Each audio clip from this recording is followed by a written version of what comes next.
when I was very young, I read some type of self-help book. I was like maybe 11 years old or something like that. I can't remember the age specifically, but I was very young. And I just remember this individual who wrote the book, the author who wrote the book, said that he had interviewed something like 300 extraordinarily successful people. And he was trying to find the common denominator that ran through all of the successes. You see, these 300 people came from many different walks of life, many different walks of life. They didn't have a whole lot in common, but they had one thing in common, is that they were all extraordinarily successful. So he felt that he could probably find one or two or three or four or five things that sort of ran somewhat similarly through the lives of all of them. Was there something common that sort of connected them all in some way, irrespective of them being from different parts of the world, being in different endeavors and things of that nature? Well, to make a long story short, he only found one common theme that ran through all 300 successful people. And this theme struck me. It was that they all took notes. And I will tell you that hit me for whatever reason. For that reason, I was like, I'm going to be a note taker. He's like, every single person he interviewed, every single one of these ultra successful people, they took notes. And also, these notes became a list. So he said that every single person in one form or another always carried around with them a list, whether it was in their calendar, whether they had their secretary maintain the list, but every single person, some people had it in their back pocket, some people had it in their notebook, some people had it in their breast pocket, but everyone had a checklist. Everyone had a to-do list, and they were note takers. And so from that day onward, as an 11-year-old reading this book, I vowed that I would be a note taker and a list user. All right. Almost all successful people have lists, to-do lists, things of that nature. Here's my list here. Why every Bitcoin dip is more special than you think. That's what we're going to talk about today. And it's apropos for what is going on in the world today. We are experiencing a Bitcoin dip, and I think that's a very special thing. And each and every single time, guys, that Bitcoin does experience a dip of this sort, I get a barrage of DMs, I get a barrage of calls, I get a barrage of emails, and all kinds of different communications.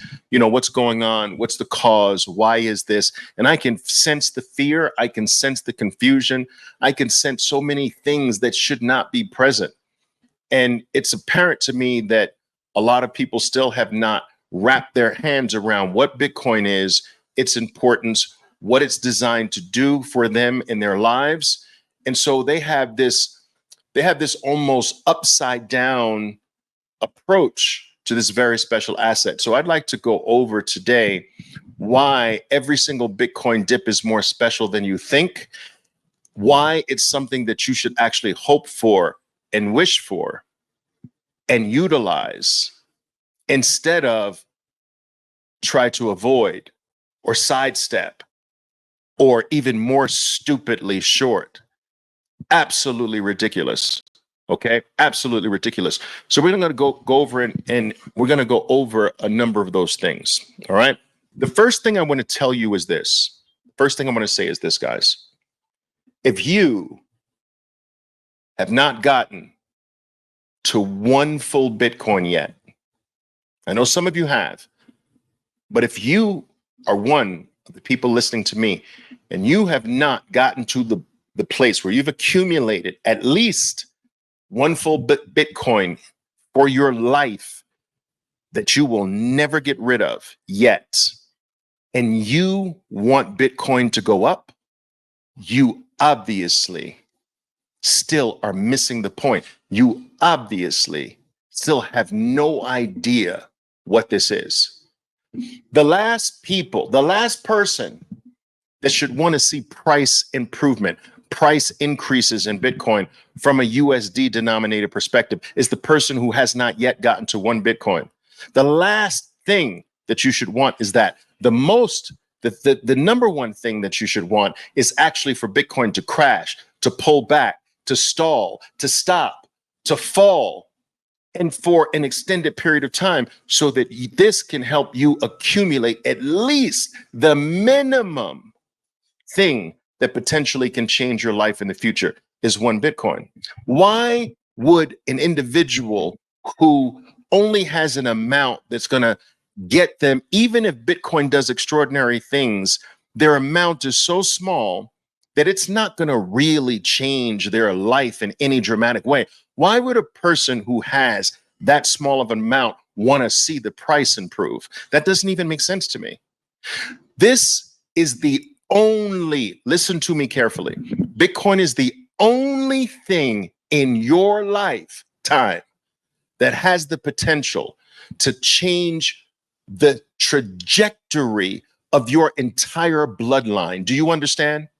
Every other opportunity has the ability to do a little bit for you. Maybe get you a new pair of shoes. Maybe if it's a big thing, help buy you a new car or something like that. But what I'm talking about is something that has the potential of making sure that your children's lives are affected, and they will remember your name. You will never in your entire lifetime, Mom, I'm sorry, I'm saying never. My mom used to say, Oliver, never say never. You never know, never say never.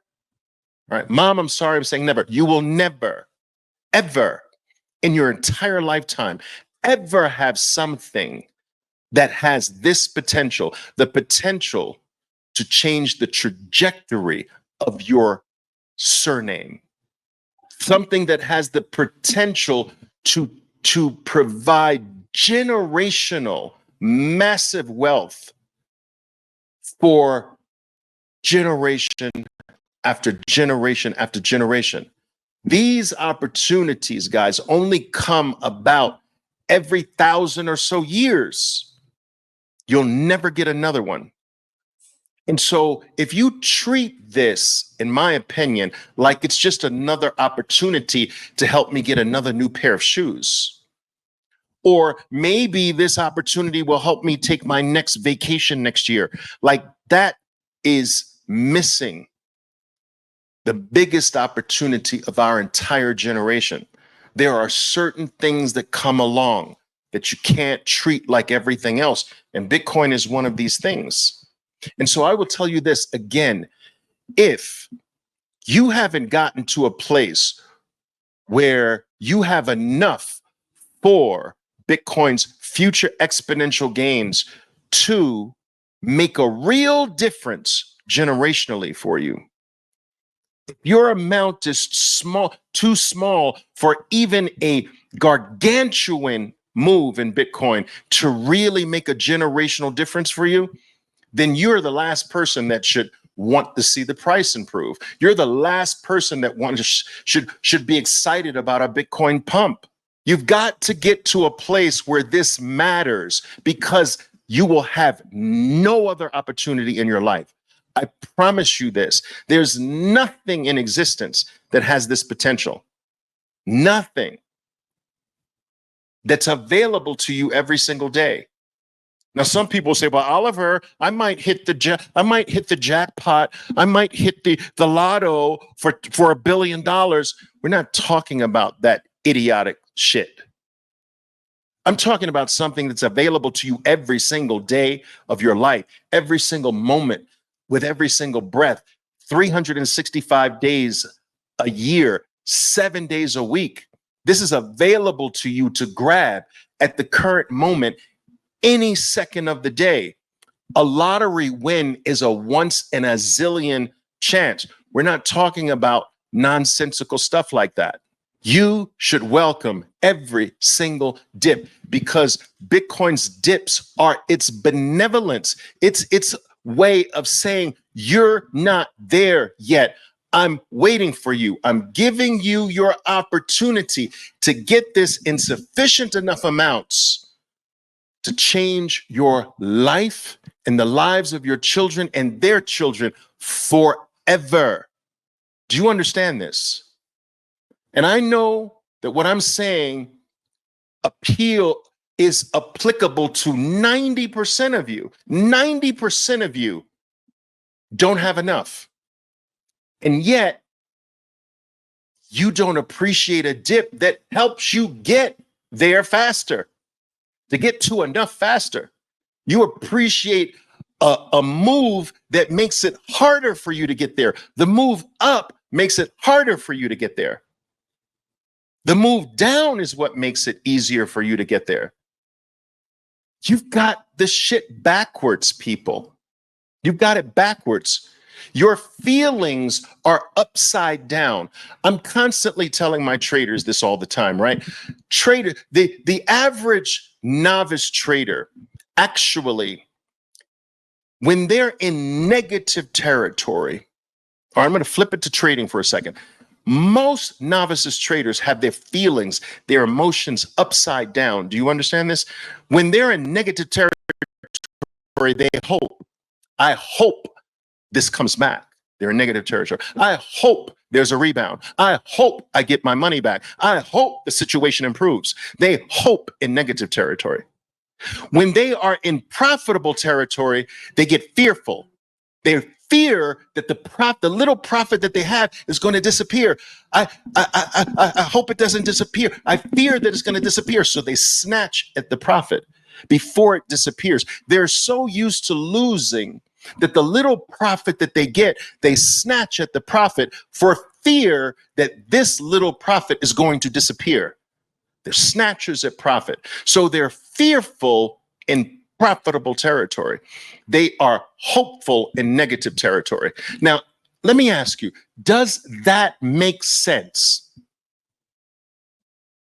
Does that make sense? Really? That's upside down. You see, in negative territory, as a trader, you should be fearful.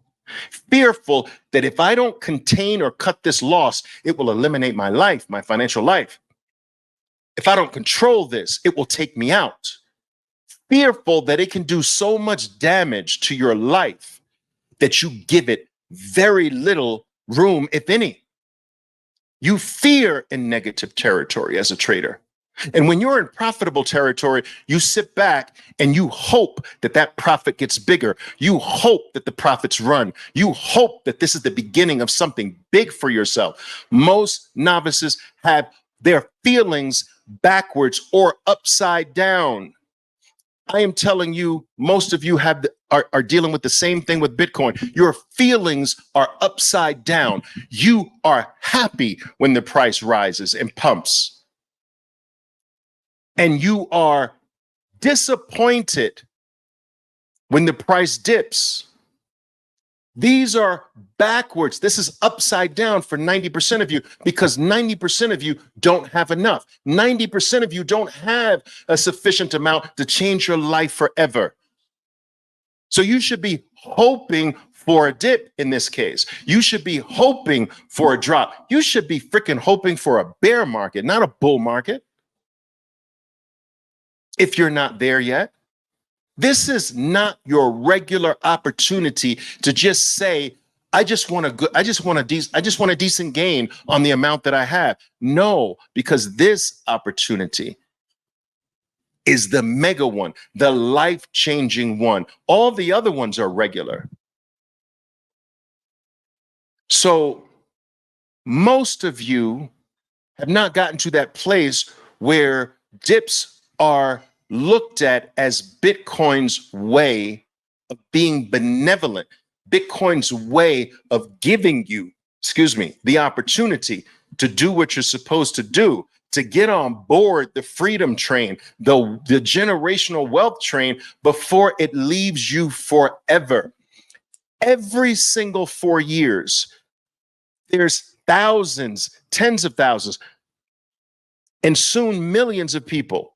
But every single cycle, there's people, chunks of people that wish they took advantage of Bitcoin's benevolence, never to have the opportunity again at $600, never to have the opportunity again at $1,700, never to have the opportunity again at $3,000, never to have the opportunity again at $15,000. You will never get the opportunity again at $15,000, $16,000, which was last cycle's low. You will never get the opportunity again at $3,200, which was the prior cycle's low. And you will never get the opportunity again at $600, which was the prior cycle's low. And I'm telling you, 4 years from now, you will never get the opportunity again at the next cycle's low.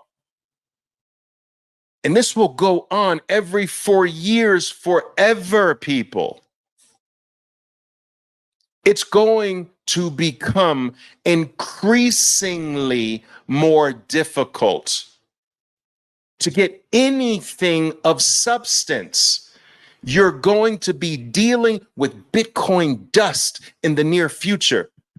And today you can still grab chunks on the declines. In the future, you'll be grabbing dust on the declines. What's your $100 gonna do way up there? But it can do a little something more now. I think that one of the issues is that most people don't understand, right? They don't understand what dips accomplish. So because they don't understand that dips accomplish some very important things that Bitcoin or any market for that matter needs, but especially Bitcoin.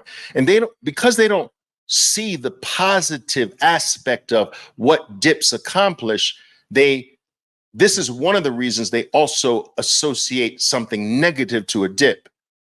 And most professional market players understand this, but I know that most people are not professional market players. So I'm going to explain some things. So let's go over what a dip accomplishes. The first thing is a Bitcoin dip in particular wipes out the degenerates. You can't have Bitcoin go to the moon with the degenerates latched on. This is not allowed. They're not allowed to go to the moon. Degenerates, there's a sign on the moon. No freaking degenerates allowed. Do you understand? You know what a degenerate is? Degenerate is one of those people that wants to put $100. They want to put $100 on Bitcoin and make $1 zillion through leverage. They want to do 100 to 1 leverage. They want to do 50 to 1 leverage and put a little bit in and maybe make a huge amount. They're freaking gamblers.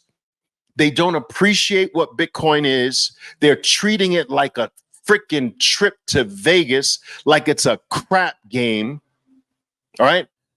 They don't deserve the freedom, the financial independence that Bitcoin is capable of delivering, that Bitcoin has delivered for the last 15, almost 16 years of its life. They don't deserve the moonshot. And so every single time the number of degenerates, these leech-like degenerates, latch on to Bitcoin, Bitcoin's got to back up and knock their asses off and then shoot back to the upside. Every dip is designed to free itself of these leeches. Do you understand? They don't deserve what you're working for. They don't deserve the generational moonshot. They're treating it like it's some dirty crap game on the freaking corner. This is not what you do with this asset. And so when that group gets too big, Bitcoin backs up and knocks their asses off, liquidates them all the way down until it frees itself.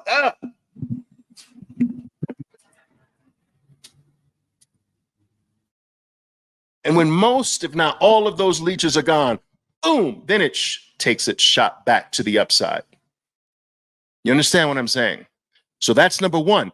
It eliminates the leeches. It liquidates the degenerates. Item number 2, what else does a dip accomplish? It eliminates the tourists and the non-believers. Now, this is kind of part of the degenerates too, but it's also separate in a way. These are people that says, let me just give this, Bitcoin's in the news so much and it's moving up now. Let me just give it a shot. That's a tourist. A lot of us start off as tourists, but these tourists, they don't deserve it yet either. They don't deserve what you have. They don't deserve what you have worked hard for, the ridicule you've gone through, the lack of attention when you talk about it, the pain that you went through, yet still lived through and continued to dedicate energy, time, and effort to this, even during the bear market, how you lived through all the dips and survived. These tourists say, let me give it a shot. They don't deserve that. And so they need to get knocked off too. They try it and then boom, a dip comes and they say, see, I knew this wasn't what I should have done. And they get eliminated. This is Bitcoin's dips, guys, are the way of they're purification events. They purify Bitcoin of these undeserving groups that just want to latch on to our thing. And they don't deserve it. And I, for one, love when the dips come for this reason, amongst the others I'm going to mention to you. I love the fact that it's eliminating these idiots. I love the fact that it's taking out the tourists that really don't believe, but are trying to latch on to our thing. No, no, no, no. Let the dips, every time they pile on, if that pile gets too high, I just sit back and wait for Bitcoin to just wipe them out. I know it's coming. And it comes with every sharp, powerful rally. We don't want them. I don't want them. I don't even want them to win. I'm sorry. Am I mean? Dude, you know what I've gone through over the last 4 years? I don't want some tourist to just come on, let me give it a shot and win big. No, you got to pay your dues. Everybody's got to pay their dues in this. I asked Bitcoin to knock their asses off, please. Please, Bitcoin, knock their asses off, please. I can deal with another dip. I'll just get more. Just knock their asses off, please. I'm sorry. That's me. That's me. We got the dips eliminate the degenerates and eliminate the tourists. Oh, let me give this a shot. It's not something you give a shot to. You know, you're not at some bar. I'll try that tequila. Let me try that shot. It's disrespectful. The other thing it does, these dips, they help increase the stats of the true believers. Now we get into something really special, guys. You see, every dip, a true believer is going to buy every dip. They're going to search far and wide in their lives to get some fiat from somewhere to convert that dirty, shitty piece of paper to something permanent that will deliver wealth forever. They're going to find it somewhere. You understand? A true Bitcoiner is going to buy every single one. Not a single dip will go by without being taken advantage of. And every single dip makes them a bigger Bitcoiner. You see, every time you add to your stack, you become a bigger Bitcoiner. Do you understand? I want to show you something. I'm just having this thought. I want to show you something here, right? This is El Salvador's Bitcoin wallet. You're looking at it. It's freaking live. Do you understand? Now just stare at this for a second. I want you to look at the right-hand side of this. This is their Bitcoin stack. Now, At near the bottom, I think we're around $18,000 a Bitcoin, near the bottom of this cycle, guys. Bitcoin, near the bottom of this cycle, President Bukele announced that he would be buying for El Salvador's treasury 1 Bitcoin every single day, indefinitely. I ask you something. I'm going to bring myself back here a little bit here. I ask you something. When you look at that ladder, that is every single day. If you want to see this yourself, guys, just type El Salvador Bitcoin wallet or something like that. Bitcoin holdings or something like that, and you'll see this. But look at that golden ladder, as PJR just said. Look at that golden ladder. Look at that stairway to heaven. Now, I ask you something. Do you see a dip? Do you see a dip in that picture? There is no dip. You see, the dip is not real. The dip is temporary. It is the US dollar's opinion of Bitcoin that dips. Bitcoin doesn't dip. Look at that picture. There is no dip. It's only up forever. And so your chart, you need to make your chart look like this. Every single day, or every single week, or every single bi-weekly, or every single month, or every single bi-monthly period, or every single quarter. I don't care what the time frame is. Make sure that it's a higher step up. Listen, I've mentioned this to you before. If for the rest of your life, you make sure that you have more Bitcoin this quarter than you did last quarter, if you do that every day, even if it's by a little bit, just every quarter, there's a higher step in the ladder. Every quarter, you have more Bitcoin. Every new stair step is a quarter, and every quarter, it's higher. If you do this, you will change your bloodline. Everyone. This is available to everyone. Do you understand? This is what El Salvador is doing. But they're doing it every day with 1 Bitcoin. They don't care what the US dollar says about Bitcoin. They know Bitcoin is Bitcoin is Bitcoin. As long as that is the stair step to heaven, as long as they can create that picture, they're going to be fine every 4 years, forever. Forever. Now, they buy every day. What if at the same time they bought some extra on the dips? You see, they're not doing that. I don't believe they are. But that is what I want you to do. You have your regular DCA. Oh, I buy $100 every week. That's great. It's great.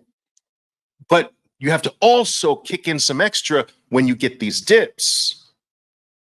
The dips really are special for this. They make that ladder jump up higher. Do you understand? Now, I want to go back to this. This is important. We're getting to some really important things. So these dips give the true Bitcoiner the ability to jump their ladder up higher. Now, this is very important. It's coming up. Why you want that ladder to go higher and higher. Okay, check this out. These dips also, because you and I are going to smash by the dip and boost our ladders, our Bitcoin ladders, right? It makes Bitcoin more scarce. You see, guys, you're not getting my Bitcoin. It's one-way street for me. Once I convert declining ice cube like dollars into something that goes up every 4 years forever, it never goes back to ice cream like dollars, ice cube like dollars. I'm not going back. I just freed myself from the shit. I'm not going back to the shit. I just got out of prison. I'm not going back to prison. I just left slavery. I'm not going to now sell my freedom to go back to slavery. So it's a one-way street for me. This means that every single time Oliver Velez adds to a stack on a dip, Bitcoin got more scarce than it already is. If you and I, if all of us are like this, we make Bitcoin more scarce. And what does a higher level of scarcity do for the future? It makes the future price increases that much more exponential. What is more scarce goes up in value more violently. Every dip, we're guaranteeing that the future rises in the value of what we have are going to be bigger because we have contributed to a rare asset becoming rarer, becoming more scarce. The numbers of people coming into Bitcoin are only going to increase forever. We've already talked about this as well, that there's 250,000 net new human beings that come on Earth every single day. That's 250,000 new cell phone owners in the future every day, 250,000 new car drivers, or 250,000 new laptop owners or computer users, 250,000 English speakers, 250,000 whatever, but 250,000 future Bitcoiners. Bitcoin will be adopted forever, but its supply will shrink forever, creating this massive supply squeeze for the future. Every single time you and I buy, we are guaranteeing that our wealth in the future goes up more exponentially because we have contributed to removing more of the supply, making it scarcer than it already is, while all of these people are going to keep coming in to a shrinking asset. We are shrinking an already shrunk asset. This is a mathematical guarantee for the future. Do you understand what I'm saying here? We're doing this as we buy the dip. And you know what? These OTC desk and market makers in short periods of time, manipulating the price to kind of drop it. They can play little games. I did this on Wall Street for nine years. I spent 9 years on an OTC desk. I know the games that are played. Do you understand? And I like to punish these assholes. You know how we punish them? We punish them by every time they try to shake the tree, we grab it.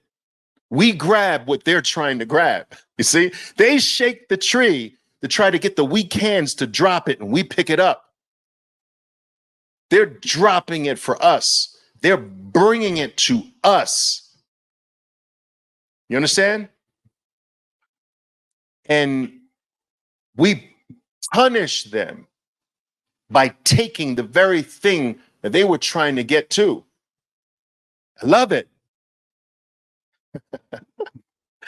Yeah. Price manipulated. Yeah, but guys, you know, in one way, you know, I'm using the term manipulation. It's really too strong of a word. It's not illegal. Like, I find that some people think that this is wrong, which in a sense means that I shouldn't be using the word manipulation. I should be using the word market maneuvers.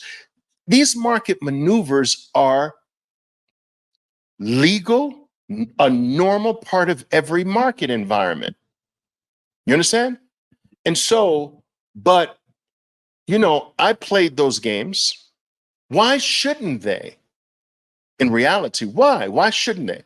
Why shouldn't, if I have a fiduciary responsibility to pick up Bitcoin at the least expensive price that I can, and I see right on chain a whole bunch of degenerate traders just lined up with their 100-to-1 leverage buys at this price, if I can knock that, if I can temporarily dump some Bitcoin to knock the price back below their liquidation points, And then they will knock it back. Their liquidations will knock back the next layer of liquidations, will knock back the lower level of liquidations. And I sit there at the bottom and collect. At the bottom, I've done the right thing for my client. That's not freaking illegal. Selling is not illegal. Selling with the idea that if I sell enough, it'll trigger this domino effect. That's not illegal. And this actually contributes to wiping out the degenerates. They should learn their lesson. Right? You don't want these dips to happen, these cascading dips, then stop being a freaking degenerate then. They're the ones contributing to it. These dips wouldn't be that deep if it weren't for these degenerates. All you got to do, imagine a row of dominoes. All you got to do is press one domino, and one domino knocks the other 8 down. All right? So these market makers, these OTC desks, all they have to do is knock. There's 9 dominoes in a row, all liquidation levels. If they just knock the first one, they have to sell enough to knock the first one down. Then they sit at the 9th one. Do you understand? That's how the game is played. They sit at the 9th one and wait. Okay, 3rd one's down, 4th one's down, 6th one's down, 7th one's down, 8th one's down. Boom! And scoop up. This is what I'm trying to teach you to do. Scoop those dips up. You know, join these guys. But nothing that they're doing is illegal. I hope I'm putting a fire up under you, because this is how the game is played. This is how you win at this, guys. There has never been a dip in almost 16 years that has not rewarded the Bitcoin buyer, the dip buyer. Never. Think about this, guys. Think about this. Think of, like, I'm saying 100% accuracy, 100% certainty. We've got 16 freaking years of proof that not a single dip has ever failed to reward a dip buyer, ever. So if you're still not convinced, how many freaking more years do you need? You need another 16? You need another, you need to be on your deathbed and then you start buying the dips? Like, you got 16 of them. You don't, you shouldn't need to see any more. Every dip has rewarded, every single one, 100%. We got that dips eliminate the degenerates. They eliminate the passers-by, the triers, the tourists, okay? They increase the stacks of true believers like us. We make that ladder to heaven. The dips help us make that ladder jump higher, that ladder that we're creating every quarter, every month, every week, or whatever frequency it is. But the dips help us to jump that ladder higher, okay? These dips also make Bitcoin more scarce, and anything that becomes more scarce down the line has a more exponential price increase. So we are guaranteeing a more exponential price increase today. In the future, not now, but in the future, we're guaranteeing it because we have just made Bitcoin more scarce today. There's a delayed effect with this, but we've guaranteed it for the future. Next point. The dips that, because no dip has ever failed, every successfully recovered dip increases the number of us. Do you understand? You follow this? It increases the number of our type, the true believers. So every time it's like Bitcoin dropped to 49 and came all the way back up to almost all-time new highs, that recovery created a new group of believers. So now, from that point, the next dips, they're going to be more confident buying. And each one that keeps coming back, the confidence grows and grows and grows. And so every dip increases true believers, increases dip buyers of the future, which means that in the future, dips get shallower and shallower and shallower. I wanted to show you Bitcoin's history of declines. This is every single major Bitcoin dip, major ones, not the little dips like we're experiencing now, a little dip. I'm talking about the major bear market dips. Now look at the first one, 94%. That's cycle one. All right, look at cycle two, 87%. Cycle three, 84%. Look at this last drop, 78%. This is all before, guys, institutional sponsorship, FASB rule changes, small nation states making Bitcoin legal tender, other nation states starting to Bitcoin mine, Bitcoin on the presidential election ballot, on as a running point. You know, all the things, guys, pension funds adding Bitcoin. Even without all of that, every decline got shallower because of what I'm telling you. Because as every dip recovers, it increases the number of people who become true believers in it. And then they start buying the dips more in the future, which causes a shallower dip. Now that you have institutional dip buyers in the game, you're not going to see 78%. You're not even seeing anything near 78%. Next bear market drop's going to be like 40%. Because if we, you and I, the little people, created shallower declines, imagine the 10, 20, 50, 200, $500 billion institutions joining the dip buying game. You're not coming down here like this ever again, ever. No, you're not going to see 78% declines in the future. The bear markets are going to be shallower forever. You've got a different player in the game. You've got a permanent dip buyer in the game. You've got a permanent institutional bid in the game. And it's a big money bid. It's a big money dip buyer. And so if we created shallower dips, imagine the the 100, 200, $500 billion club joining the dip buying game. So every dip that comes back increases the number of true believers, which then become future dip buyers forever. And so you see how special these things are, what these dips accomplish. Let's go on to the next thing. Every single dip you buy, 4 years from now, you are wealthier. From that buy, did you hear me? You have guaranteed that 4 years from now, you are wealthier, more independent, more financially free, bigger than you are, bigger than you've ever been, stronger than you've ever been, more powerful than you've ever been. You've guaranteed it mathematically with this dip buy. Every single one is guaranteed to be higher by orders of magnitude than this last one, and the one you're making now. Do you understand this? When I was buying the dip from 4,000, when I was buying the dip from 4,800 to 4,300,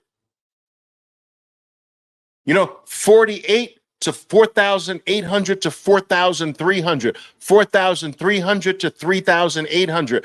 I bought that dip. I'm orders of magnitude higher than that dip. I bought the dip from 17.8, 17.3, 16.8, 16.3, 15.8. Boom. I'm orders of magnitude higher than that dip. This will go on forever. Why? Because Bitcoin is a shrinking asset. It's becoming more and more scarce while the demand is exploding week by week. It's freaking maths, guys. It's mathematically designed to make you wealthier every single 4 years because it's mathematically designed to become more scarce and unavailable every 4 years. Forever. It will never stop. The dip, if you bought today, just know you made yourself richer, wealthier 4 years from today. It will never not be so. Never. Not in your lifetime, not in your kids' lifetimes. The crazy thing for me is that I fought for so long to get people back in the early, mid 1990s. Guys, I was one of the most sought after speakers on the topic of trading, still to this very day, in the entire trading industry community. I mean, firms would invite me in to speak to their traders, this and that, I'd be invited to these industry-wide events, keynote speaker, the whole 9 yards. And I remember pounding the table on why a shorter term oriented trading style was going to eat their lunch. I'm talking to Wall Streeters, right? And I tried to explain to them that shortening their time frame into a smaller, shorter holding period would help them keep ahead. But if they didn't, the short-term traders were coming for their lunch, and it happened. Now, I explain this because I'm saying interest rates are going to be on a multi-decade low, making shorter-term oriented trading as a profitable enterprise easier to accomplish because you're trying to beat the cost of money. So if interest rates are high, a longer term holding period is obviously more useful. But when interest rates are low, a shorter term time frame can be more effective. So interest rates coming down, collapse in commission rates were happening at this time. You understand? Lowering the barrier to entry, the advent of the internet, new order handling rules, giving individuals the ability to trade from their laptops. All of this was going to rush in a more short-term oriented market player. And I was pounding the table on Wall Street that if they did not adjust, they were going to get their lunch taken. And it did for a while until they adjusted. Now, why do I tell you that? I tell you that because today I have the freaking opposite fight with you mofos. I got to stop you from thinking short term with this thing. Think short term somewhere else. This thing is forever. There are certain things that are forever, guys. You know what I'm saying? There's certain things forever. Like you don't give them up. There's certain things you regard as the win. Bitcoin is the win. If you have Bitcoin, you won. You don't throw the win back. I know some people who fish throw their prize back. I get that. But this is not it. When you get Bitcoin, you won. You don't throw that back. This thing will win forever, every 4 years of your life. Why are you going to throw it back? You've just thrown back your whole life's gains.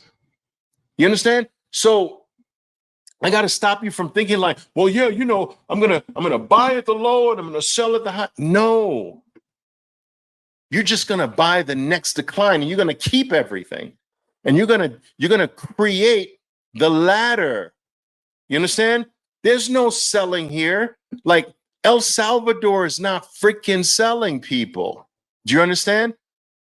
There's no dip in that chart. Do you understand? At least right now, they understand that you don't throw this back. You keep stair stepping your way to heaven. You buy and sell everything else to get this. And when you get this, you consider it a permanent win. You don't give your prize back. And so now my battle in the latter part of my professional life is the opposite of what it was in the beginning of my professional life. Convincing you bozos, stop being so short-sighted. Stop being so short-term. It's the freaking opposite now.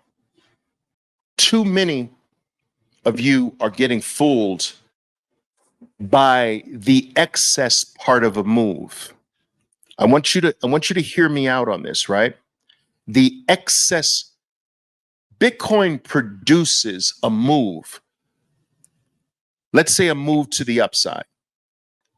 But there's always an excessive part of a move. When it moves down, there's an excessive part of the down move. You guys get hung up too much on the excessive part of the move. Let me explain what I mean. Bitcoin had a cycle low. So what you see here, guys, is Bitcoin's cycle low, right? These moves here, there's noise in here. But in truth, people, there's really only one move. The zigzag is false. You've got to see the straight line through it. If Bitcoin, instead of having excessive parts of its move, if it instead just more gradually move the whole way, you see the excess on top of this line? You see the excess now on bottom of the line? You see the excess on top of the line? You see the excess on the bottom of the line? And boom. You see, if Bitcoin moved ever so gradually without excessive bumps to the upside, if Bitcoin didn't have the excess part and it just had the beeline straight part, you wouldn't have any issue with this. You would think this is one of the most successful, this is the most successful thing on planet Earth. It just keeps going up and up and up. And that's what it does. It's just what fools you is the excessive parts. So let's go over the excessive parts again, right? You get fooled by this, and then when it drops, you get disappointed because you focused on the excess. Because you focused on this excess, this drop makes you disappointed. This one too. So you get disappointed with these. Then you focus again on this, the excess, and you get disappointed with the pullback. You focus on this, and then the dip makes you disappointed when really all you're seeing is just the market get a little too ahead of itself, but it's coming back to its mean reversion, which is straight up. This straight up will be forever. Now I'm showing you on the weekly time frame. We can take this to a different time frame and I'll show you the same thing. Let's do 4 months. So here's the entire life of Bitcoin, the entire almost 16-year life. Now, I will admit that the first part of its life is sort of price discovery here. All right, this is price discovery. So let's take it from here. Now look, if Bitcoin just did a straight line, you would have absolutely no issue with Bitcoin. Do you understand? You're focused on the excessive part of the move instead of the mean, which is straight up and to the right. That you get too hung up on the excessive part of the move, so you lose sight that Bitcoin is just straight up and to the right all the time, all the time. It's never not straight up and to the right. Never. ever. And it never will be in your whole lifetime. You pay too attention to the excessive moves up and the excessive move down. Sometimes it overshoots on the downside. Sometimes it overshoots on the upside. But the mean is straight up into the right, and it will be for hundreds of years, thousands of years. We know this by simple maths. Growing population, shrinking supply. It doesn't matter really what causes it. Just you need to know that it's always straight up and to the right. And you can't let the excessive parts of the move throw you from that. You use them. So I'm not telling you to sell the excessive run-ups. That's dumb. I'm telling you that's dumb. What you do is you buy the excessive drops and you create the ladder, the stair step that never dips. That's what El Salvador is doing. That stair step is never dips. And they're going to, if they don't stop, become one of the largest and most profitable, richest countries in South America. They're going to go from the bottom of the list to number one in South America because they're laddering properly. They're not letting the excessive parts of the move fool them. Because in truth, guys, that ladder that I showed you is really this line, this straight line. You're letting the USD denominated price make you forget about this straight line up and to the right. It's fooling you. It's trying to shake you. It's trying to be violent enough to give you this impression that you should be getting off and on, when in fact you should be riding that blue line like your life depended on it. What is the theoretical max market cap? 30 trillion? Oh, dude, boy, do you need to update that thinking. Holy crap. Whoa. 30 trillion. 30 trillion?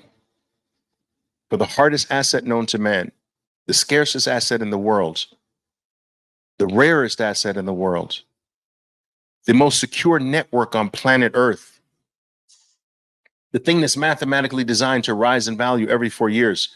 30 trillion? What? That's crazy. That's freaking crazy. Come on. You gotta be smarter than that. Let me just show you this very quickly. Instead of my word, let me see if I can take you to a higher authority here. Now, this is Hal Finney's early prediction, right? I don't know if you can see this. Maybe you can, but this is easy to find, guys, online. I'm going to read it to you. All right. So Hal Finney, one day, all right, one day after mining Bitcoin, January 11th, 2009, he gets it already. As an assuming thought experiment he has, I'm reading on the next to last paragraph. As an assuming thought experiment, he's writing this to Satoshi Nakamoto and anyone else who would read it on the cypherpunk list. Imagine that Bitcoin is successful and becomes the dominant payment system in use throughout the world. Then the total value of the currency should be equal to the total value of all the wealth in the world. Current estimates of total worldwide households wealth that I have found range from 100 trillion to 300 trillion. Now we know that that number today is 900 trillion. With 20 million coins, he used 20 million to make it easier to do the math than 21 million. With 20 million coins, that gives each coin a value of about $10 million. He's using 100 million. January 11, 2009, he's using 100 million. As a thought experiment, granted, But this is far more successful than probably Hal Finney could have possibly imagined. And now that global wealth is 900 trillion, you have to think at least a third for the best money the world has ever had, the soundest money the world has ever had, the hardest money the world has ever had, the most secure money the world has ever had, the only money that no one can take, no one can steal, no government can change, alter, debase, inflate away, or take or confiscate from you. It's got to be at least 1/3 of the world's value, which is 900 trillion today. No, 30 trillion is too little. But listen, guys, you know what to do. Do not let these dips, people, throw you. Do not let these market maker shakeouts and these cascading liquidations of the frickin' degenerates knock you out of your generational wealth's future. Don't let it do that. This is silly. Don't get fooled by the excessive moves above and below that that straight up diagonal line straight up and to the right. Do not let that line go. This is designed to reward you every 4 years for the rest of your life. You don't let something like that go. You don't let something shake you out of that. And every week or every 2 weeks or every month or every 2 months or every quarter, just create that ladder to heaven. Create that stair step. If you can ensure that I have a little bit more Bitcoin this quarter than I did last quarter, if you can do that every quarter of your life, even if it's what you consider an insignificant bump, if you can just create that ladder, your children's children's children's children will remember your name. Bitcoin currently sitting at 677 based on what I'm looking at here. Bitcoin has stayed stable over the weekend. Guys, if you've been following my work for any period of time, you know that always expected Bitcoin to repeat what it's done in every other former cycle.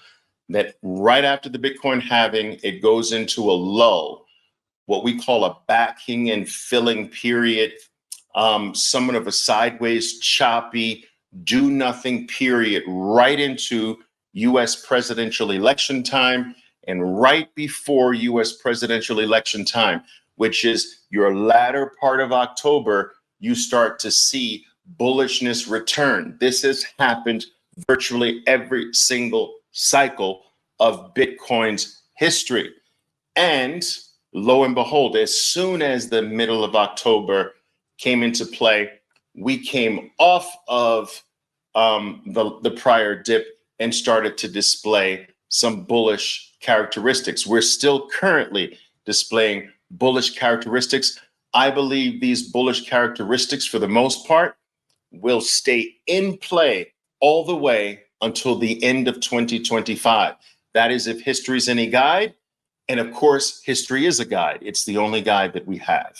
We're in the very best period, statistically speaking, of Bitcoin's 4-year cycle. Remember, Bitcoin operates off a 4-year cycle. So every 4 years, it's a mathematical protocol that is designed to not only be more scarce every 4 years of its life, not only to be more rare every 4 years of its life, but to also be at an all-time new high in terms of USD denominated prices every 4 years of your life until you die. A lot of people take issue with me whenever I tell them that. They say, Oliver, come on. How can you say Bitcoin has the mathematical ability to be at all-time new highs every 4 years for the rest of my life? I says, yes, not only for the rest of your life, but the rest of your children's lives and their children's lives and everyone else's lives in your bloodline after you. And the reason I can say this with great confidence is simply because of this. Monetary debasement, fiat debasement, is guaranteed to mathematically be at an all-time new low every 4 years.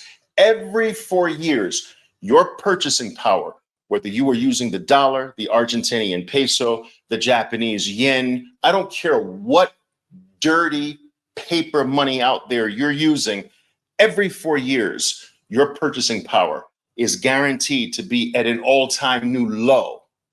So Bitcoin is mathematically designed to be the exact opposite, because fiat currency's purchasing power is guaranteed to make new lows every 4 years of its life. Not every 1 year or 2 years, but every 4 years. It is guaranteed to be at new lows in terms of purchasing power. Because of that, Bitcoin is guaranteed to be at all-time new highs every 4 years, because it's literally the opposite of monetary debasement. It's a protocol that's designed to mirror the opposite. So what does this mean? Every single time a central banker prints a dollar, Bitcoin's value goes up.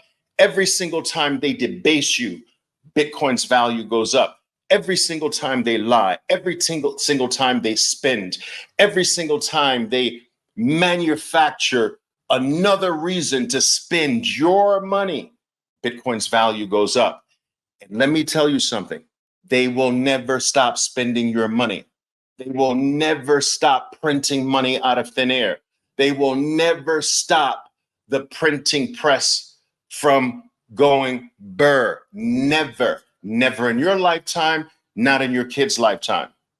Let me give you a simple example of how this will never stop. I want to show you the printing of money will never stop. The money supply will never stop rising, ever. My mom used to say, Oliver, come on, be careful. Never say never. Mom, I'm sorry. Never. They will never stop printing. What you are looking at is the money supply since it has been recorded all the way back to 1959. Okay? That's when it started to be recorded. Now, 1959. I want you to see it. This is 1959 down here at the far left. This is where we are now. Now, you tell me, has that stopped going up since 1959? No, and it never will. Oh, it'll have some brief, tiny, minuscule pauses. Do you understand? But these pauses will never last 4 years. They will last a year, year and a half tops. Every 4 years, this is going to a new high, which is another way of saying every 4 years, your purchasing power is going to a new low. So as money supply increases, purchasing power decreases. So money supply at all-time new highs, purchasing power at all-time new lows, Bitcoin at all-time new highs every 4 years, forever.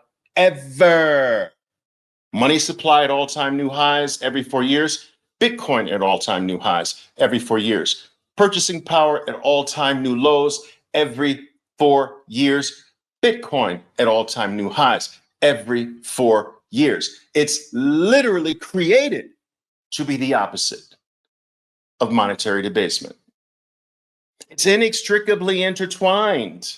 Is this too above you to understand? Is it going over your head? Or do you get it? You got it? All right, makes sense. Yes, most definitely. Awesome. Bitcoin is guaranteed to go to all-time new highs every 4 years of your life and forevermore, as long as there's fiat currency being printed, because that printing press guarantees that purchasing power goes to an all-time new low every 4 years. Bitcoin is inextricably intertwined in that relationship. It's like a seesaw. Purchasing power down, Bitcoin up. Purchasing power down, Bitcoin up. Purchasing power new low, Bitcoin new high. I didn't make this up. It's just the way it is, guys. But here's the beautiful thing. Monetary debasement will happen, even though it'll be at all-time new lows every 4 years, it'll happen at a rate of, depending upon what dirty paper you're using. So in the United States, you'll be at a rate of around 8% to 14% and on crazy years, maybe 20%. But Bitcoin has an exponential response to that. So if monetary debasement is 14%, 12%, Bitcoin's 400% in the opposite direction. That has been its history. If you stay ahead of the money printer by hundreds, if not thousands of percent, which means that as a Bitcoiner, everything in life, the price of everything other than Bitcoin in life goes towards zero, trends towards zero. The life of a Bitcoiner gets cheaper every 4 years, guaranteed. Whereas that everyone else who does not have Bitcoin, their life gets more expensive. Their life gets harder every 4 years. Let me give a quick example. I know a professor. I've known him for many years. He's a professor, a high-level mathematician in Venezuela. He told me, he said, Oliver, I used to have to work 2.5 hours. So 2.5 hours of my pay bought me a nice steak dinner and a glass of wine. 2.5 hours. So he has to give his life, 2.5 hours of his life, his time, his effort, his energy, his skill, his knowledge, his education, everything that he is. He has to give 2.5 hours of that for a steak dinner and a glass of wine. Today, he tells me, it takes him almost a month of work to buy a nice steak dinner and a glass of wine. What happened to his time? Do you understand? Do you understand? His life got exponentially harder. He used to have to only work 2.5 hours for a steak dinner and a glass of wine. The same steak dinner and the same glass of wine, today he has to work almost an entire month in order to purchase that. Life got exponentially harder for my mathematician friend in Venezuela. But in Bitcoin terms, when the 2.5 hour steak dinner, Bitcoin, let's say at the time, it took, I don't know, a very small amount of Bitcoin to purchase that steak dinner. Well, now it costs almost no Bitcoin to purchase that dinner. Life gets easier for a Bitcoiner. Life gets easier. Life gets cheaper. Life gets better. Life gets grander. Life gets bigger. Life gets richer. Life gets wealthier. But for everyone else in the world, it is the opposite. In your lifetime, your life has gotten harder every 4 years of your life. Every 4 years of your life, almost everything in your life is cost more. And what you go out there to earn, you're not keeping pace with the rise of everything else in life. Your salary is not keeping up pace with that. Nothing is keeping pace with the theft of your time, your effort, your energy, your very life. Why I believe Bitcoin will never see prices, USD denominated prices, below $100,000 again after 2025. I'm going to repeat that. That's what I want to talk to you about today. What I'm going to try to convince you, I'm going to try to show you why this is not crazy, why this is the likely scenario that after Bitcoin surpasses 100,000, after the year 2025, you, me, all of humanity, every human being born during 2025, after 2025, all the billions of human beings that are yet to be born, all of the billions of human beings already born, they will never see $100,000 again after 2025. I believe that the world is going to regard anyone who got into Bitcoin under 100,000 as a freaking incredible early pioneer. People are going to be like, are you kidding? You were in before 100,000? No, I don't believe you. They're not even going to believe you. No one's going to believe you. And you're going to be like, yeah, man, I got in at 99,000. No, you didn't get in at 99,000. Nobody got in at 99,000. This is going to be extraordinarily rare. It is going to be special. You think the people that got in under $10 or under $100, that's special. Oh no, 100,000 special, because the world is still short the upside. But $100,000 is that, that bell that you can't ignore. You can't ignore 100,000. That's that bell that rings all over the world. Bong! That bell that never stops ringing globally. Everybody's going to be like, what the hell is that bell? What is that bell? Somebody stop it. What is that? I can't get it out of my ear. What is that? That's Bitcoin surpassing $100,000. That's what that is. The 100,000 is a very powerful psychological number. It's a very important number for a variety of different reasons. It is a number where no institution can ignore it anymore. No bank, no central bank, no regular bank, no country, no nation state, no institution, no insurance company, no mutual fund, no ETF, nobody is going to be able to ignore Bitcoin past 100,000. Now, that's not why I'm telling you that Bitcoin will not drop below $100,000 after 2025. What I'm about to go into right now is the real reason I believe this is the case. What you are looking at, guys, what you're looking at is the weekly, this is a simple 200 period weekly moving average of Bitcoin's price all the way back to the beginning. All right. So you see that the moving average kind of started in 2014, because you can't have a 200 period moving average without 200 periods, right? So we needed some 200 periods first, but this moving average, first of all, is one of the key metrics I want you always keeping your finger on the pulse of. Keep your finger on the pulse of the weekly 200. This moving average has never ticked down, never, throughout Bitcoin's history. I'm not saying it will never tick down in history. I'm just saying that it never has ticked down in history. Oh, it's tapered. Yes, it's taken a pit stop. It takes a rest, just like NASDAQ pulls into the pit stop, changes the oil quickly, or changes the tires, boom, right back. It does that, but it is never ticked down. Do you understand? Never.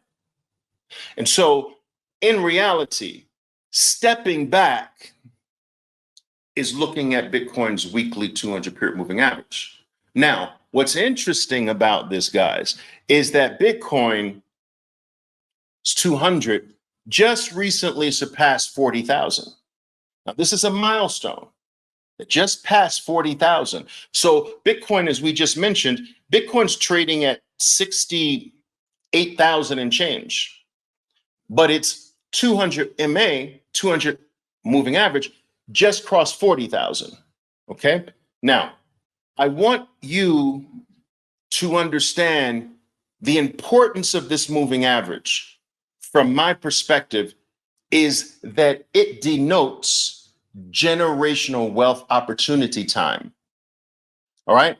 So the reason I'm going to say that, the reason I say that is anything below the 200 period moving average, people, listen to me carefully. Any price below the weekly 200 period moving average is generational wealth, the generational wealth zone. If you can grab Bitcoin under the 200 weekly period moving average, that purchase will create generational wealth. All of them will, but especially that one. The generational wealth accumulation zone is under the 200 period moving average. And this has proven to be the case since the beginning of Bitcoin's history. So let me bring this chart up. Let me show you this. Look throughout history. You see this? Look at the generational wealth opportunity time. If you can grab Bitcoin under, do you see this? If you can grab Bitcoin under, all right, that's generational wealth building zone. It's one of, in my opinion, as far as Bitcoin, one of the most guaranteed ways to generate generational wealth for yourself and your family, grabbing Bitcoin under the 200.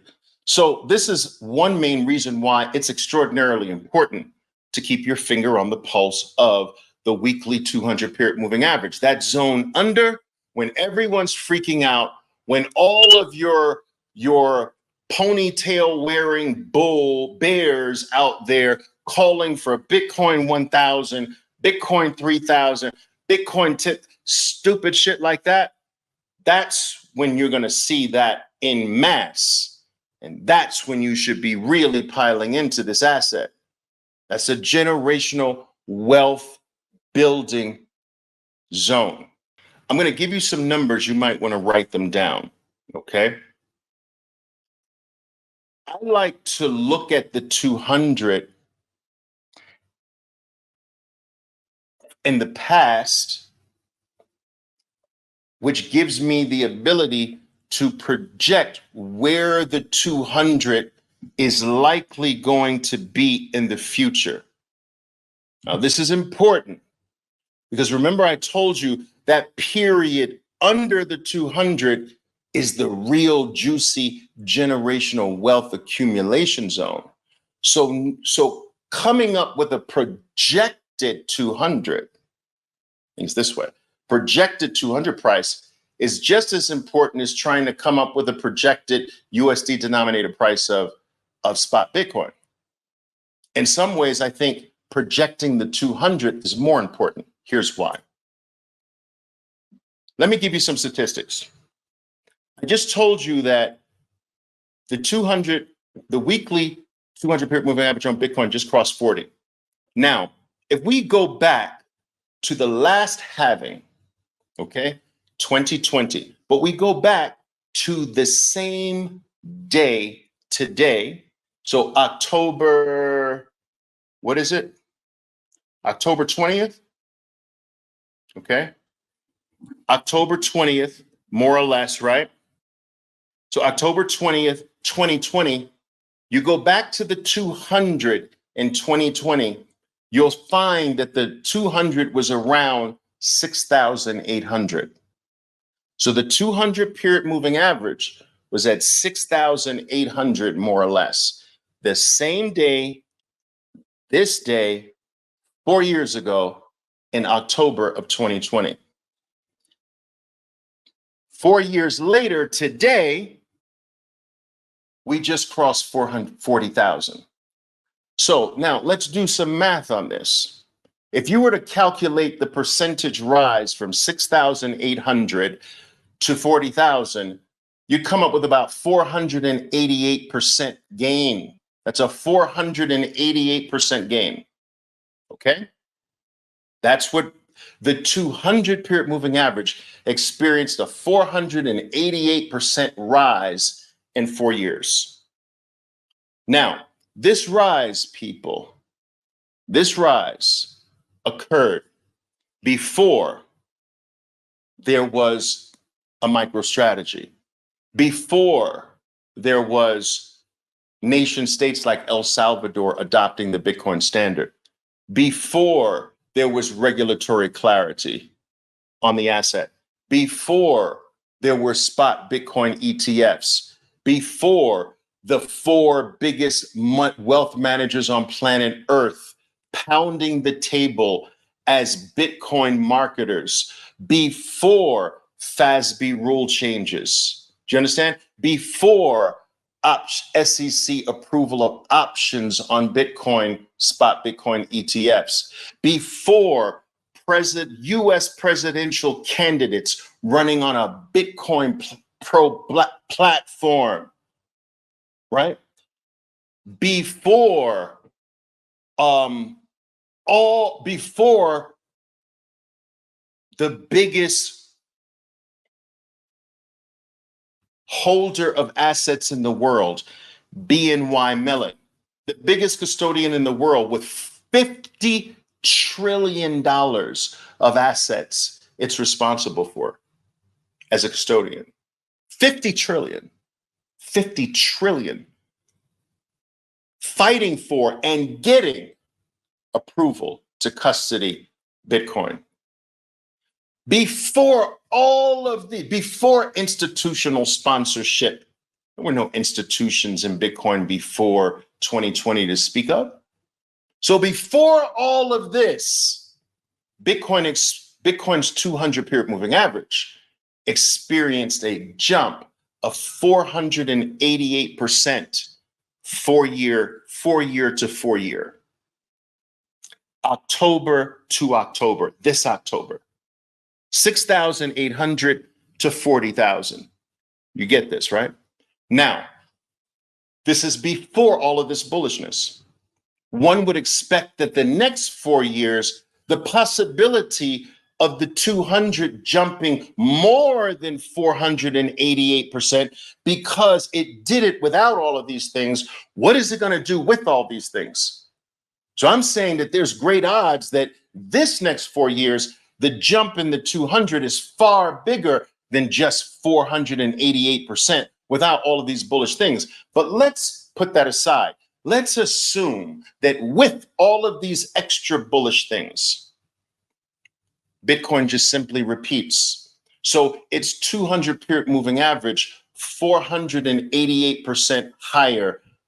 October 2028 so 2028, October 2028, Bitcoin's 200 is at 288,000. If we do, no, that's wrong. October 2028, 488% up from 40,000 today, 4 years. Maybe that's 235, something like that. So 200, let's run 235,000. The 200 in 2028, assuming Bitcoin just repeats what it did without all of this bullishness, the 200 is at 235,000. Now, remember I told you that the generational buy zone that is always pushed Bitcoin up exponentially is that period under the 200.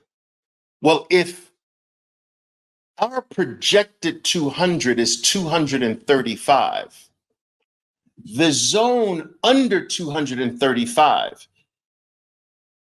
is above 100,000. We're talking 200,000, 180,000, 150,000. That's that zone under 235. It's not 60,000. It's not 50,000. It's not 40,000. We're talking about that space right under the 200. That's the cushion. That has been the cushion every single cycle. Do you understand? So I'm saying that based on a projected 200 period moving average, using metrics of last cycle, that cushion under 235 will prevent Bitcoin from dipping below 100,000. 100,000 is too deep below the 200 for that to be viable based on history. What I also want to show you is this, guys. I want you to look at how far above the 200 period moving average Bitcoin gets every cycle. The distance above the 200 it gets every cycle. What I am believing is that we get high enough does not get us below $100,000 again. Looking at Bitcoin's relationship to its 200 can really give us some very, very important clues here, guys. Very important clues. There's a certain surge away from the 200. We haven't really experienced that yet. There's also a rising of that 200. Last time it rose over a 4-year period, 488%. So if we extrapolate that out, the 200 gets to 235,000, which means that Bitcoin's peak will have to be very nicely above 235. Every single cycle takes it way past the 200. So if the 200 gets to 235 based on last cycle's metrics, then what would you have to say? Bitcoin 600,000, 500,000, 700,000? I don't know. But in order to get the 200 there, you're going to have to really be way above that. So if you think about it, yeah, you're going to have to be way above that, guys. So 235, 200 period moving average, big space above. Look at all the times there was big space above the 200, guys. Big space above the 200, right? Space to the peak, space to the peak, space to the peak, space. Remember, the 200 is going to be higher to the peak. It's very fascinating to look at Bitcoin's price activity in conjunction with its 200 weekly period moving average. All right. So, guys, in my opinion, when you are in doubt of anything, when it comes to Bitcoin, let me show you this. When you're in doubt of anything, right? I think, holy shit, did I tell you? Didn't I tell you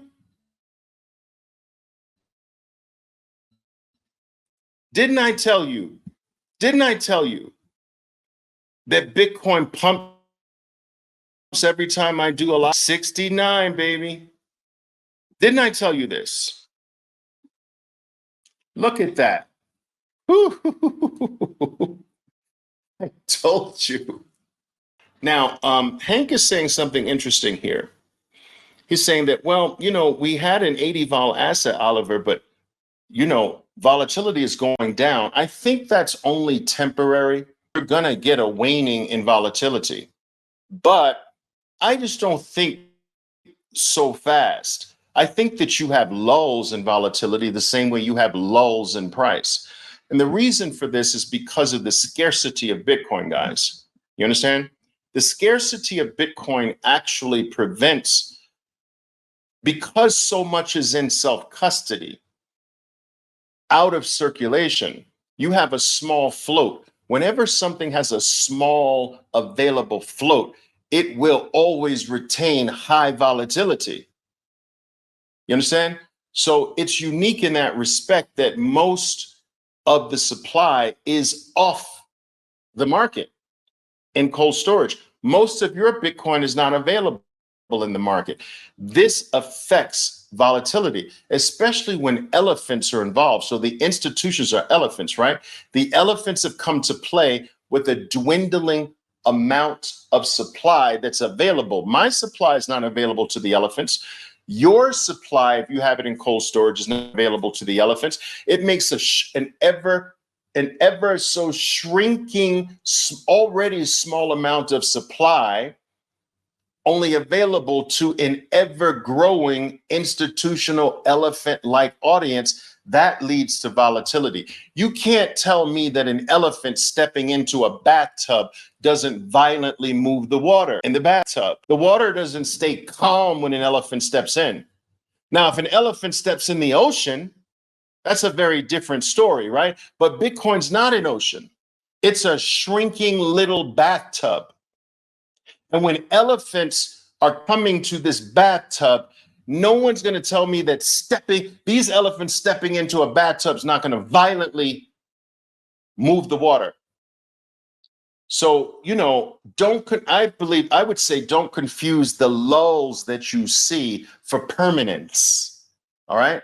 This is not going to be permanent. We're still going to have, high volatility in the asset. Thank God, because volatility, you want the volatility, especially with an asset, guys, that is volatile it's volatile in your favor 3-1. The volatility is to the upside 3-1. Yes, we have volatility to the downside, but it's 3-1 to the upside. Just very, very powerful. That's funny. Bitcoin is wife changing. All right. PJR said that. Bitcoin is wife changing. I love that. Oliver, why does Bitcoin always pump on a Sunday? I think it's because I always do a live on a Sunday.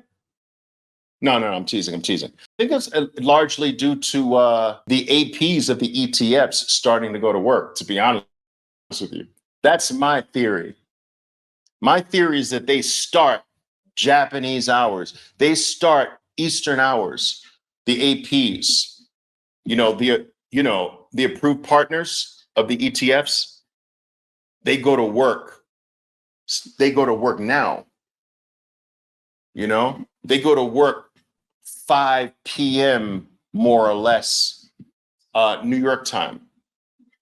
They start going to work on Sunday because that's really the beginning of Monday. It's the beginning of Monday for the States is literally the start of trading in the Japanese market. A lot of people don't know that. Not enough people have sort of paid attention or applied a lot of attention to this aspect of Bitcoin in their life, how much of their life should be in Bitcoin. And so we're going to really talk about that. I don't think that, just as a caveat before I start delving into this topic, I don't think that there is a right allocation, a right percentage of what Bitcoin should represent in your life. I don't think there's a uniformly right answer for everyone. I think a lot of your answer, whatever answer you have should and probably will evolve over time. So not only do I not think that there is a specific blanket uniform allocation to Bitcoin that is right for every single human being, I also think that whatever is right for you at the time will not stay that indefinitely. I think that this is an evolving thing. Our life evolves, and our life allocated to Bitcoin, as it were, evolves. And I sort of like that twist too, guys. I like to flip the idea of how much should I allocate to Bitcoin. I like that. How much of my life should be allocated to Bitcoin versus, how much Bitcoin should I have? I like to look at it sort of from the other way as well. The title, of course, of my talk is Why I Am Not 100% Bitcoiner. This might surprise some, but at the end of our talk, it's not going to surprise you at all. I promise you. So, number one, my age. Okay. I'm not a 100% Bitcoiner, guys, largely because of my age and the status that I've managed to achieve for my age. I was very fortunate, guys, to spend all of my career in the financial markets. So I've done absolutely nothing else with my life. I only know one thing. I know how to play financial markets. I've had no other real job. I've had no other function. I've had no other specialty. I had no other plan B except Bitcoin now, but it had no other plan B except trading financial markets, playing financial markets learning how to scour the world for the best opportunities for staying ahead of all of the things that can cause you to sink in this world financially. All right. And that became my lifelong mission. That became my specialty. As a result of that, I was actually fortunate enough, guys, to start at a time that was nearly perfect for this. You see, prior to my starting in the financial markets from the equity side, the entire world was largely dominated by bond traders. I started in the equity markets in the 1980s, and that was the resurgence of equity markets taking over, to a certain extent, the mind, imagination, and desires of the vast majority of people. There's this saying that, bonds are for gentlemen. And while the bond market still largely remains one of the smartest markets in the world, I believe that the bond market is smarter than the equity market overall. So traders and market participants in the bond market have a bigger, a more sophisticated handle on the macro items that move the world of money. I believe that they are smarter in that regard regarding equity traders, but the world exploded as far as equity participation, equity trading in the 1980s. And I started in the 1980s. So I started at the right time, and I went to a semi-retired stance relatively early in my life. One might can argue between the ages of 28 and 33. I was semi-retired definitely after 33 years old, semi-retired. But my point in telling you all of this is that over a 40-year period, I have amassed a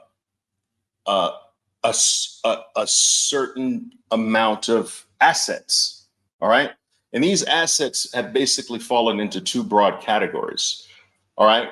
One was a big trough of gold. My father was a gold bug, so that pretty much made me a gold bug my entire career.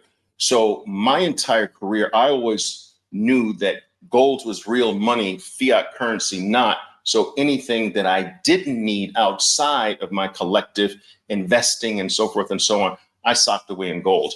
I subsequently put all of that into Bitcoin. So today I'm not a gold owner, but we're going to put that asset to the side. So the remaining two asset classes that really I've accumulated over 40 years, stocks, all right, long-term holdings in stocks. I still have my very, very first sizable investment I made. Wasn't sizable at the time, it's sizable now, which is an Eli Lilly all the way back in 1981. I still have that. I still have my McDonald's. I still have Microsoft. I still have Apple. I still have Amazon. I still have NVIDIA. I still have a variety of things that I've held over decades. Okay. And admittedly, today, as I sell down gradually, that does go into Bitcoin. But I can't be 100% because I have these troughs of my wealth in equities. The other category is homes. And I am also today paring down my property holdings. I'm down to my last 4. All right. I had many more. When I pare down my property holdings, that does go into Bitcoin, all of it. I don't need it. All of it goes into Bitcoin. All of my gold went to Bitcoin.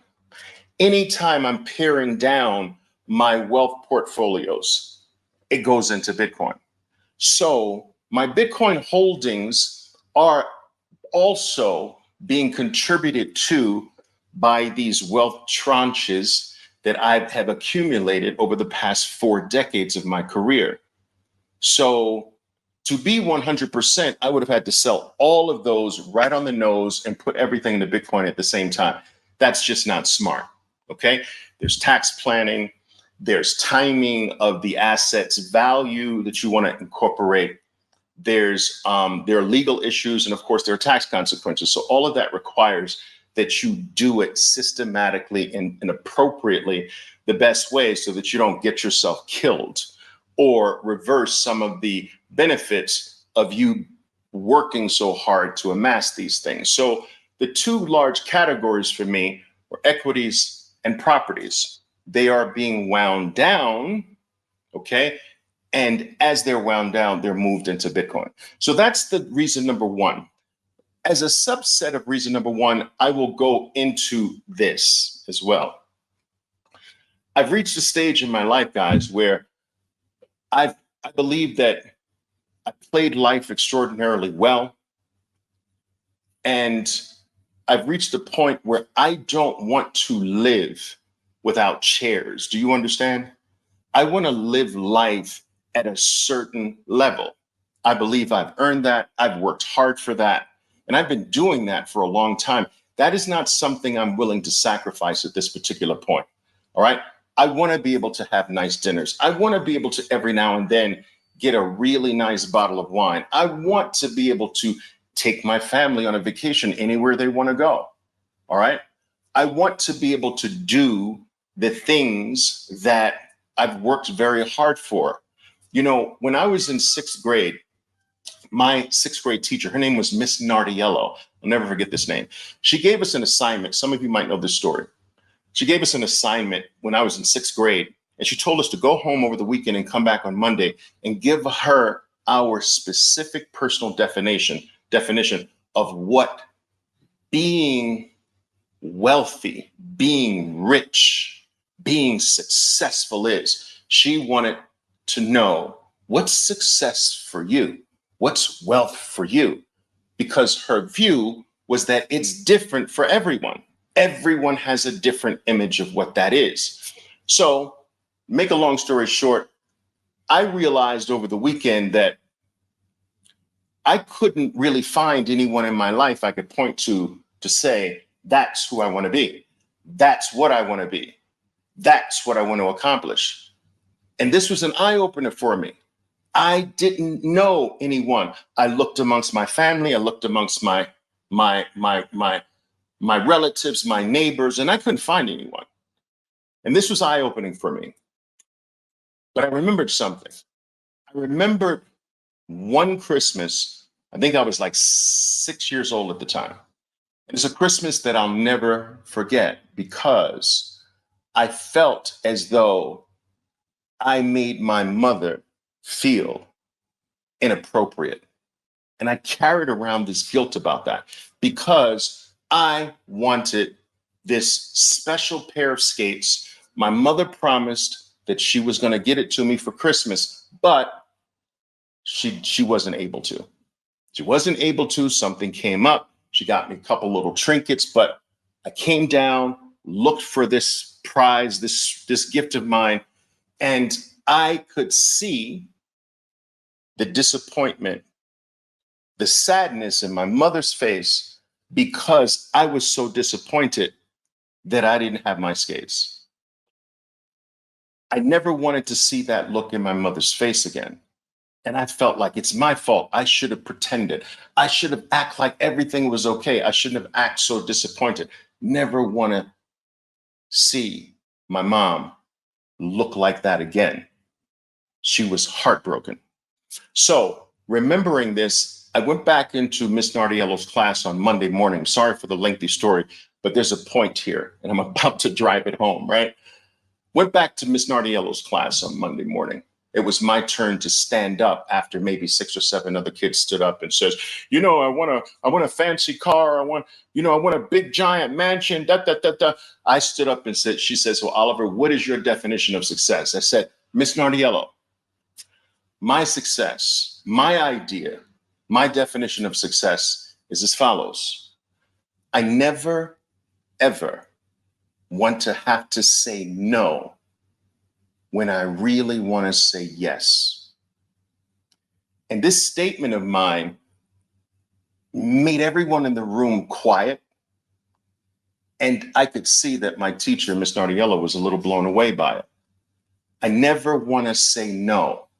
I never want to have to say no when I really, in my heart and my soul, I want to say yes. Because my mother really wanted to say yes to those skates, but she couldn't. And I never wanted to live like that. I never want to say no when my true desire is really yes. And to me, that's being successful. When your no's are real. When I say no, it's because I don't want to, not because I can't. And that's what drove my life. Do you understand? That drove my life. I never want to have to say no when I really want to say yes. So I'm going to live my life making sure that my no's are not phony. My no's are not fake. My no's are absolutely real. So that when Oliver Velez says no, it's because he doesn't want to, not because he can't. Okay? Now, let me bring this home. Why have I told you all of this? Because I've reached a point in my life where I want to live on a level. I don't want to go back to having to say no because of Bitcoin when I really want to say yes. Now, I'm not saying that is not appropriate for some. I am talking about me personally. I'm not willing to go back there. So if I want to say yes to something, instead of saying, well, you could put this in Bitcoin, I'm not going to do that. I'm not going to say no when I really want to say yes. I'm at that station in life where I'm able to do that and it not really hurt me, it not really be a detriment to me, my future, the future of my family. And so I'm just not going there. I'm not going to go there. So I want to be able to live my life at a certain level where I can still always say yes and be a Bitcoiner. Do you understand? Now, again, I'm not saying sometimes that attitude of saying no when you really want to say yes is appropriate for some. It might even be appropriate for the majority of you. It's just not appropriate for me in my life near 60 years old. Do you understand? It's not appropriate. Not saying no. All right. I'm going to live my life. I'm going to live it on a relatively high level, and I'm going to be a Bitcoiner. Item number 2, I am not 100% Bitcoin also because I don't ever want to have to sell Bitcoin. Most of you who've been following me for a certain period of time, you understand, guys, that I don't believe this is an asset that you sell. I believe it's a one-way street. I believe that once you're in, that's it, because Bitcoin represents freedom. We've talked about this ad nauseum. Bitcoin is freedom. So when you ask me, Oliver, when should I sell? That, to me, that sounds stupid, because you're really saying, when should I leave freedom and go back to not being free? So Bitcoin represents more than buying something for $1 and selling it for $2. You can do that with cocaine. You can probably make more money buying and selling cocaine. I'm in Medellin, Colombia. I know this, than Bitcoin. So it's got to be more than that. Do you understand? You can get lucky with some shitcoin and make more money. Bitcoin is way over and beyond just, I bought something at $1 and I sold it for $2. Yuppie. There's a zillion things in life we can do that with. It's far deeper. It's far more profound. Bitcoin is your freedom outside of a corrupt system, from a corrupt system.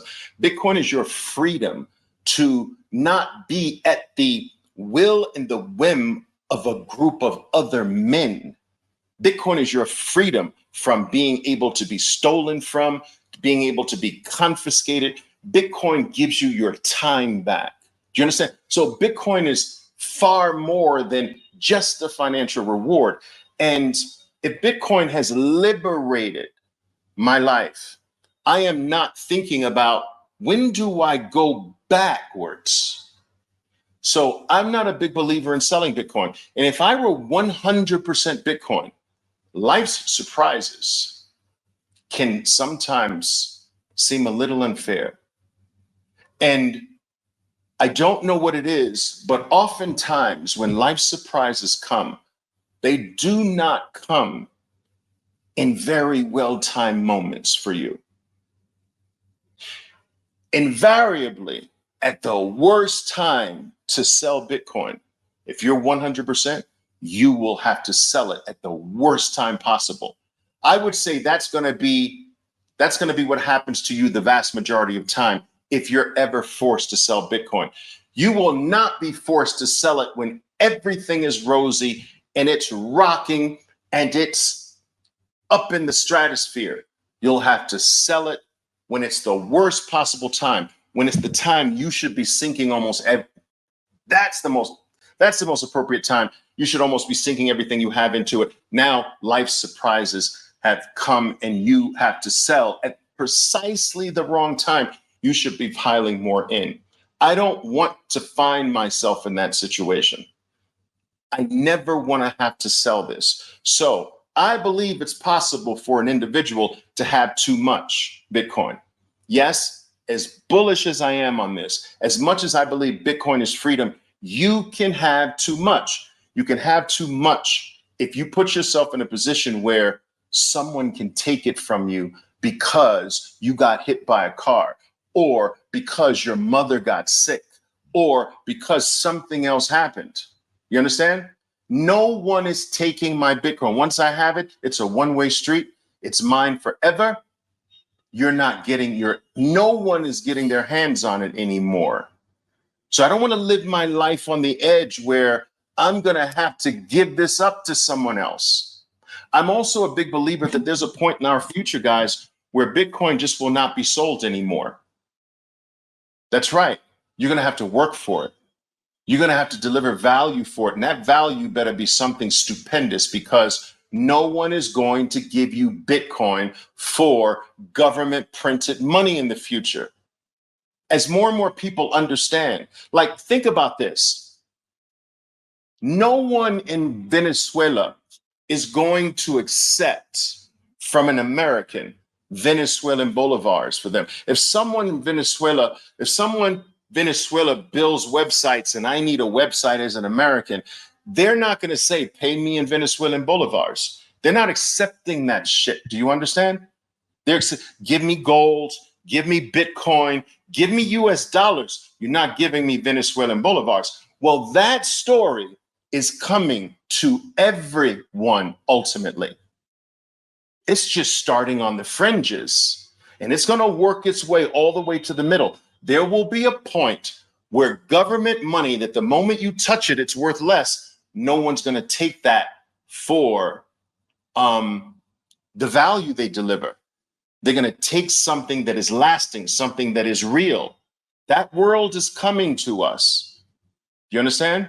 That world. And so I believe that world, we're approaching a world where I'm not taking dollars. I'm sorry. You got to pay me in Bitcoin. If you really want my service, if you really want this thing I made, if you really want this piece of art, if you really want to learn from me, if you really want this thing that I do better than most people in the world, you got to give me Bitcoin. I'm not taking Venezuelan bolivars. I'm not taking Argentinian pesos. I'm not taking Japanese yen. Bitcoin or nothing. So go out there and find Bitcoin. That world is coming to everyone. Do you understand? So to me, selling is you're not going to be, you may not get it back in the future. You sell Bitcoin, you're not going to be able to get it back. It's the same as if saying, like, look, there's 8.2 billion people on Earth, estimated to be on Earth right now. What if there were only 21 million homes for 8.2 billion people to live on? That's impossible. So the value of a home, if there was only 21 million for the entire globe of human beings to live in, those with a home would be the special people. The homes, what cost would what would the value of a home be? Infinity. This is where we're going with Bitcoin. It's going to be infinity. Your home would be infinity if only 21 million existed for 8.2 billion people. Now, think about that scenario. If you'd have a home, you'd never want to get rid of it. You'd pass it on to relative, to generation after generation. And everyone would understand the only way we're going to ever remain with a home is if we hold it. Because if we get rid of this home, we will never in a million years get another one. No one else is going to be stupid enough to give up one of the only 21 million homes in the world for 8.2 billion people. Now take that scenario to Bitcoin. We're going there, people. 21 million for 8.2 million, 8.2 billion now. It is estimated by the year 2050, there's 10 billion. It is estimated, whatever the number is, by the year, 2100. The population numbers are never going to stop. We're growing Earth's human beings at a net of deaths by a net of 250,000 new human beings per day. Every day there's 250,000 new human beings. There's more human beings, but net of deaths, there's 250,000 net new human beings on this earth every single day. Do you understand? This makes Bitcoin more valuable by the minute.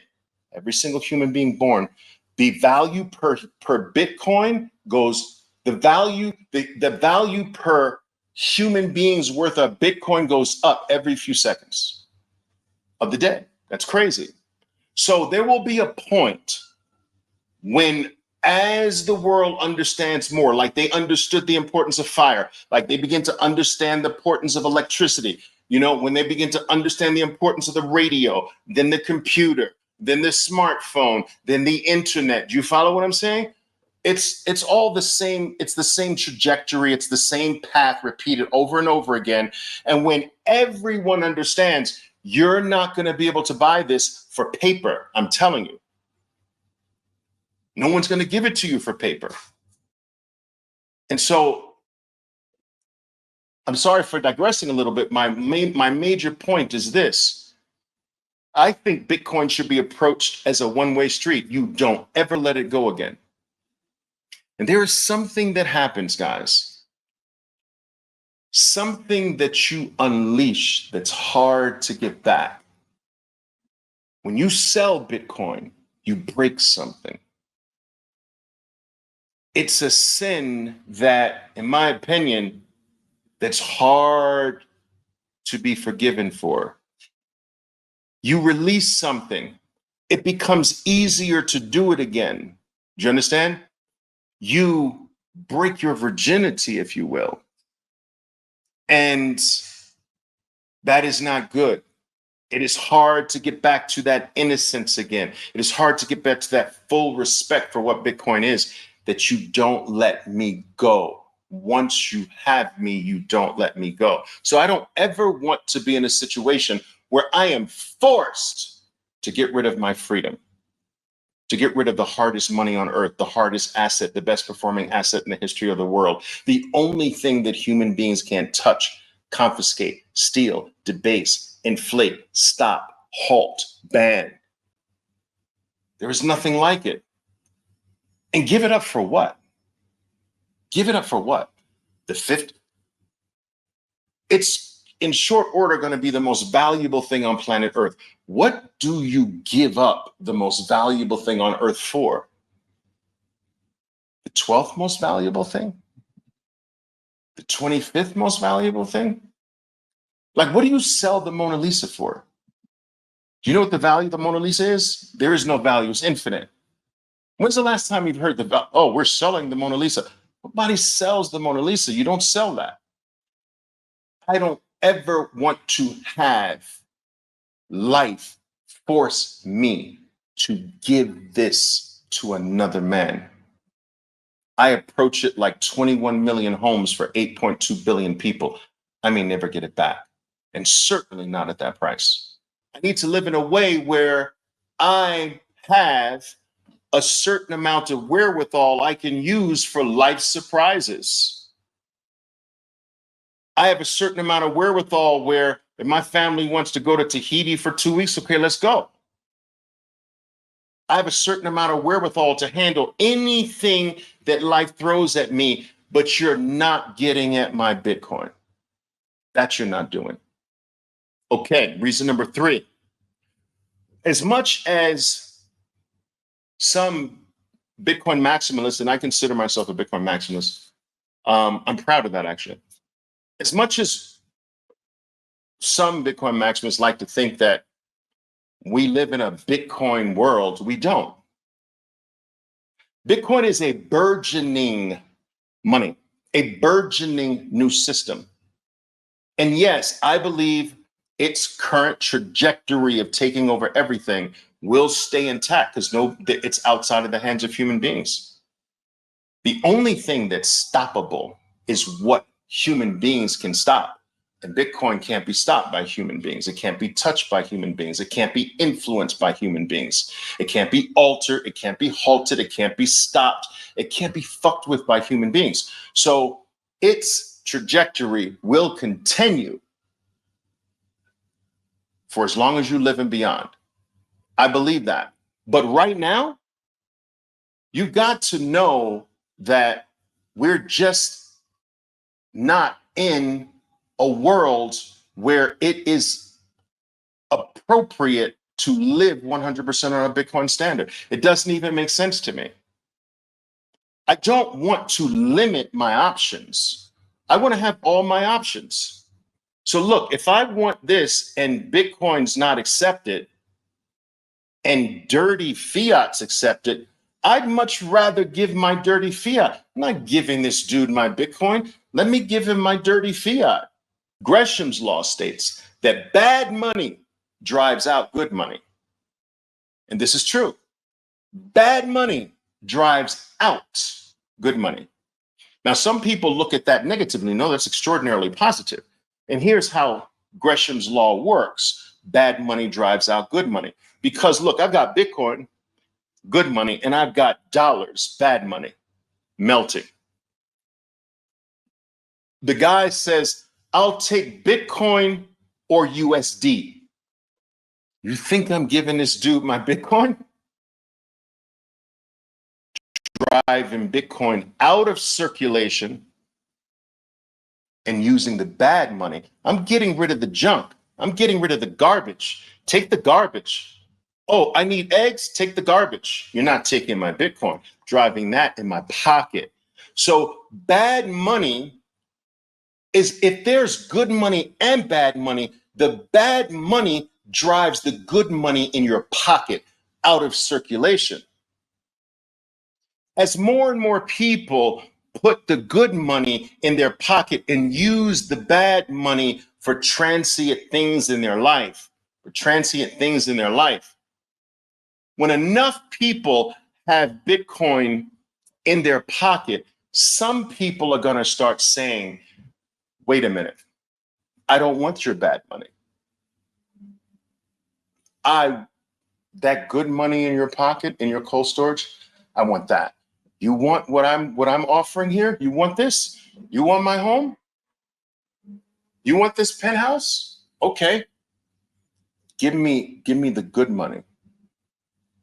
And that is going to start happening over time, more and more, where people are going to say, nope, put the bad money away. I'm not doing that. If you really want the value that I have, if you really want that specialty that I do, if you really want my talent on this for you, give me some of that good money. And as more and more people do that, Gresham's law of bad money driving out good money changes to Tyr's law. Look this up.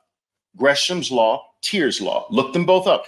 Tyr's law states that then good money starts driving out bad money. As more and more people say, I know you've got Bitcoin. Don't give me this idea that you only have the shit money.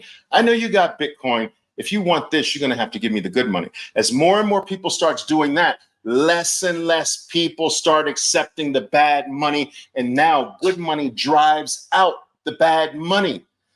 So much so that the good money starts being your main medium of exchange. But you can't get to the main medium of exchange until you have Gresham's law period for a while, where good money has been driven into your cold storage over millions, tens of millions, billions of people first. Then there's a gradual shift to Tyr's law, where it becomes more and more of the only money that's demanded. That's when you move to medium of exchange, evolutionary step in Bitcoin's process.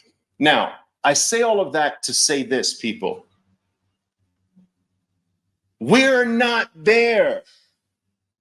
We're not at the stage of Tier's Law. We're not at the stage of Bitcoin as medium of exchange.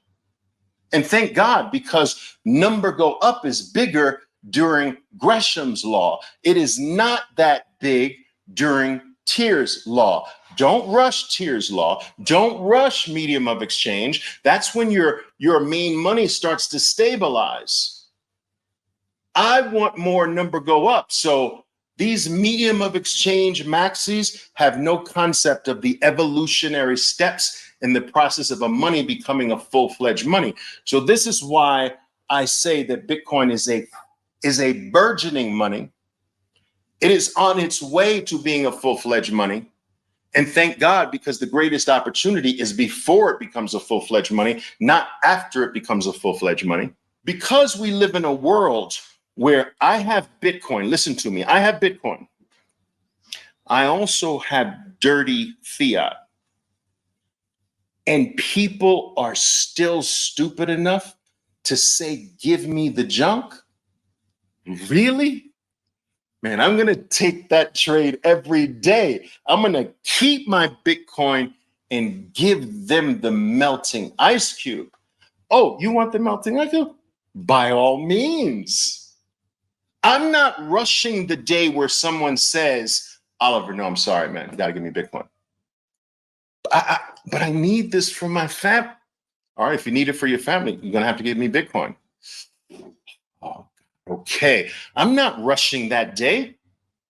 So we're in the era where most of the world will still take your dollars. Can you freaking believe that?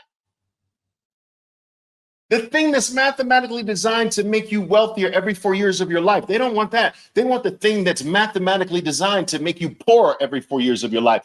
I will take that trade every single second of the day. Do you understand? I'll take it twice every single second on Sundays. Be glad we're in this phase. There are going to be people in your bloodline that look back on your era today and says, I can't believe that my great uncle lived in a time where people literally accepted government money instead of Bitcoin. Really? You're going to have people in your bloodline that say, I can't believe that my grandfather, my grandmother lived at a time where people actually accepted dollars for their Bitcoin. Like, who would do that? Crazy, right?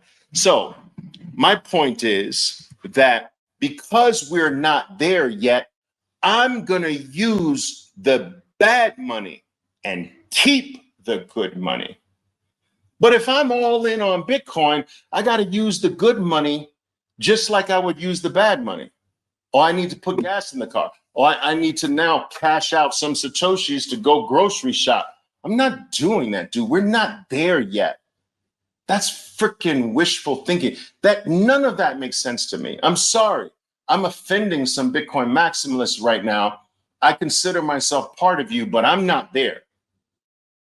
I've got bad money and I'm going to get rid of that. I'm not getting rid of the good money. That doesn't even make sense to me. 4, assets, real estate, stocks. I'm winding down. All of my gold is in Bitcoin, all of it. Late 2022, pushed all of my gold into Bitcoin. It took me months. People say, oh, well, the gold market is very liquid. It's, 19 to 21 trillion dollar market. The gold market is not liquid. Dude, I'm telling you, as a lifelong, my father was a gold bug and benefited from that huge gold run up in the 1970s. He accumulated gold illegally back in the 1960s, early 1970s. It was illegal. And boom, right into the beginning of the 1980s, it changed our entire life. Guys, my clothes changed, my neighborhood changed, my house changed, my schools changed, my friends changed. Everything changed in my life because of gold. My father hit it huge. So I always knew that, all right, look, For me, the good money is gold, the bad money is dollars. And then everything in between was houses and stocks. So I've always accumulated gold, but real gold. I played the spot ETF when it came out late 2004, got in early, got in the first, hey, baby, I got in the January of 2005, GLD. But my point is that is gold was completely unwound and it is not liquid. It took me months to get rid of my gold. And yes, I got taken advantage of a bit because I wanted it in Bitcoin fast and didn't want to wait a freaking year. And so what did the gold dealers and all that do to me? They dropped the bid on me. And I had to decide, do I take this bid? This is an unfair bid for my gold. But they knew I wanted it. This is what I mean. That shit doesn't happen in Bitcoin. I had to rely on other men to set the freaking price for my gold. I had to rely on this other man. These other human beings dictated how much I got from my gold. That's bullshit. When you have it in sufficient amounts, it is not liquid. I'm telling you. My father experienced the same thing in the beginning of 1980 when he was getting out of his gold. He got raped a little bit too, found out how illiquid the market was. Guys, it's a freaking, I'm not going to say it's a farce, but it is not what it's cracked up to be. I'm telling you, maybe 2,000 years ago, maybe 500 years ago, but today, gold is not cracked up what it's to be. I had personal experience of this. And most gold people talking out there, talking about, oh, it's better than Bitcoin, and it's the real money. They don't even have gold. They got an ETF or something. And most of them don't even have anything. They're just talking BS.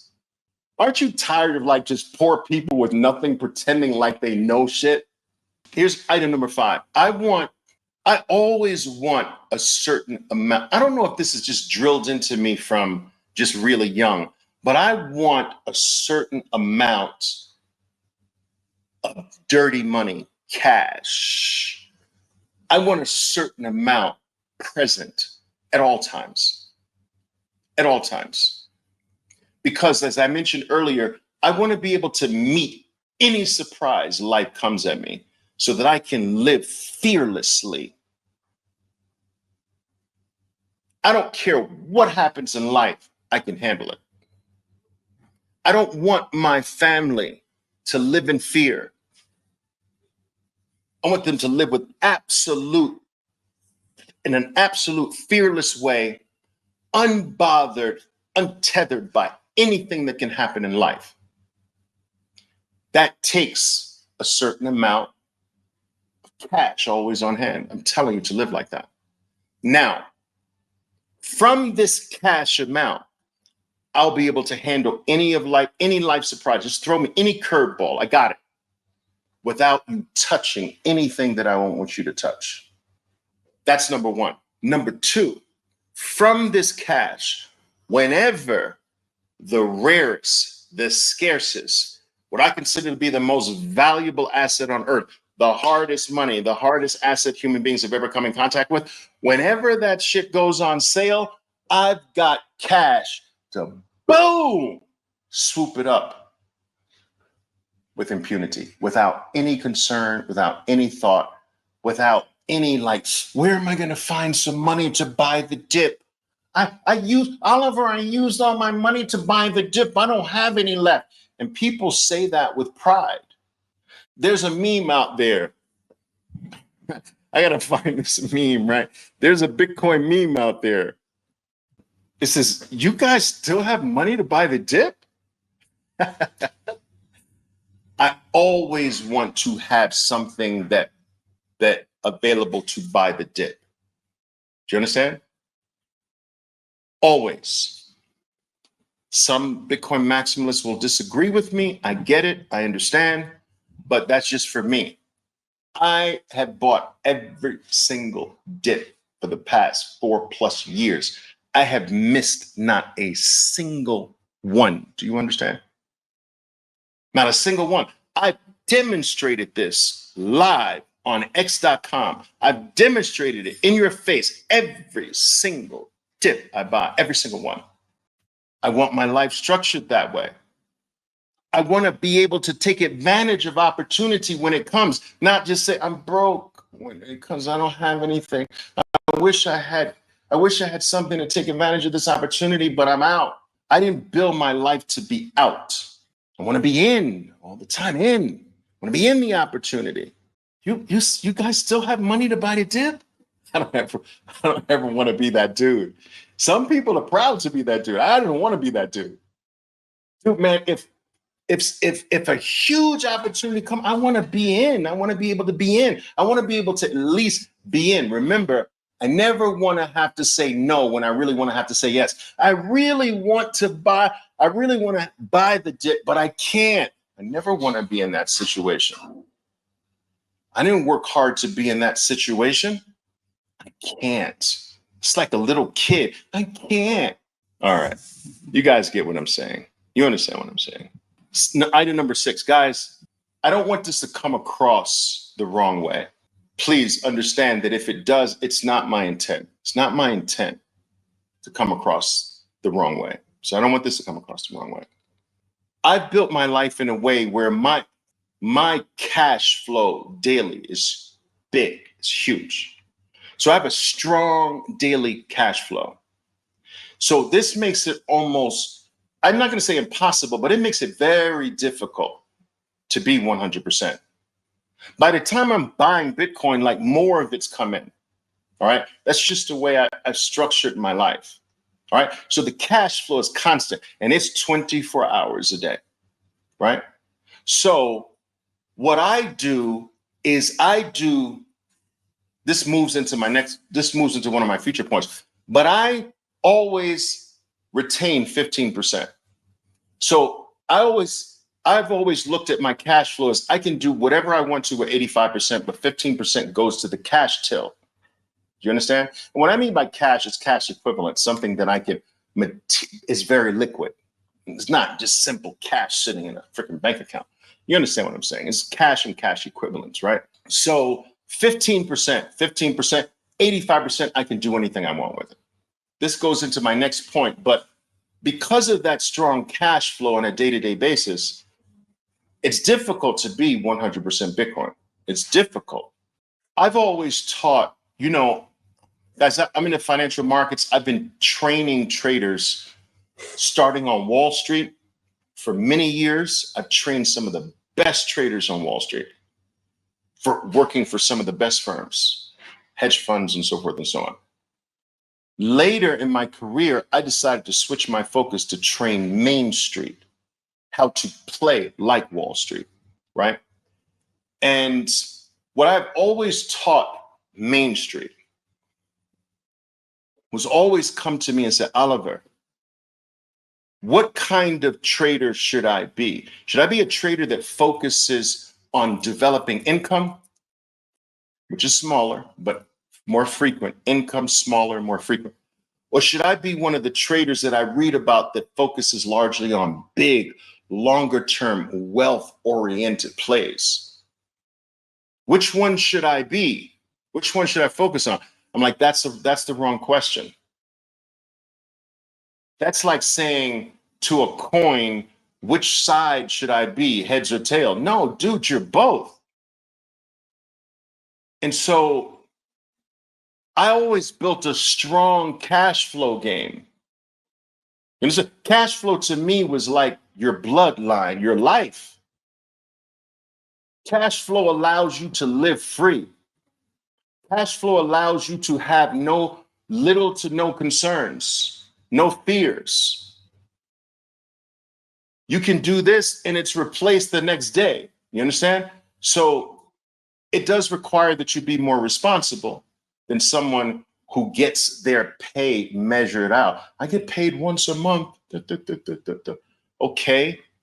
That's not real. That's monthly cash flow. That's not really cash flow. Cash flow is constant. So I worked on building a strong cash flow, but I worked on building the cash flow to a level that is way over and beyond what I need to live my life. So 85% I don't want, I don't need now. Boom, that goes somewhere else. I retain the 15%. You know, my point is, you've got to be an income producer and a wealth accumulator. Bitcoin is the perfect vehicle to be a wealth accumulator. But you've got to work on having an income producer. Bitcoin's not an income producer, it's a wealth creator. You understand? But if you're just Bitcoin, where's the income side of this? Where's that? Because there's two sides of the coin. There's income and wealth. Income and wealth. Where's your income side, dude? You just got the wealth side? It doesn't work that way. Now, some of you, your income side is your job, your career. That's fine. Some of you got a business. That's fine. Some of you have a craft and art, whatever. That's fine. But whatever it is, you should try to make that strong. Like that's what I focused on, making my income side strong and growing it to the point where now I could take chunks of that income and move to the wealth column, the wealth category. The cash flow is still strong, making it very difficult to be 100%. Now, remember I told you, this gets me to item number 7. Remember I told you that there's use 15% of the cash flow, 85% to whatever else, right? I don't need the 85%, right? So let me show you. This is where I believe is the right amount for most people. Look, read. BlackRock suggests an 85% Bitcoin allocation. BlackRock's insights. BlackRock recommended massive 85% Bitcoin. This is from the biggest wealth manager on planet Earth. They're telling you 85% is the number. BlackRock's telling you 85%. Now, if anybody wants a good report to read, this one is a fairly decent report. They analyzed BlackRock's study that suggested an 85% Bitcoin allocation. So just Google BlackRock Bitcoin allocation 85%, and you'll find all of this stuff, right? I'm living according to that, guys. 85% goes to Bitcoin. 15% goes to the cash till. Do you guys understand me? 85% goes to Bitcoin. 15% goes to the cash till. That's how I divide everything that comes in. 85% Bitcoin, 15% everything else. 85% Bitcoin, because I don't need the 85% for my day's life. I don't need it to live on, or whatever the case is. Boom, Bitcoin, 15% to the cash till. Derek is saying, is it wrong to be 100% when you're young, to make all the sacrifices now? I would say absolutely no. No. Like I told you guys, there are some people who I believe 100% can be appropriate for. Let's say you live with your parents and they don't demand anything from you and you've got a job or whatever, you can be 100%. I don't recommend that you be 100% with a family with responsibilities and 4 kids running around. And you know, guys, remember I told you that you can have too much Bitcoin? And one of the things, this is what I've taught my people that rely on some of my guidance, right? I said, look, as special as Bitcoin is in our lives, you have no right to negatively impact another human being's life just because you want to be a Bitcoin maxi. Just because you want to be a Bitcoin maxi, you should not be making another human being miserable. You should not be making another human being live in a way they don't want to live because you want Bitcoin. That, I believe, you have to draw the line and do it honorably. You know, we all can go after our dream. We all can go get what we want, as long as what you want does not affect another human being's life. You making your wife eat pork and beans? She didn't sign up for that shit because you want Bitcoin. I say no. Some of you say yes. Oliver, pork and beans are good for her.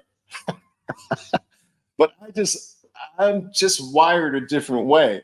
I couldn't look my mom in the face being like that. You understand what I'm saying? So, you know, everyone's got to make their own decisions with this. But at the end of the day, guys, you really don't even have to do this overboard. If Bitcoin's going to where we know it's going, you don't even really have to live like that. You understand what I'm saying? You don't really have to. You don't have to be miserable. If it's going, as long as you're consistent. Guys, listen to me.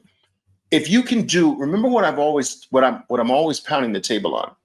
If you can make sure that at the very least, every quarter of your life forever, you have more Bitcoin this quarter, 3 months. I have more Bitcoin this 3 months than I had last 3 months. So every quarter at a minimum, if you are more Bitcoin rich every quarter of your life, your children's children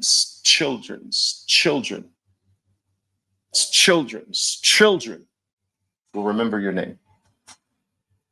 That's where this shit's going. That's all you have to do. Now, it's better if you can do it bi-monthly instead of every 3 months, every 2 months, have more, or every month have more Bitcoin than last month, or every week have more Bitcoin than last week. If you do that forever, no one in your bloodline, no one in your family in the future will ever have to live in fear, uncertainty, without and in doubt. Never. As I told you, your children's children will remember your name. And so, in order to do that, can you do that in a way where you also live? Can you make sure that I have more Bitcoin this week than last week and live? Can you make sure that you have more Bitcoin this quarter and last quarter and also live? What's the last thing? That was 7. Bitcoin's 85% rule. I like that. I like that 85%. All right. I wouldn't go smaller than 75%. I like that 85%. Okay. Last thing. This is the last one, 8, right? Borrowing. Get this. Smoke on this. Borrowing is the future.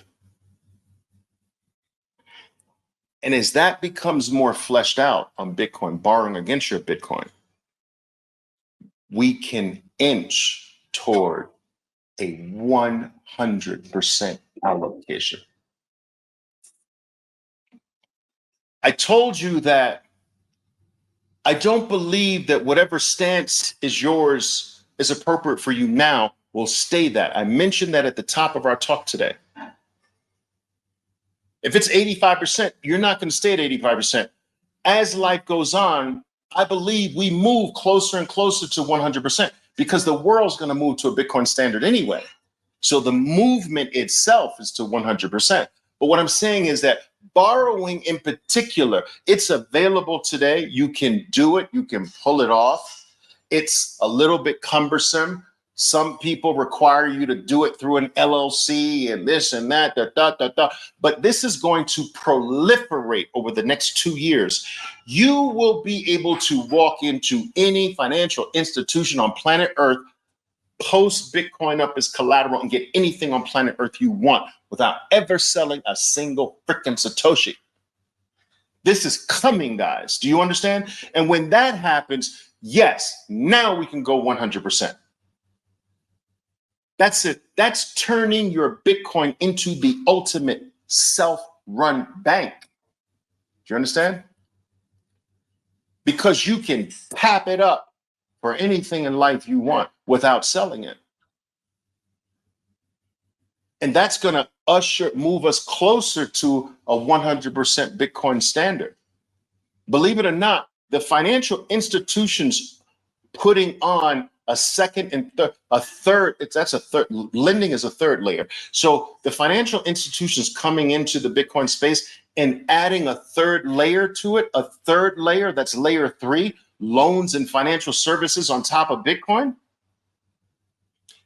They don't understand. They don't even understand this. They don't understand that what they're doing is accelerating the day that it is a Bitcoin only world. People say, well, Oliver, that's bad. That goes against the Bitcoin ethos. Oliver, I'm a Bitcoin maxi. That's not good for Bitcoin banks and this and that. Dude, no, you're looking at it wrong. Bitcoin is the ultimate Trojan horse. It's entering everybody's world, and it's incentivizing all of these worlds. Its tentacles are entering in. It's incentivizing them to do things with it that benefit them, which further gets themselves into the clutches of Bitcoin. That's all good for Bitcoin, all of it. Yes. Being able to borrow against your Bitcoin, to do anything in life at any moment you want, even at 2 a.m. in the morning, because Bitcoin is freaking 24 hours a day, like no other asset on planet Earth. That's crazy. That moves us closer and faster to a global Bitcoin standard. It accelerates the need to have this most pristine of all collaterals, because people are going to give you more for Bitcoin collateral than a house collateral, than a building collateral, because it's global and it's available 24 hours a day. Your building, nobody wants, if you default on your loan, nobody wants your building, dude. Like, the bank gave you the loan with your building as collateral. They don't want that piece of shit.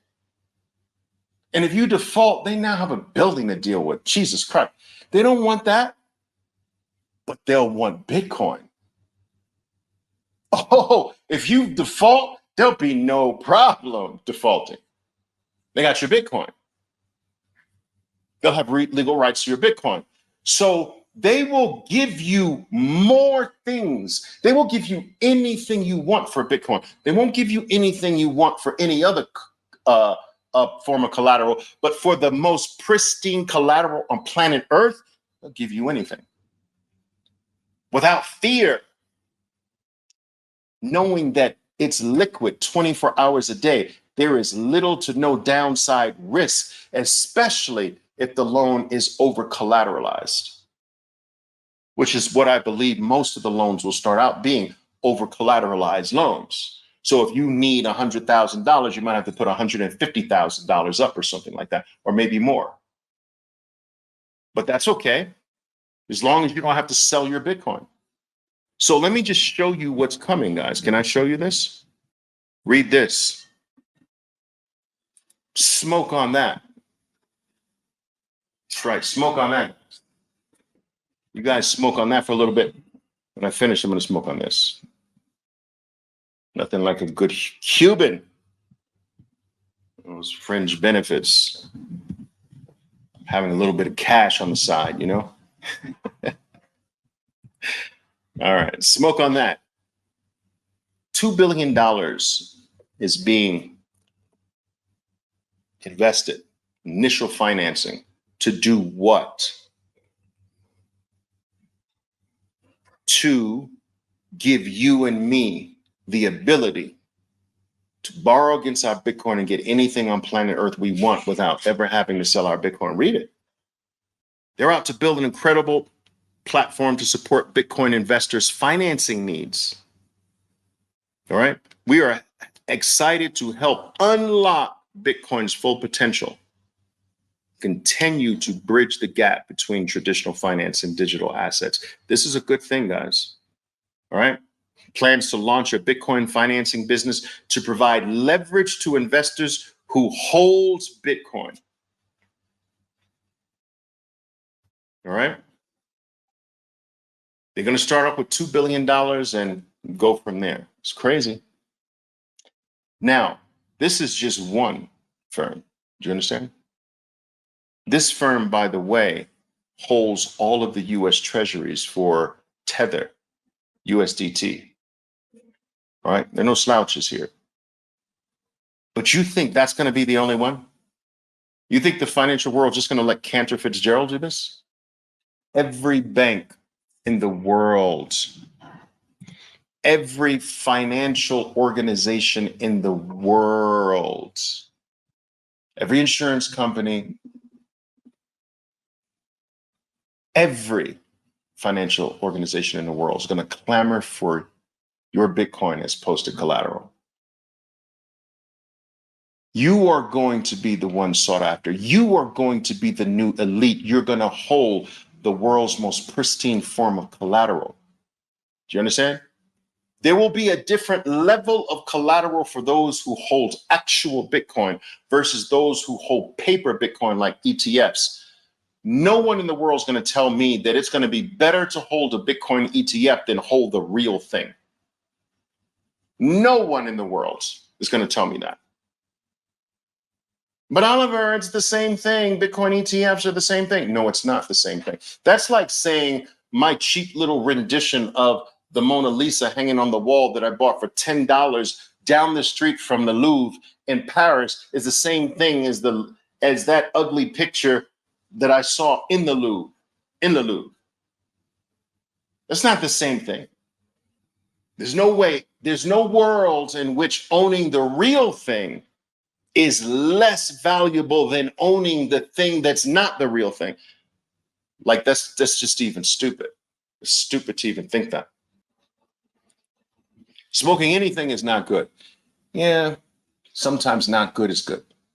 Sometimes. Gotta live, man. You gotta live. Gotta live, man. Sometimes, you know. My father used to say, don't ever trust a man who has no vices. Anybody agree with that? To Oliver, don't ever trust a man who has no vices. That man's a liar. He's hiding something. And Dad used to say that. Gotta have one vice. All right. Too perfect. Too perfect is a warning sign. Ding, ding, ding, ding. This dude is too perfect, man. No, I'm not trusting that. Nobody's perfect. He's too perfect. No. Thank you, Dad. Thank you, Dad, for these lessons. There we go. Those are the reasons I'm not a 100% Bitcoiner. As I mentioned, the world is quickly developing things that will speed up the ability for me and others to be 100%. And I don't think that's a long way off, guys. I think we've got one cycle, 2 cycles at most. I think one cycle, you'll be able to, as a Bitcoiner, get anything on earth you want. One cycle is 4 years. Anything you want. It's crazy. And I think there are going to be loans where you never have to pay it back ever. Oh, yes. There will be loan products where you never pay. Never. The real estate moguls have been doing this forever. Refinancing and never paying, refinancing. Generation after generation lives. None of them have any jobs, but they live on the top of the world. And no one's ever paid the loan. And there's new loans and no one pays those loans. And there's new loans and no one pays those loans. You know, same thing's coming to Bitcoin, guys. I announced in 2019 after I had been studying somewhat Bitcoin, researching, going over all of its past cycles, its history. I do this with every asset before I actually start delving into the asset. I wanted to watch Bitcoin go through a bear cycle. I'd never seen Bitcoin go through a bear cycle. So I actually wanted to live through one, monitoring how it moves, how it behaves, how it performs during a bear market. So I wanted to actually be there with it.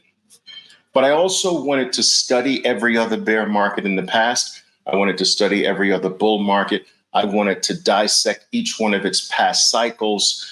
I wanted to look at areas of price support. I wanted to look at Bitcoin's history through the eyes of a few metrics, through the eyes of a few indicators, and so forth and so on. I did a deep dive starting from, I would say, the peak in 2018. I lived through Bitcoin's decline, not in the asset. I lived through it just by keeping tabs on it, just by monitoring its drop from just under 20,000 all the way down to $3,200. I'm getting to the point. I think it's important for me to give you this history. It drops to 3,219 and it hits that low, I think sometime in 2018, late 2018, early 2019, something like that. But we bounce off of the low. Now, all of my traders know that when you have a precipitous drop in an asset, that it is rare that it turns around and creates a V bottom. That's not impossible. A V bottom is not impossible, people. It's just rare. Drop V straight to all-time new highs. It's not impossible. It's the rarest of all bottoms. The most common bottom is some version of a retest. So we bounced hard off of 3,200. I told all of my traders at the time, this is not the one. The bounce is not the one. Everyone said, Oliver, is it time for us to strike yet? No, it's not. You guys know what I've taught you. The first one is usually not the one. We're going to let this bounce go. I was actually sort of blown away by how strong Bitcoin bounced off that low. It bounced off of the low, if my memory serves me correctly, 3,200 to a little bit shy of 14,000, something like that. And I'm like, whoa, that was freaking impressive. I thought I messed it up. So now Bitcoin starts to pull back from the 14,000. And I'm like, okay, this is what we are normally used to, that secondary retest. Now that retest does not always come all the way back to the prior low. So we always start early. So at the time, and I'm getting to my point here, at the time, I told everyone who's monitoring with me, and they're anxious, they want to hit this thing up, but they want to wait for my signal, right? Now, to give you a general idea, I had close to 10,000, a little over 9,000 people with me. Oliver, when do we strike? When do we strike? When do we strike? Over 9,000, okay? So not yet, not yet. So when did we want to do this? I said, when Bitcoin falls back and breaks 6,000, we're going to start accumulating on the way down, but under 6,000. And we're going to do it using two numbers, okay? All of my traders can tell you this today. The two numbers we're going to use is 8 and 3. 8 and 3. So here's how it's going to go. We're going to let it break 6,000, and we're going to buy at the first number 8, 5,800, then 5,300, then 4,800. There's a number 8, and then 4,003. So we do 8, 3, 8, 3, 8, 3, all the way down. And we do this in the form of a pyramid. So the first buy is lighter. The first two buys are lighter. So 58 light, 53 light, 48 medium, 43 medium, 38 heavy. So we managed to get our last buy off at 3,800 or so on a few exchanges, not every exchange, but we did get a sizable amount at 3,800. This all occurred in March of 2020. Some of you were with me. You know this. I've had not only that group that participated with me, I had thousands of people watching every move. I made every move available. I made the reasons for every move from that day, March 13th, March 12th, and March 13th was our two major starting days of 2020. Every move, every buy, the reasons for every move, every buy was made for 4 years until today. After 4 years of people watching every move, understanding the reason for every move, watching me, watching it in their faces, watching me increase my wealth by millions of dollars. They see it. They see the transactions. They see the trades. Very transparent. Millions of dollars. Still, the majority have not been able to pull the trigger in 4 years. Still, the majority can't seem to act. I decided to take some of that activity, as many of you know, and move it and also start to share some of it, not all of it, some of it publicly on X.com, formerly known as Twitter. So I said, okay, for 2 years, more or less, I am going to also start sharing publicly. Okay? And I felt this was good because I felt a lot of people would probably need some type of guidance in the throes of Bitcoin's bear market. So the year 2022 in particular. If you go back to X.com Twitter and look at all my posts throughout the year of 2020, guiding, showing what I'm doing, giving the reasons for what I'm doing, showing how I'm accumulating on the way down, so forth and so on. I even went as far as sharing a portion of my buys. I showed picking up Bitcoin at 17, 20 Bitcoin at a clip.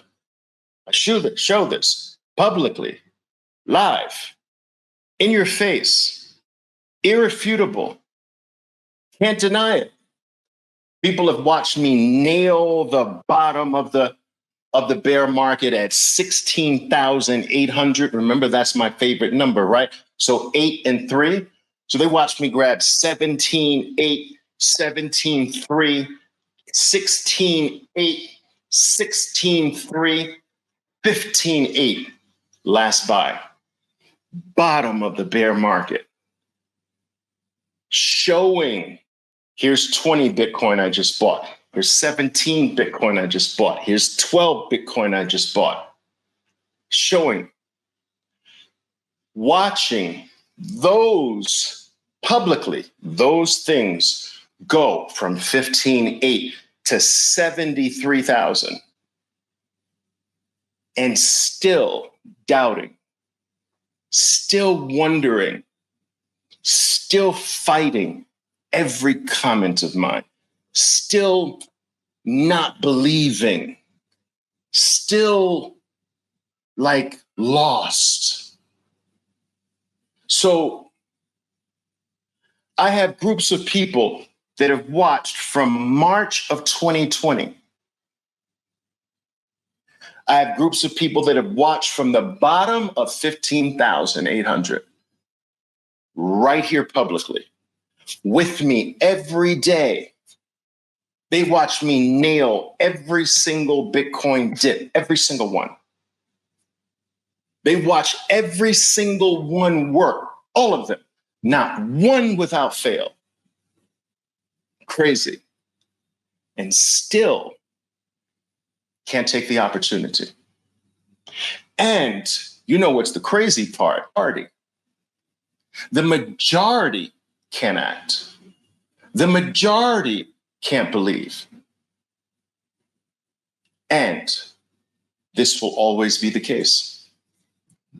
We believe you, but this is gross. I don't know what you're calling gross, but I don't regard my history as being gross by any stretch of the imagination. So I beg to differ. I am making a very, very important point here. I do not want to spend my time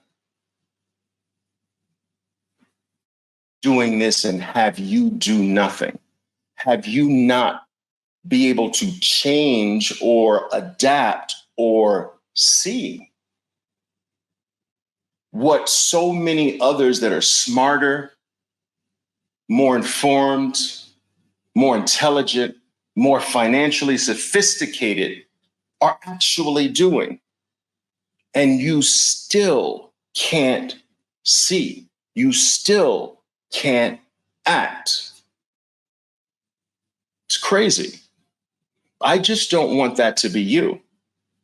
I've seen this happen over and over again throughout my career.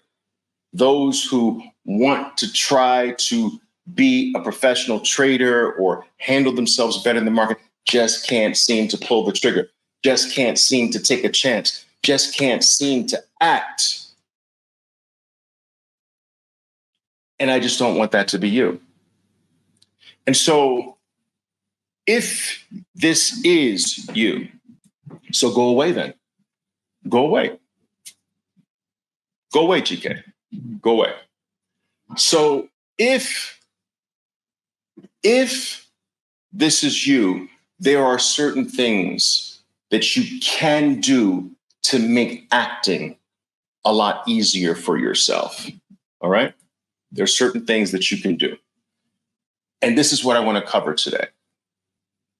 I can't tell you what amount of Bitcoin you should do for yourself and your family. I don't know your financial situation. I don't know what percentage it should represent of your overall world and life. I don't know that. What I do know is that it's zero is wrong. That's what I do know. And so the first goal has to be, guys, if you haven't acted yet, you've got to get off zero and you've got to stop worrying about being wrong. You can't be wrong with Bitcoin. You can't. So you've got to stop worrying about being wrong. That's the number one thing. You got to think about, I can't be on zero, so zero is wrong. I have to stop being wrong. And I can't be wrong. Now, what do I mean by you can't be wrong? Bitcoin is mathematically designed to go to new highs and be higher by a large degree every 4 years of its life. I talked about this at length, ad nauseum, in my last live talk. Okay? My last live talk, I told you that because fiat currency's debasement has no bottom, Bitcoin has no top. Because every 4 years, you are guaranteed for the purchasing power of your fiat currency, whether it's the dollar, the European euro, the Japanese yen, the British pound, the Argentinian peso, the Venezuelan bolivar, the Mexican peso, the Canadian dollar, the Australian dollar, doesn't matter. Whatever your fiat currency, it is guaranteed to move to a new low in purchasing power every 4 years. Because every fiat currency is guaranteed to be at an all-time new low, in fiat terms, in purchasing power, Bitcoin is guaranteed to be at an all-time new high every 4 years. It is literally designed to be the mirror opposite of what fiat currency is doing. So never since the US got off the Bitcoin standard, which started all the way back in 1933, never has there been a 4-year period where our purchasing power, your purchasing power, if you're a dollar holder, never has a 4-year period not produced a new low. Now, if Bitcoin is designed to be the opposite of that, the mirror opposite, then every 4 years, it must be at an all-time new high. So it is mathematically tied to fiat currency debasement. No one can stop this. Do you understand? And so because no one can stop this, it is a mathematical guarantee. So now you can't be wrong over a 4-year period. This is what I'm saying. So you've got to at least give yourself a 4-year minimum. This is not a trade. It's dumb to trade this. This is not a trade. You trade everything else for this. This is the score. This is what you're trying to win. You're not trying to get rid of this. You're trying to accumulate more of this. You're not trying to give it away to someone at some future price. That's stupid. You don't give away the prize. You're doing everything in your life to try to get this, not give it away. You're doing it backwards. Okay? We trade everything else for Bitcoin. I trade Apple, I trade Nvidia, I trade Tesla, I even trade MicroStrategy. But all of that is to acquire Bitcoin. I used to try to acquire US dollars.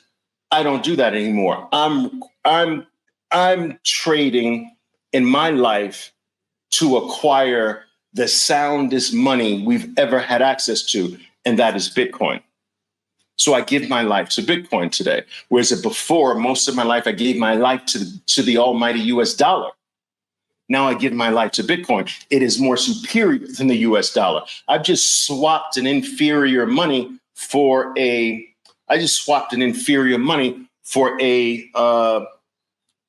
more superior money. That's all. You got to get off zero, and you got to stop worrying that you're wrong. That's number one, that you can be wrong. You can't be wrong. The second thing is that you have to apply dollar cost averaging. This will make all of the so-called volatility of Bitcoin actually work for you. You want to turn volatility into a friend, you dollar cost average. And that dollar cost average frequency can be any frequency that is 3 months or less. So you can say every quarter, I'm just going to make sure I have more Bitcoin this quarter than I had last quarter. If you do that for the rest of your life, your children's children's children's children will remember your name. Think about this. It's as easy as that. Every quarter, I'm going to have more Bitcoin this quarter than I had last quarter. And I'm going to do that for the next 4 years minimum, for the rest of your life if you can. Even if it's just by a little bit, just a little bit more. Just focus on being more Bitcoin rich every quarter. Now, if you can do that every month,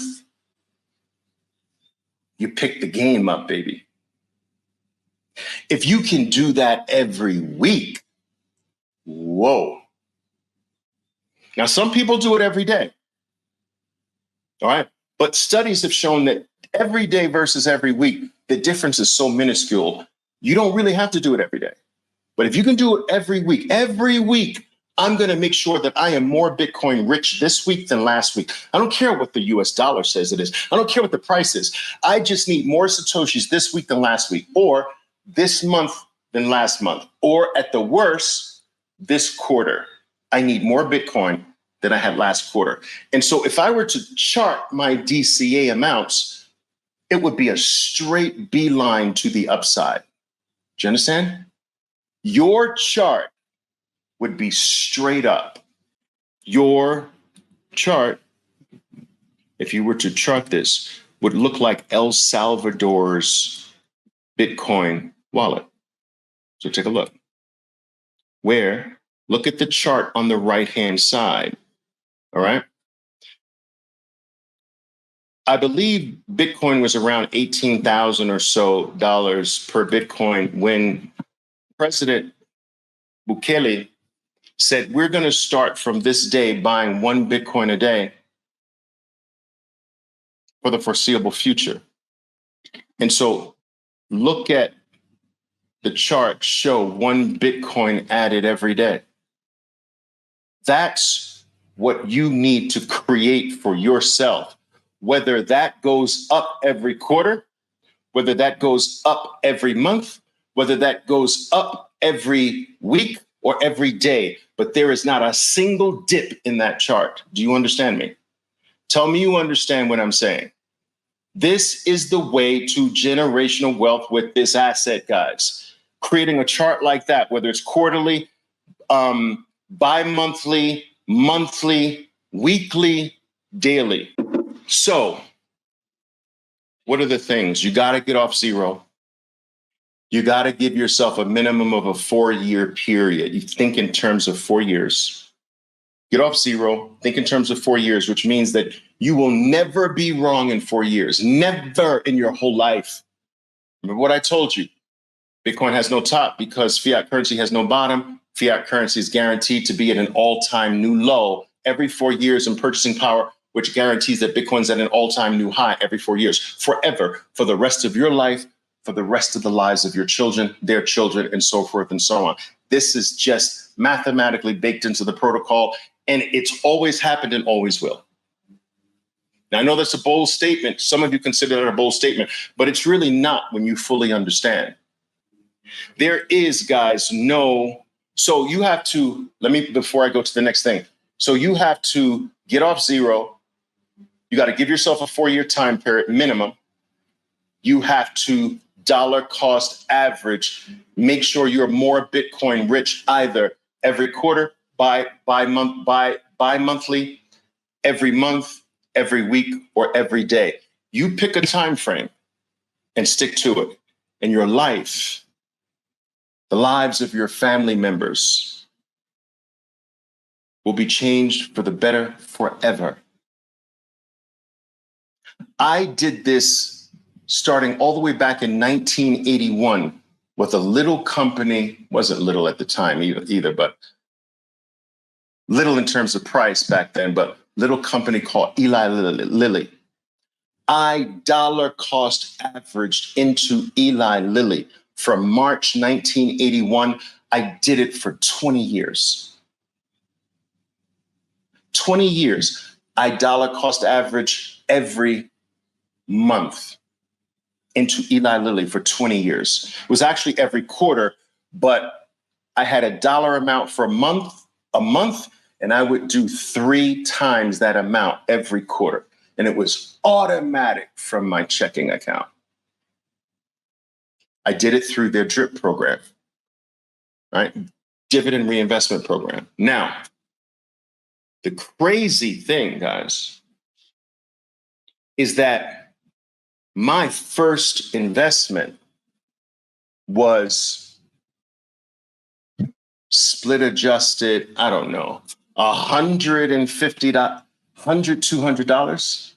That $100 and $200 turned to 10,000 something dollars today. So 150, 200 became 10,000 today. I don't know how many X's that is, but that's a lot of X's. Okay. But that's not the impressive part. The compounding of the dollar cost averaging turned that initial investment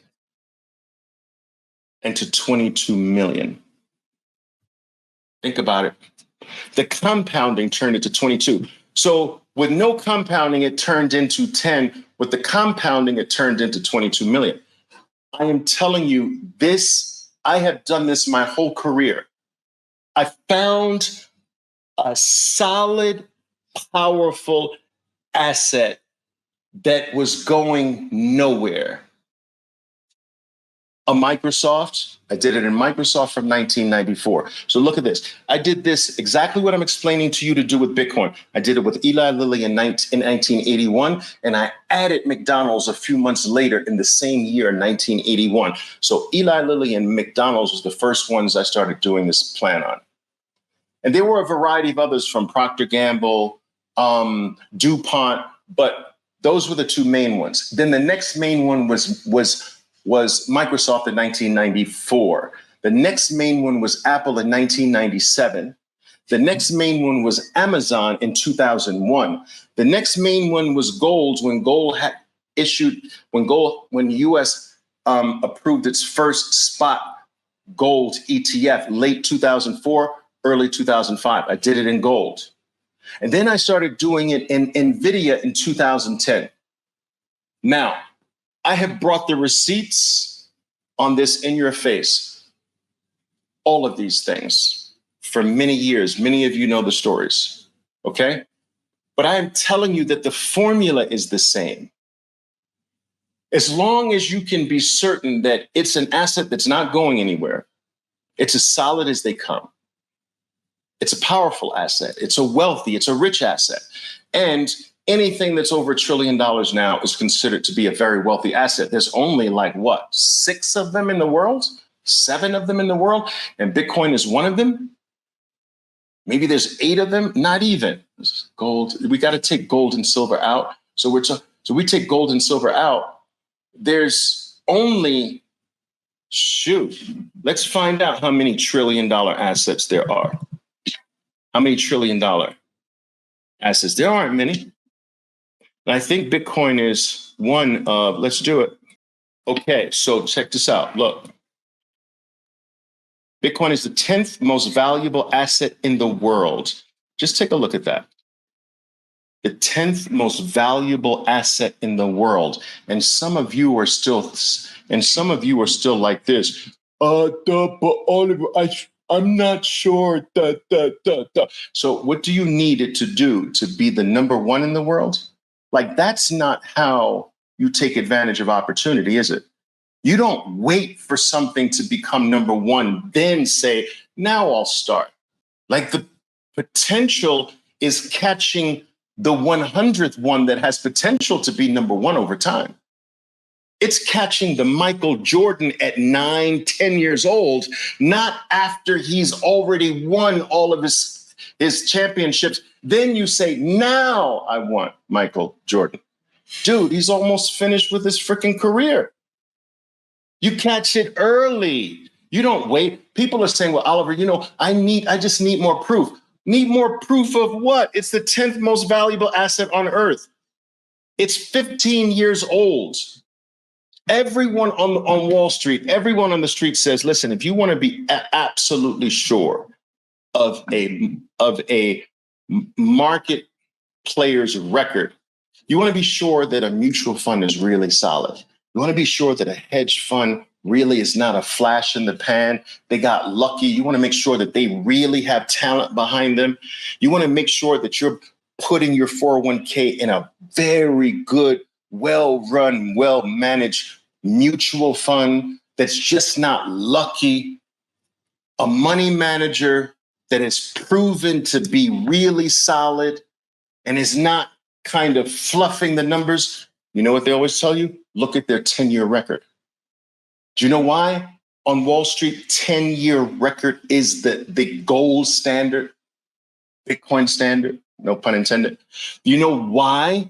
Because you can't fake a 10-year period. You can fake a 2-year period. You can luck into a 1, 2, 3-year period. You can just hit the market or at the right time, or hit a bull market at the right time, or hit a bear market at the right time, or get a lucky pick. Anybody can produce a 1, 2, 3-year record, but there's too many variables over a 10-year period. You can't come up with a good 10-year record and be lucky. You have to be good. There's a variety of black swans in that 10-year, unexpected things, surprises, punches out of left field, multiple threats of recession, war, this, that, interest rate changes, surprises in the industry, like you can't get lucky. So if you got solid results over 10 years, you know that's not luck, that's real. That is why Wall Street relies on a 10-year record. Well, Bitcoin's giving you 15 freaking years. So if you're still not sure, let me ask you this. It's given you not 10 years, 15 years. Of this 15-year period, it has outperformed everything human beings have ever known. Everything that we have formerly held dear and worshipped. Oh my God, the NASDAQ, the S&P, the Dow, the this, the that. It killed everything. It is the best performing asset by orders of magnitude in virtually every single metric, by virtually every single time. 1 year, 2 year, 5 year, 10 year, 15 year. Nothing is even close.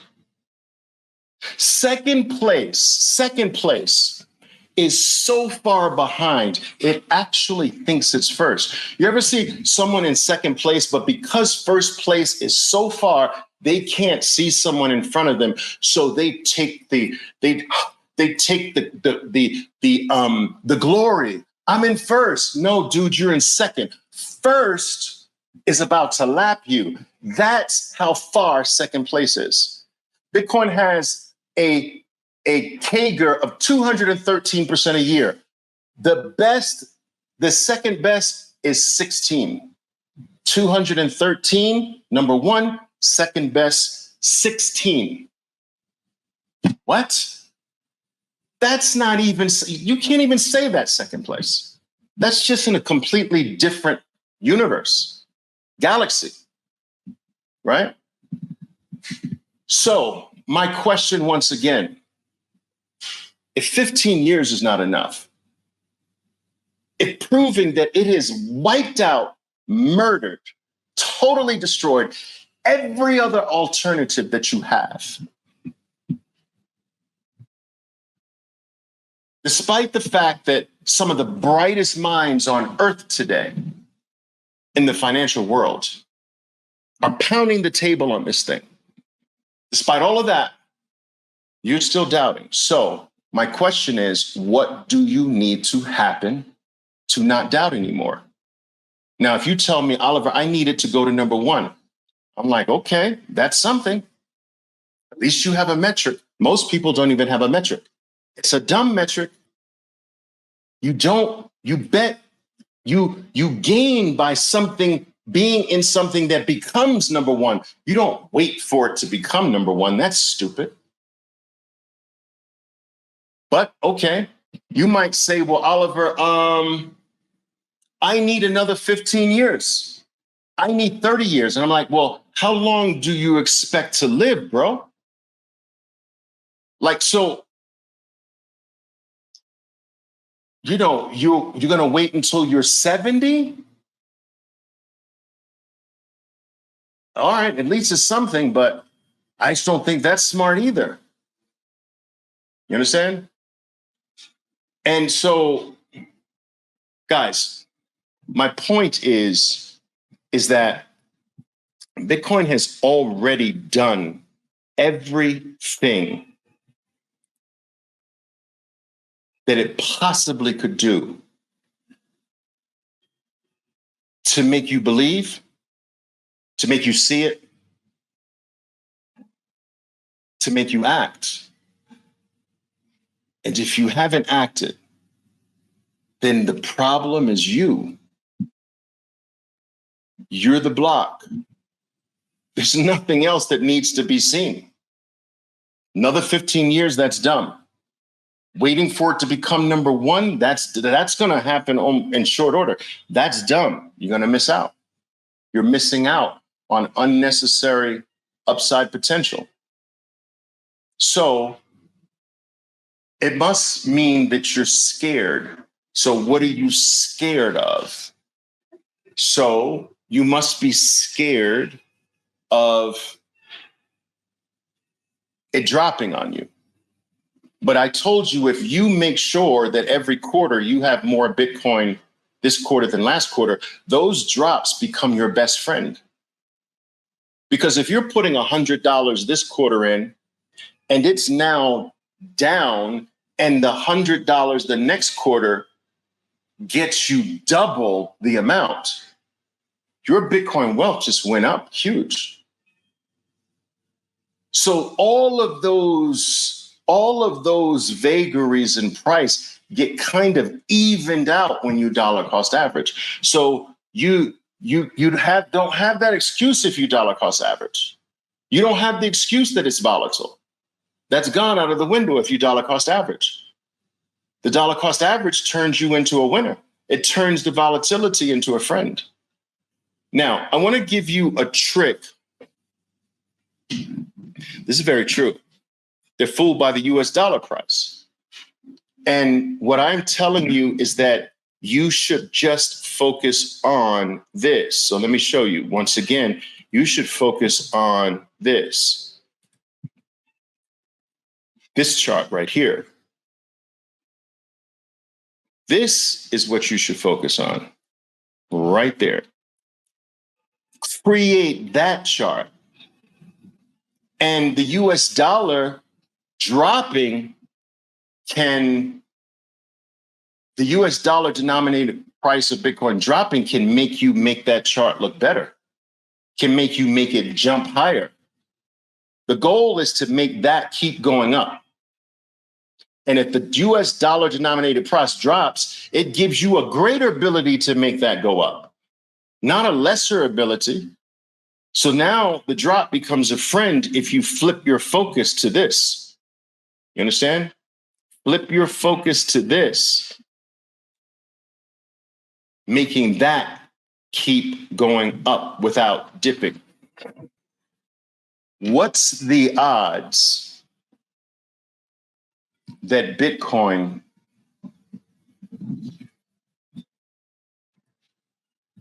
goes to zero?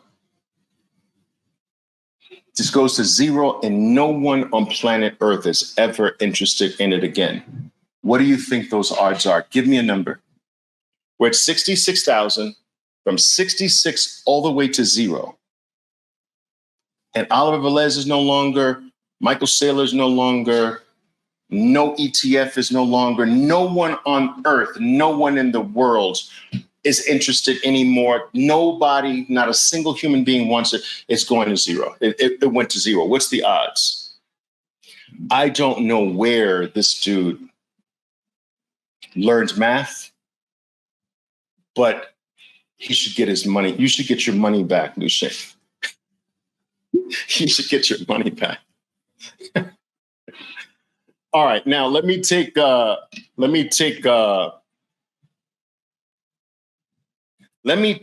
it's more like this. So let me take another example.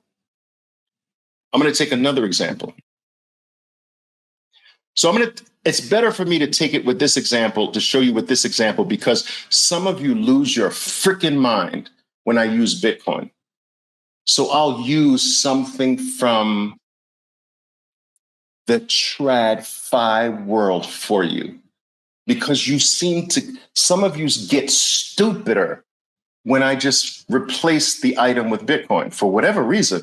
So you think clearly if I use Apple, but you think stupid when I bring Bitcoin into the same example. So we're going to start with Apple. Let's do it that way. Maybe some of you will be less inclined to shoot out some of these idiotic responses. Yeah, more like that. If I use Apple. So let me use Apple.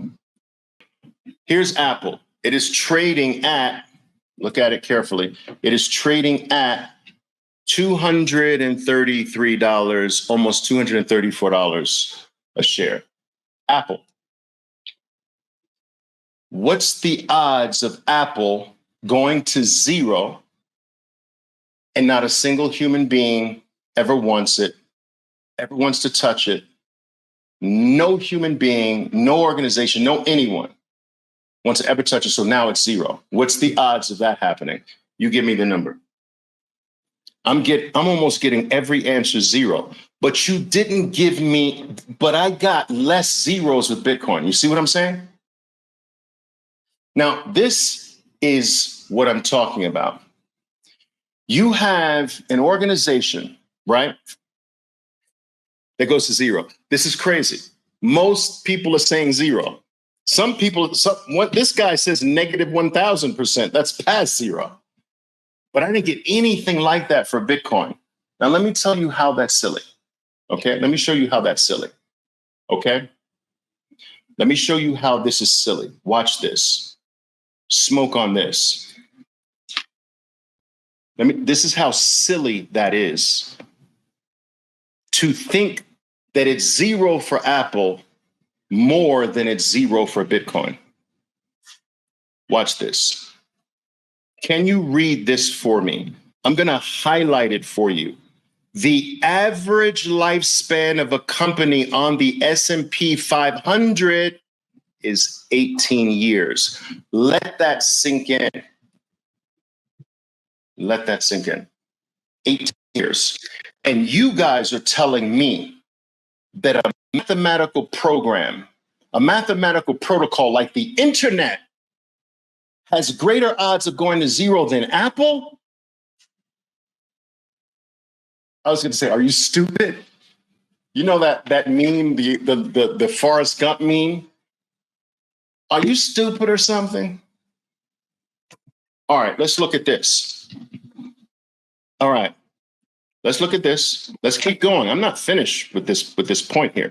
So the average lifespan of a company on the S&P 500 is 18 years. But some of them go as far as back in the 1950s, it was 61 years. So what's happening with the average lifespan of a company? Is it going up? No. Or down? Down. Okay? The average lifespan of any company is less than 5 years. The average lifespan of a company that makes it to the top 500 companies in the world is 18 years. You've got this S&P 500, 18 years average, 18 to 21.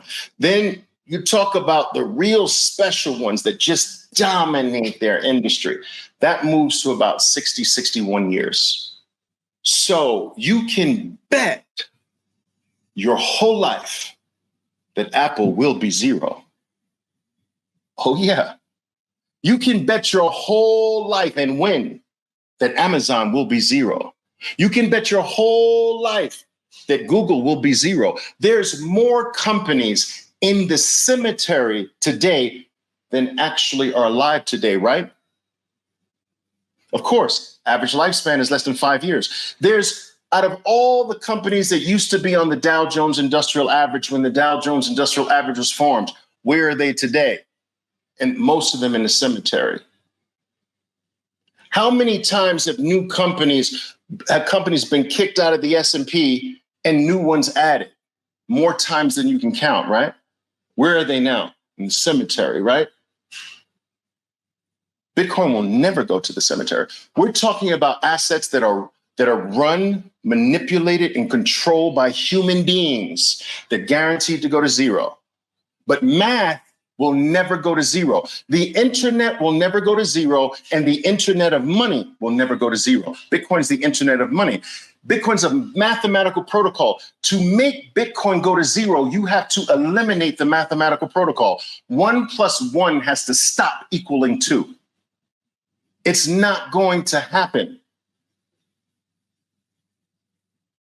That train has left. Zero is left. There's zero possibility. What are the odds anytime in the near future that Apple goes to $10, drops to 10? What are the odds? Anytime in the near future, guys, what are the odds that Apple drops to $10? What are the freaking odds? Let me mark up the 10 here.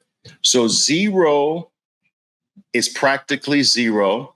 Here's $10. I would say if we add any time in the near future, that's close to zero too. Very low. So I want you to see what I'm doing here, guys. We're going to walk up the Apple chart to come up with 50-50. Okay? Let's keep walking up. So $10 is now 50-50. Now, let's keep going up. Okay? What are the odds in the very near future that Apple drops to $50? It's $234 now. It drops $33 to go to 200. It drops another $100 to go to 100 and another $50 to go to 50. What are the odds of any time in the near future Bitcoin drops to 50? All right. There we go. 10%, something like that. So do you see what I'm doing? I'm moving up. I'm using some history. Guys, look at me carefully. So I'm using some history. I'm using some common sense. I'm using distance from the high. And I'm coming up with what's real low. 0 is low, stupid. 5, 10 is almost 0. 20, no, 50, 10% maybe. That's a real stretch to have it drop to 50. So at where do I have to go for it to be? Now, this is a coin flop. It could actually go here. Let's keep going. This is a great exercise, guys. This is a great exercise. Let's go 100. Now it's going to drop $134. What would you say the odds there are? We haven't even gotten to 50 yet, have we? This should not make you fearful. If you're going to dollar cost average into Apple, this should not make you fearful at all, because the odds of you having to suffer more than 100 is still low. It's still not 50-50. All right, maybe if we talk about $80, we start to get into 50-50, right? So dollar cost averaging only 80 down. Now, let's say, for instance, the odds become 50-50 at $80 down. So let's just assume that the odds are 50-50 at 80,000 down and at $80 down. All right. So we're talking, 150. Let's round it to 150. Okay. Now, this is your 50-50 odds. That's about $80. Now, what are the odds that you see $80 or more before you see $80 down? What do you think the odds are? Do you think those are better odds? It's better odds to look for 80 above than 80 below. You think those are better odds? Will you probably see $80 more before you see $80 less? Yes. You see how easy that was to come up with probability and odds? What are the odds of us going to 0? I'm going to put 0. What are the odds that we go to $2? 0. What are the odds that we go to 200? I'm not doing the small fractions, guys. All right. That ain't happening. And you can disagree with my numbers all you want to. I'm just saying it's not 0, 0, but there's too many zeros over here. All right. Now, when you start to say, all right, can it go back to 10? All right, that's not zero. Okay. Can it go to 10? It's not high, but it's not zero. It has, if Bitcoin did that, it would have done something it's never done in its entire life, which is break a cycle low. Look, cycle low. Never broke a cycle low. And remember, it never will, because remember, guys, Bitcoin will never break a cycle low because fiat debasement will never break a cycle high. It's the opposite, remember. So you can't break a low in Bitcoin unless you break a high in fiat currency debasement. That's never going to happen. So to break the prior low of 15 is very low. Why? Because it's never done it in its entire history. So you can't say that that's high. You got to say that's low. Now, if we get to things like, okay, 40, we can start talking. We can start talking at 35, 40. Okay? Do you agree with me here? We can start talking. Yeah, okay. I mean, I wouldn't be flabbergasted. I wouldn't be like, oh my God, this just never in a million years. No, we've seen Bitcoin that volatile before. It can, I would consider that a huge gift, but it's not out of the question. It's still not exceptionally high, but it's still not out of the question, right? So let's say 40 is the not out of the question. You follow what I'm saying? I agree with this as well. I think it's more like 30%. I would say something more like 50,000. We couldn't even break to 50, but let's call 50,000 50-50. But let's stick to 40. Let's be conservative. 40-40 is our 50-50. Okay.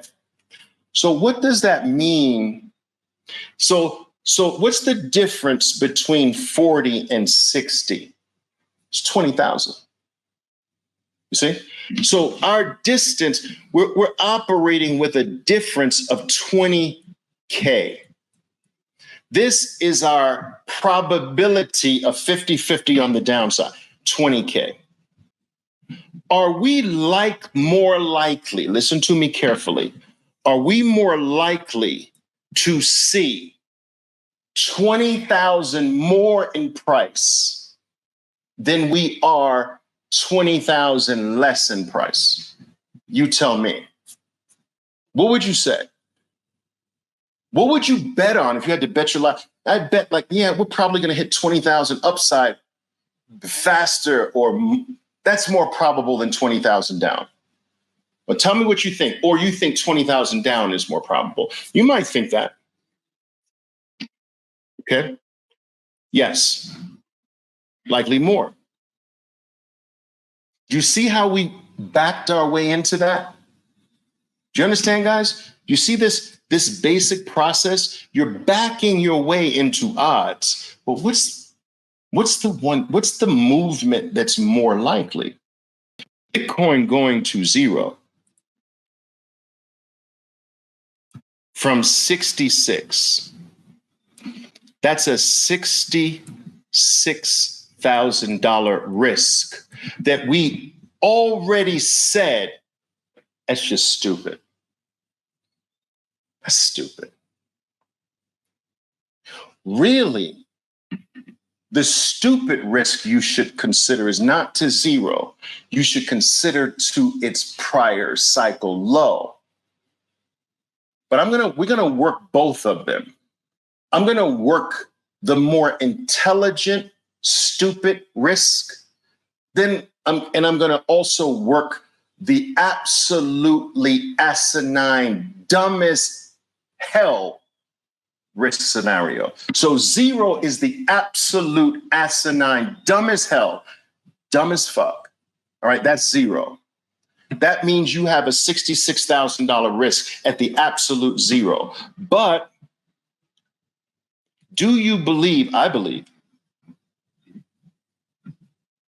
which one has better odds? Eventually, over any time period, guys, eventually going, there's 500, there's 0. 500, there's 0.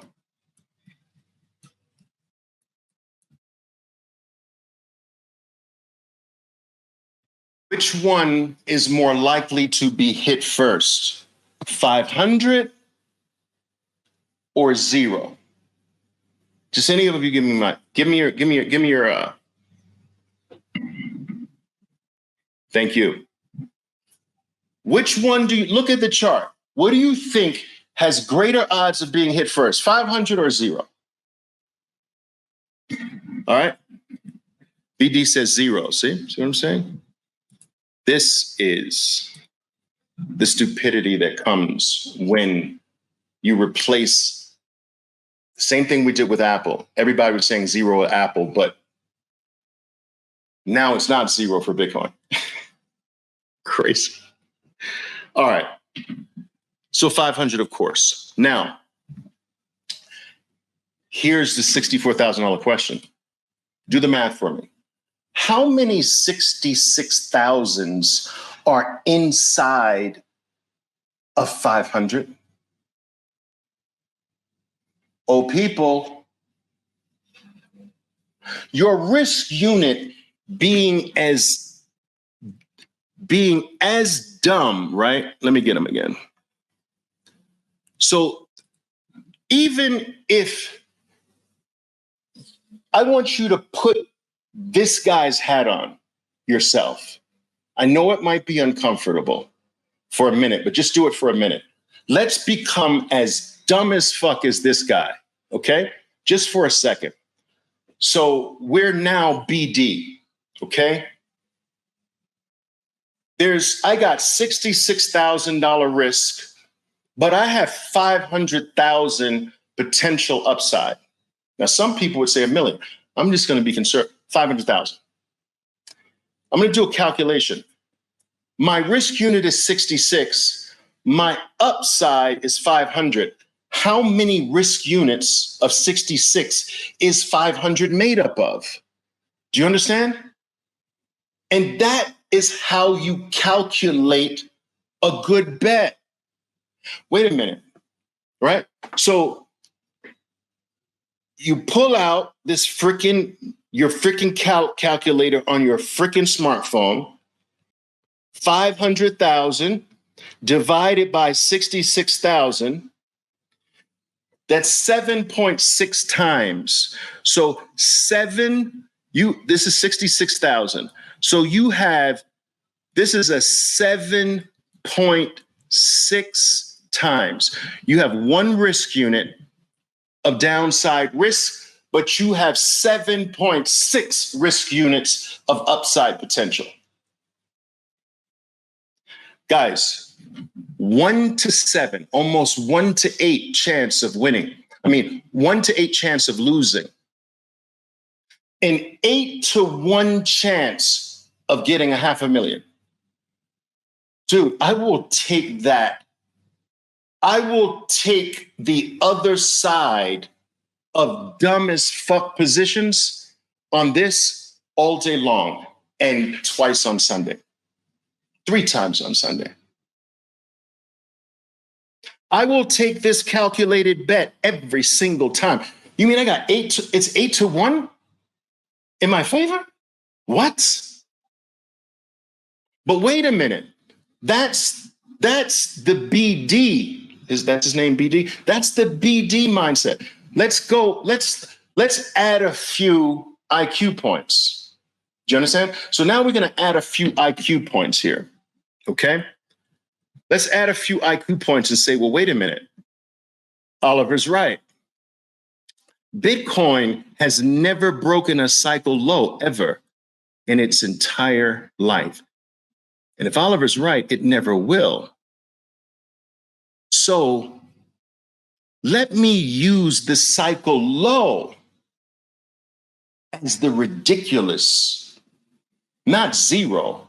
That's the BD ridiculous. Let's use a slightly more intelligent ridiculous. And let's say, okay, this is 16,000. Now my risk unit is 66 to 16. Do you understand? Your risk unit is tiny. You see? You got a $52,000 risk unit.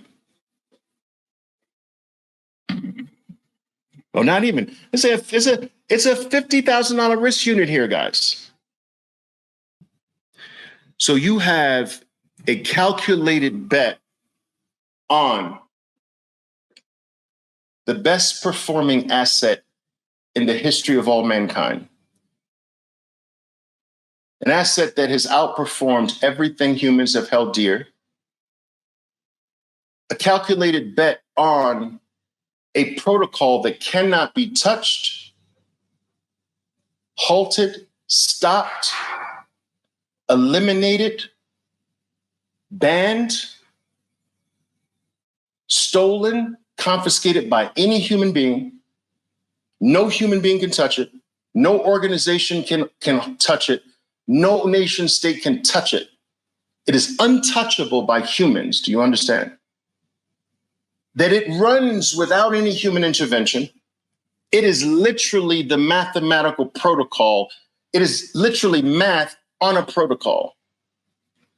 You can't destroy maths. You can't destroy 1 + 1 = 2. So we're talking about a network, the fastest, the best performing asset the world has ever seen, the hardest money the world has ever seen, the hardest asset in the history of human mankind, the best performing asset in all of recorded history, one that can't be hacked, touched, stolen, confiscated, debased, or inflated away by any human being, organization, institution, or nation state, the only unhackable network in the entire world, the only decentralized thing in your that's even possible to have on planet Earth, the only thing that is truly global and is always available, trading every single second of the day, 7 days a week, every single day, 7 days a week, 365 days a year. Nothing on Earth trades that frequently and that thoroughly every single second of the day. You are also betting on the best, this is the best performing asset, but you're also betting on the fastest adopted in all of history, including the internet. The internet was the fastest, or one of the fastest. It's fast, it's being adopted faster than the internet. You're betting on an asset where it has done all of this with less than half of 1% adoption. And there's 99.5% more to go. And you see the odds. Your risk unit is very small. Your upside is limitless.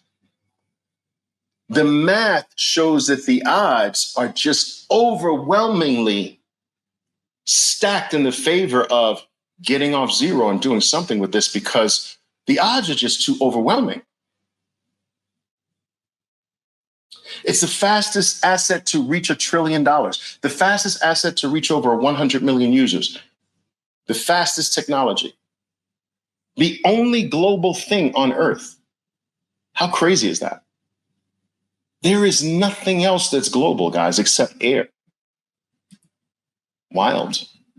It's freaking wild. So, but it's the inability for people to see beyond the fact that it's just Bitcoin. It's almost like brainwashing. They can see it with Apple. You saw how many people said Apple will never go to zero? And yet every single company that has ever existed has all gone to zero, all of them. Every company in the world goes to zero, every one. And yet you saw all the zeros with Apple, and you saw all the possibilities with Bitcoin going to zero. And which one is actually run and operated by fallible human beings, and which one isn't? Which one has never been down for a millisecond over the past 10 years? Which one has never been hacked? You know how many times Apple's been hacked? You know how many times its technology has faltered? How many patches they have to do? You never have to do that with Bitcoin, ever. I'm not saying Bitcoin doesn't have improvements that are made. All I'm saying is that it is never sick at sea. It's the only thing that operates 24 hours a day. It's the only thing that is available to you every second of your life without fail. It's the only thing that other human beings don't control, run, operate, influence, or manipulate. It's the only unmanipulated thing in all of the human experience. Everything else is manipulated, including gold. Everything on earth is manipulated. They're even freaking manipulating the weather. They've been doing it for decades. In my military training, guys, in my military training, I was in the Marine. So in my boot camp training in Camp Lejeune, we got a 3-month schedule. On day one, we got a 3-month schedule as part of our book schedule for 3 months of training. And on the schedule were rain days, rain drills, storm drills. You know, you have to learn how to be at war and not fall apart because it's wet or because there's a storm, or you got to learn how to shoot properly in all kinds of weather conditions, right? And they would have the weather days mapped out. And lo and behold, when it was rain drill day, it rained. When it was storm drill day, it stormed. And this shit was mapped out 3 months in advance. And we would see the planes flying the day before, sometimes hours before the drills would start, to seat the clouds in the area. Man controls everything except Bitcoin. It's the escape from human control. And why is that good? Humans have fucked up everything. We mess up everything, let's face it. I'm not saying we're all bad. We're not all bad. We do some good things, but we can fuck it up. And we always do. And whenever trust is involved with another human being, you lose. Every time. Listen to me, people. Every time, if you have to trust another human being, you lose. 100% of the time. Do you understand? 100. No, 99.9. No, 100% of the time you lose. Hell, who was it that said, Benjamin Franklin said, in order for two people to keep a secret, one of them must die.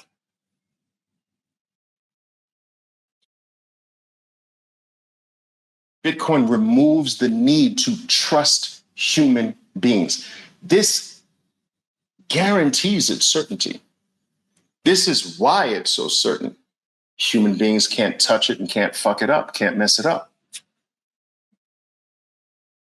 Every other market in the world is not only created, but is run by human beings. They determine what the rules of the exchange are. These are the rules. This is what you must do.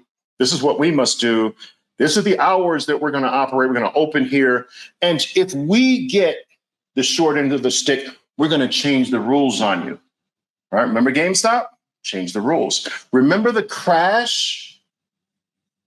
The the great financial crises, when I made a fortune on the short side, yes, I was short. And then I wanted to increase my short positions, but they stopped all shorts from working. What? Like they literally made shorting no more. You can't short. You can only buy.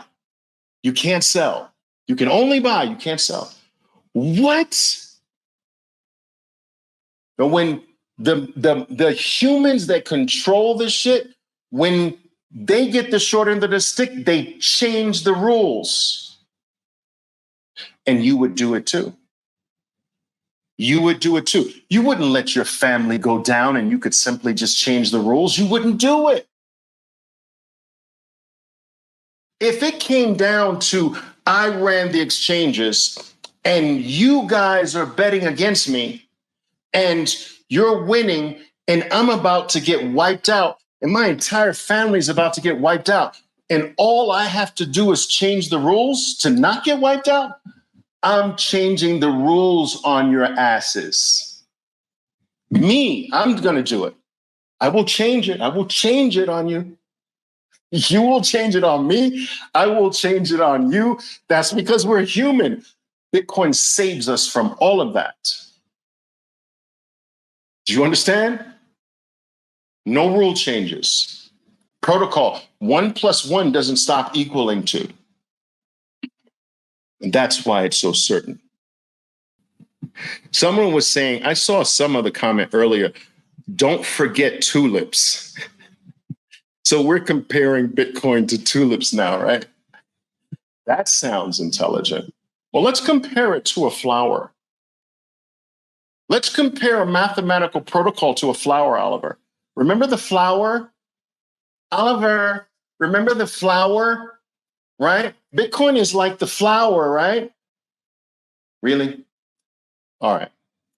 First of all, when you burst a bubble, and tulips were definitely a bubble, in what world does a flower cost $500,000?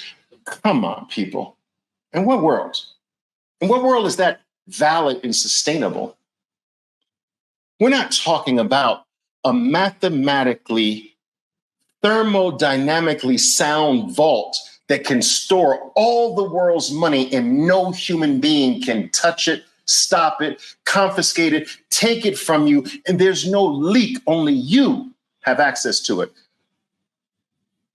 The value of a network that can never go down, can never be hacked. We're comparing that to a flower? Really? A flower that has a short lifespan as soon as you cut it. And this is where we are now. This is the logic that you come at me with, right? Really? Oliver, let's compare it to a flower. Okay. When you burst a bubble, it's over, right? Bitcoin has come back every time from a 98% drop to a 90% drop to an 86% drop to an 84% drop, 78% drop, 74% drop. It keeps coming back. That has never happened in the entire history of the world for a bubble. A bubble never comes back. So the fact that Bitcoin has come back more times than you can count is actual hardcore mathematical statistical fact. It's not a bubble. Bubbles don't come back. Never, ever. Once they're burst, they're burst. You don't see anybody selling tulips for $500,000 now, do you? Has that ever happened again? No. Bubbles don't come back when they're burst. And so let's stop the freaking nonsense, all right? Let's stop the nonsense. That's right. But Oliver, Bitcoin's like the flower, right? Let's not forget about the tulips, Oliver. Sometimes, guys, you scare me. Like, your logic scares me for real. What the fuck? Does that mean, Roman Chop is saying, does that mean that with fiat, we will face a very dark age for humanity? But Bitcoin increases the chances every 4 years to have a very bright future and save us from darkness. Yes, I don't believe it's coincidence. I think it's a freaking message from the gods. The first country to adopt Bitcoin as legal tender is called the Savior, El Salvador. Dude, I couldn't have written that script better myself. Let's send the human race a message from writing the Bitcoin novel, right? Let's make the first country to adopt it. Let's make the country's name the Savior. You think that's too much? And the group says, Oliver, that might be actually a little too much. Like, let's not make it that crazy obvious. But no, it's real. The first country is called El Salvador, the Savior. That is wild. So yes, Bitcoin is the Savior. Guys, you have to understand, when I say Bitcoin is the Savior, it is the Savior from everything else that is controlled by other men. Do you understand? That's what I mean by Savior.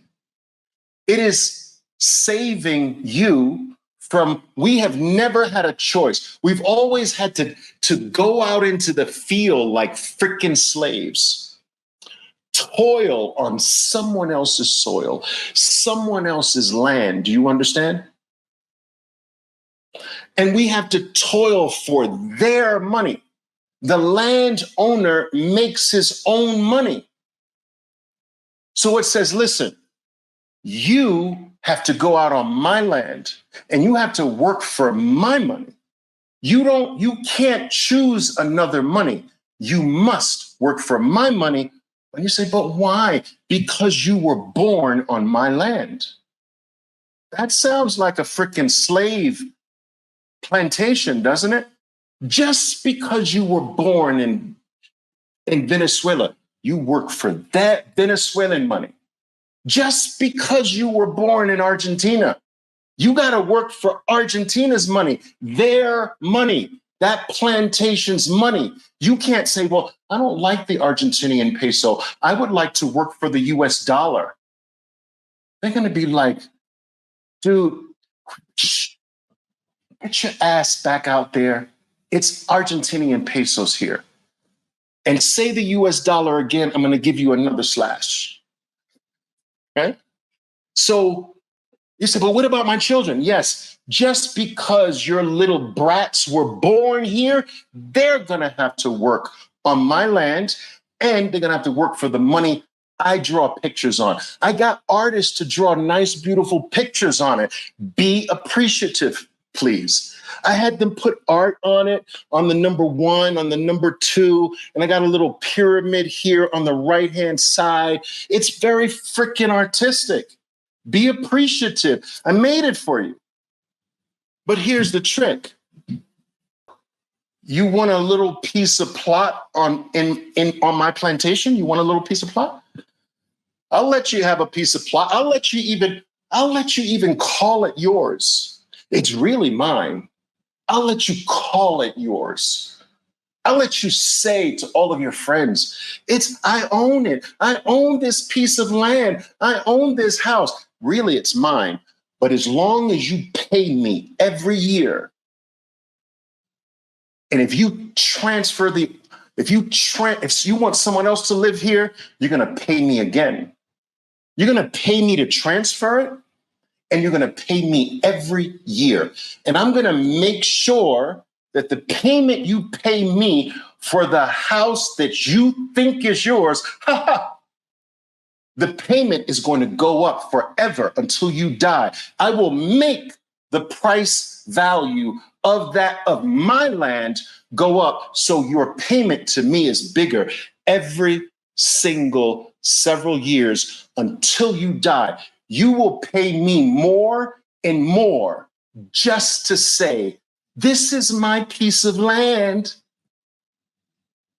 And then on top of that, you're going to say, these dollars that I draw pictures on, that you have to give me something real for them.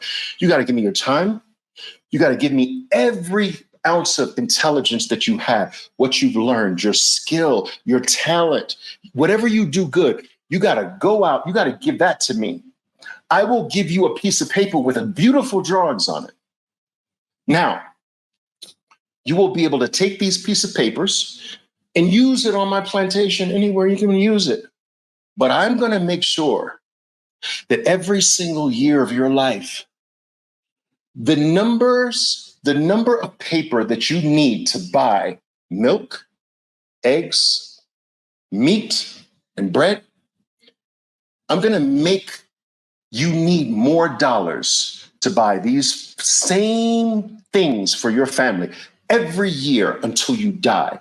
So if you have to work 1 hour this year to buy eggs, milk, meat, and bread, if you have to work 1 hour every week to buy that for your family this year, next year, you're going to have to work 2 hours to buy the same eggs, milk, meat, and bread. And then the next year, you're going to have to give me 3 hours for the same eggs, milk, meat, and bread. And the year after, and the year after. And this is your plight, congratulations, until the day you die. And your children will have to pick up where you left off. I am going to make sure that your life does not get better. It's harder. You will have to run faster for the same things every year on this plantation. But why? Because you're mine. You're my slave.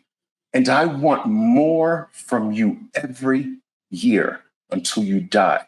Your life won't get easier. It won't be that you give me less, you give me more. Now, go. Go do your lifetime toil for me and my buddies back here. Now, I explain it that way to tell you this. When I say Bitcoin is freedom, it is freedom from that. That is the slavery that has blanketed all of planet Earth. Do you know that slavery is at its highest level today because it has gone financial? Financial slavery is more deadly than human slavery. It is. Because you are your value. You have put your time, your effort, your energy, your life, all that you know, all that you've learned into something, and in return, you get money back. That money represents your life. Now, for someone to steal pieces of it every single year, to steal your life from you every year, oh, it's a 2% inflation rate. That's 2% more of your life every year is stolen. But it's kept small enough for you not to feel it until it's 10 or 15 years down the line. Then you wake up one day and say, but why? I don't understand this. I did everything right. I went to school. I got a college degree. I got a career. I work hard. I do overtime. And why is it that I'm 15 years into this and I just feel like I'm not getting ahead? I'm just falling behind, like something's not right. This is what Bitcoin frees you from. Bitcoin says, listen, go into that world, right? Shh. Go make your funny paper. But we know that funny paper is falling like a freaking rock. So make it. Use it. Use it on the bullshit you need to live. But whatever portion you don't need right now, give it to me. This is Bitcoin's message. Bitcoin's not saying, give me your whole thing, give me everything. No, Bitcoin says, listen, go out there, make the bullshit, work for the man, do your slave part, but whatever amount, however small, give it to me. If you give your excess to me, I will lock this shit up. No human being will ever touch it. No human being will debase it. No human being will ever be able to inflate it away, steal it, halt it, ban it, confiscate it. It is safe forever for 1,000 years. But what I'm going to do for you is I'm going to multiply this shit every 4 years of your life forever. You know how your slave master is making the value of what you earn less every 4 years of your life? I go the other way. This is Bitcoin's message. Give it to me. I will double, triple, quadruple it every 4 years until you die. And I'm not just saying the original one. Every time you give me something, I'm going to take that one and multiply it every 4 years. If you give me something else the next week, I'm going to take that one next week and I'm going to exponentially multiply it every 4 years until you die. Every time you send a little my way to protect, I'm going to take that and all the other ones, and I'm going to keep multiplying it every 4 years for you. Now, if you do this long enough, if you give me these little pieces long enough, at a certain point, what you have with me is sufficient, is so big that it now says you no longer have to be a slave. And it reaches and pulls you out of slavery. It says, now your country is Bitcoin. You are not a Venezuelan anymore. You're a Bitcoiner. You're not an Argentinian anymore. You're a Bitcoiner. You do not belong to Turkey anymore. You belong to the country of Bitcoin. I've got you now. And that is what I mean by Bitcoin is your savior. Can I get a witness? Can I get an amen? Can somebody give me an amen? Dude, we're not going down to 40. I'm telling you, we're not. All right, you want to be ridiculous? We're not going past 15. So what's your risk versus 500,000? We're going to hit 500,000 before we hit 15. I'm telling you. The odds are better to hit 500,000 than 15. If we hit 15, Bitcoin will have done something it's never done in its entire history. It ain't happening. It's just not happening. That's just a lack of understanding of what Bitcoin is. It's literally tied to the opposite of the fiat currency system. Every 4 years, currency debasement goes to a new low, which means that Bitcoin every 4 years goes to a new high. It's just that freaking simple. It's literally the opposite end of a seesaw. Fiat currency goes down, Bitcoin goes up. Now, someone says, but Oliver, can Bitcoin really go up forever? Come on, Oliver, seriously. I mean, nothing can go up forever, really? Dude, when people tell me that something can't go up forever, like I always say, you know what I always say? What planet have you been living on? Like, where have you arrived from? And how's the weather there? Is it better than here?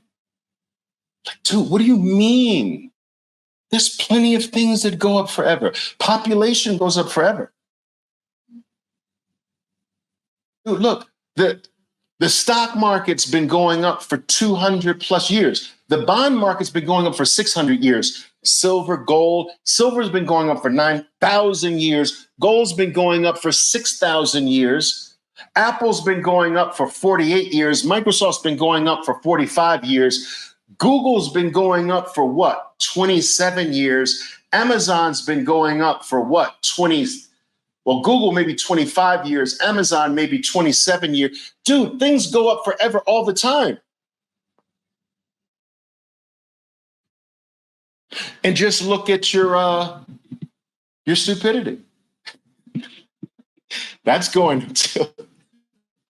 All right, but anyway, dude, like people seem shocked at this notion that something can go up forever. And here's the like the U.S. debt's going up forever. This is not a foreign freaking concept. I don't understand where people have been living here. You understand? I don't get it.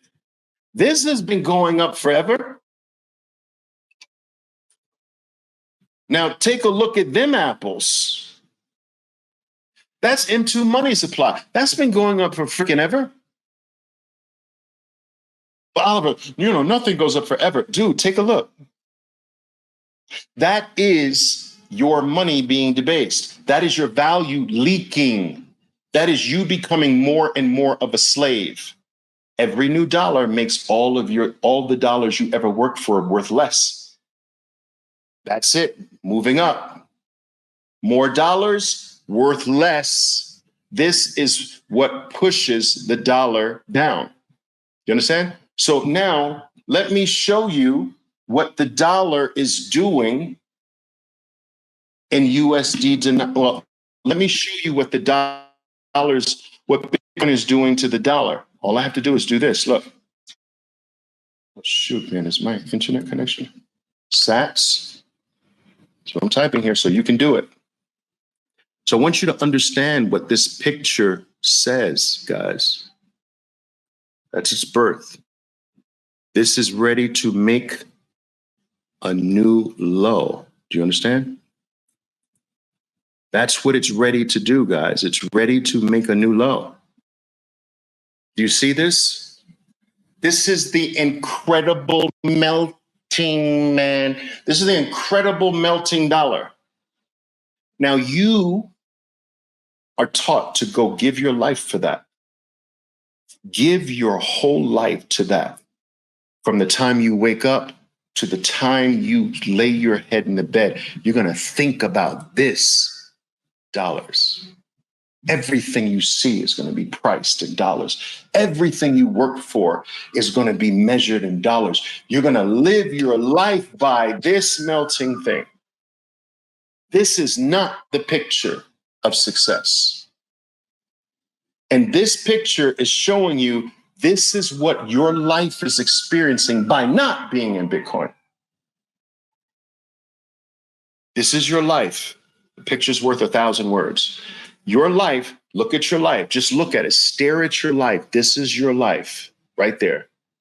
That's what you're experiencing by not having dollars in Bitcoin. But you can flip it around and experience this instead. This is what you are experiencing.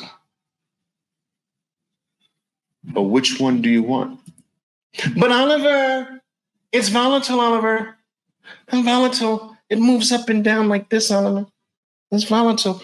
Yeah, dude. But it's volatile three to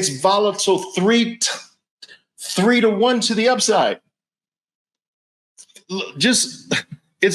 You want this volatility. It's volatile three to the upside. So let me show you this. So count the bars. Now we're going to eliminate price discovery from Bitcoin, right? Let's eliminate price discovery. So it's trying to achieve price discovery here. So what I would like to do is take this one out. Now count, because this one's price discovery, but count from here. Okay. Now 1, 2, 3 up. Now how many red down? 1. Now let's count green again. 1, 2, 3 green up. How many red down? 1. Are you following this? It's 3 years up, 1 year down. 3 years up, 1 year down. 3 years up, 1 year down. You know what the 1 year down is? It's Bitcoin's benevolence. It's saying, okay, you got a taste of what's going to happen in the future for you forever, right? And I'm coming back to give you an opportunity to do what you should have done more of. So it's like the train to freedom comes back. You missed it. Boom, boom, boom. You get on, and then 3 more. And then it'll come back again. Get on more, 3 more. 3 up, 1 down. 3 up, 1 down. 3 up, 1 down. 3 up, 1 down. And so that's the kind of volatility you want. It would be scary if it's 3 down, 1 up, but it's 3 up, 1 down. So bring that volatility on, dude.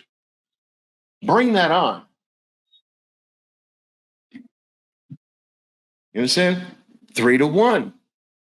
But Oliver, it's scary, Oliver. It's scary. No, dude, it's not scary. You know what's freaking scary? Want me to show you what's scary? This is scary. Let me show you. This is freaking scary. And this is from BlackRock.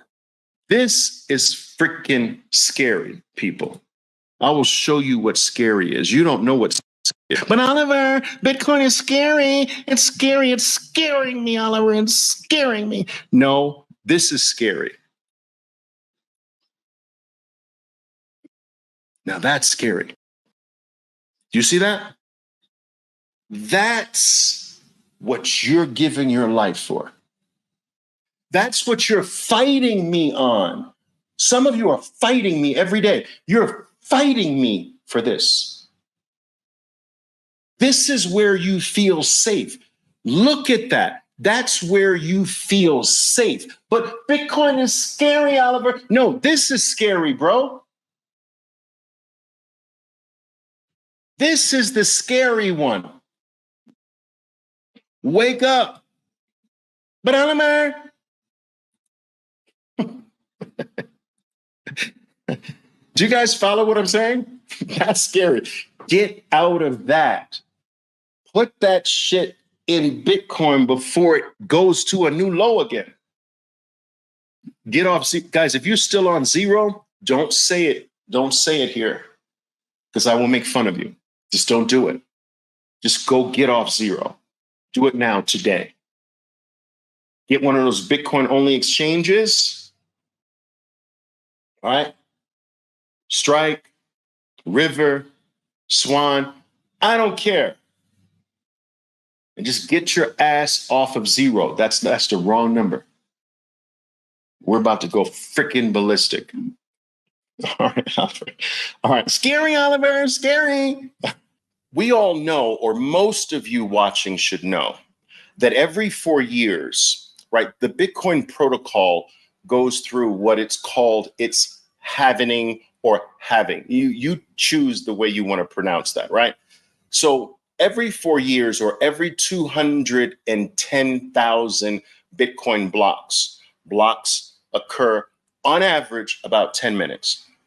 So every 10 minutes we have a block. After 210,000 of those blocks, which comes out to roughly every 4 years, more or less, right? Bitcoin cuts its issuance rate in half. So, for instance, Bitcoin started producing 50 Bitcoin per block every 10 minutes, on average, every 10 minutes, okay? After its first halving, 210,000 blocks, after about roughly a 4-year period, the network, without any human intervention, without someone signing a piece of paper and issuing the edict to have the network cut its issuance in half, this is done without any human intervention. Nobody controls this. No one can stop this on planet Earth. No individual, no group, no institution, no nation state, no alien, if they do exist on other planes or dimensions, can actually stop this.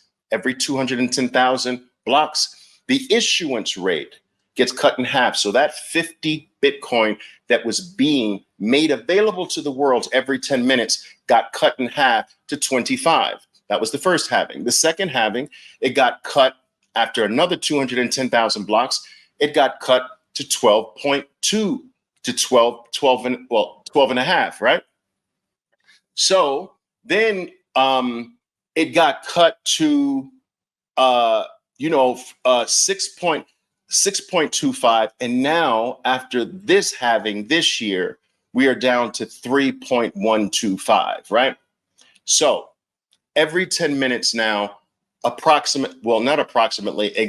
3.125 Bitcoin is made available to the world. Now, there's a distinction that I want you to be aware of here. I don't want you to say, or I don't want you to look at this as Bitcoin is created. This is not true. All right. And I'm a stickler with this. So I will fight you tooth and nail. Do you understand on this point? Bitcoin is not created.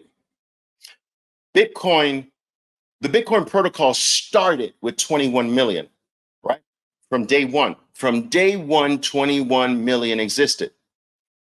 That is not so, but what was not available was unissued Bitcoin. So we start off with 21 million, and every 10 minutes, 50 Bitcoin initially became available from the existing 21 million Bitcoin supply. There is no increase in the supply. There is no inflation rate. I wish I could grab every Bitcoiner out there talking about Bitcoin's inflation rate. I wish I could pull them by the ear, set them in a corner, and put a freaking dunce hat on top of them and try to explain to them that Bitcoin doesn't have an inflation rate. It has an issuance rate. It does not have an inflation rate because we started out with 21 million. You see, the concept of inflation only becomes relevant when the total supply is open-ended. Gold's total supply is open-ended, and roughly 2% to sometimes 3% a year of new gold is actually mined, discovered, and issued into the world. Because there is no cap to that, because we don't know what the final number is, there is no final number. Gold is infinite in the universe. We have to use inflation as a metric to measure its new available supply. Inflation is only valid when you don't know the final number. When you have a final number, it becomes an issuance rate. Now, some of you might be saying, well, Oliver, okay, issuance, schmissuance, inflation, sminflation, whatever, you're talking semantics. But I'm telling you, this is not semantics. This is a very important point. This point changes your perspective. I believe this point corrects your perspective. All right. So every 10 minutes, new Bitcoin, unavailable Bitcoin, unissued Bitcoin becomes issued from the existing supply that we all know. If I start a donut store, a donut shop, okay? And on my first day, I start out with 50 donuts. My first day, doors open, I start out with 50 donuts. I sell 19 donuts out of the 50 donuts. I did not increase the supply. If I sell another 5 donuts, now I've sold 24 donuts. All right. I haven't increased the supply. If I now get to selling 40 donuts of the 50, I have not increased the supply. I'm not inflating donuts. I'm issuing the existing donuts. There's no freaking inflation. Do you understand? Okay. Now, Bitcoin would have an inflation rate over and beyond its stated and coded 21 million. That's when inflation begins. I'm a stickler on this, guys. Just excuse me, I'm a stickler. Don't ever mention that Bitcoin has an inflation rate to me. Right? It has an issuance rate. All right. Okay. We got that settled. Good. Now, let's get back to this. Every 4 years, that issuance rate is cut 4 years on average. It's actually not 4 years on the dot, it's 210,000 blocks. Okay? These blocks are roughly 10 minutes apart, which, if you calculate, comes up to roughly 4 years.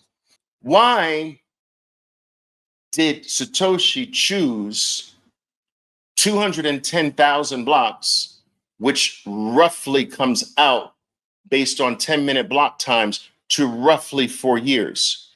Now, there's been a lot of speculation as to why didn't he do it every year? Why not have a halving every year?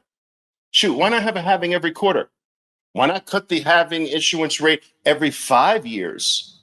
Why not cut it every 10 years? What's so magical about 4 years?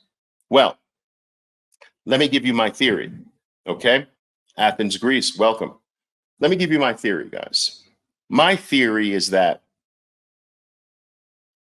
I believe that it is not a mistake that Satoshi timed the halvings to be precisely before every US presidential election that takes place.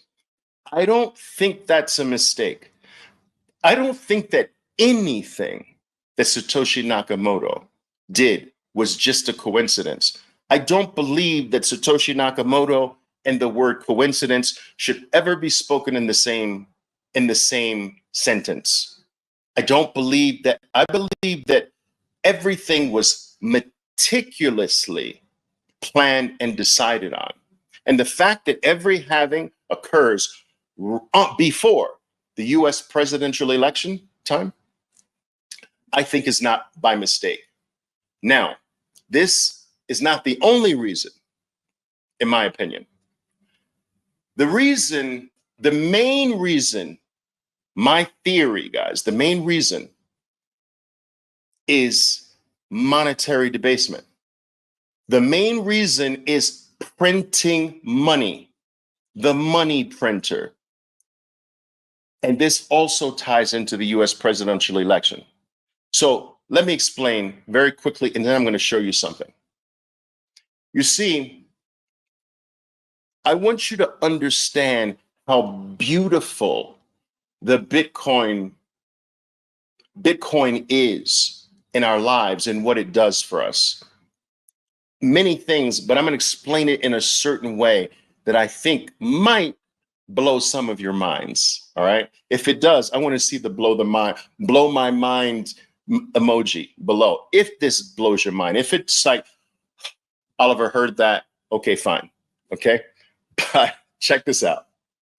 Every single time a new dollar comes into existence, Bitcoin's value goes up. Every single time. Do you understand this? Every time someone prints a new one, Bitcoin's value jumps. You print another new dollar, Bitcoin values jumps.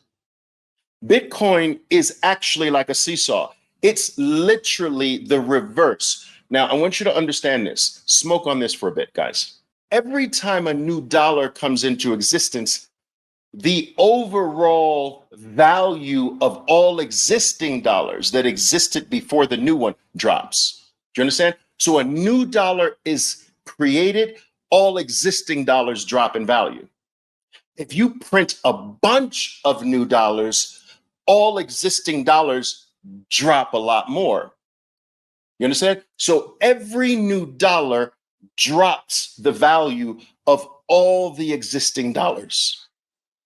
So you're working for dollars that are guaranteed to just drop in value, drop in value, drop in value. The moment you get a new dollar, the next new dollar drops your value. The next new dollar drops the value you just worked for. So the energy you put into that dollar is being waned away. Okay? So get this. Every new dollar drops the value of all existing dollars, right? The drop in the existing dollars raises the value of Bitcoin. So it actually ties monetary theft to our benefit. It turns the theft of our value, the theft of our time, it turns monetary debasement, it turns the money printer into our value proposition. It takes what has been negative for us decade upon decade, what has robbed us, what has stole from us, what has made us run like a hamster faster and faster every year for the same bullshit. All right. I have to run an extra hour to buy the same groceries this year. The next year, I have to run an extra hour to buy the same eggs, milk, bread. The next year, and this happen until I die. Every year, I have to run harder on the wheel like a freaking hamster for the same eggs, bread, milk, whatever. Right. So I have to run harder every year. It turns that mechanism, which was always a negative for us, into a positive. Now you print a dollar, you raise Bitcoin. You lower the existing value of all dollars, you raise the value of Bitcoin. All right. Here is where the 4 years comes in. Let me show you. Smoke on this. All right. Now, you are looking at the purchasing power of the dollar from 1913 all the way to now. As you can see, printing new dollars has caused the value of the US dollar to consistently and persistently decline in purchasing power. Okay? Now, I want you to go to the left-hand side and I want you to see that big giant spike to the upside. See that big giant spike to the upside? That spike to the upside was an anomaly. That spike led to the US government enacting 6102, which was an act to take away the gold holdings of every single US citizen. It mandated an act called 6102.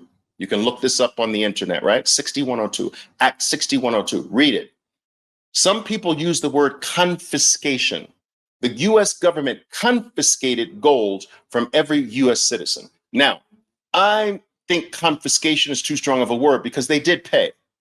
But what they did is they said, listen, everyone, they had less than 30 days, guys, less than 30 days to bring all less than 30 days, May 1st, 1933, all gold coin, all gold bullion, and gold certificates, all right, now owned by them. You have to send that to the Federal Reserve. You have less than 30 days. They enacted this on or before May 3rd. This was enacted April 5th. They didn't even go to May 5th to give you a full month. They went from April 5th to May 1st. You better have every ounce of gold. You better have every ounce of gold you are holding. That shit better be in the Federal Reserve. Otherwise, penalty up to $10,000 or 5 years in jail. Okay?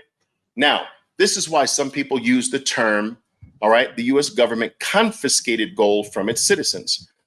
Well, it did pay the US citizens for the gold. It paid them roughly $24 an ounce.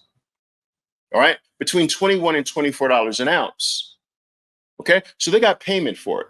As soon as they got all the gold, all right, they immediately repriced gold. Imagine this. They just said, okay, we paid all of our US citizens $21 to $24 an ounce. We're going to reprice gold at $35. So as soon as they got it at 24, they repriced. It's one of the greatest thefts in human mankind. They repriced gold for the freaking world to 35, just like that.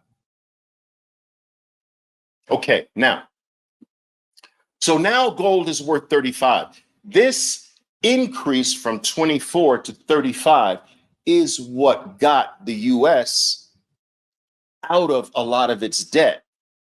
So it raised the value overnight of its gold holdings. It set the price at 35. That wiped out a chunk of debt. That allowed them to wipe out a chunk of debt. Sounds like cheating, right? Yes, I wish we could do that. My $100,000, I will now reprice at $1,000,000.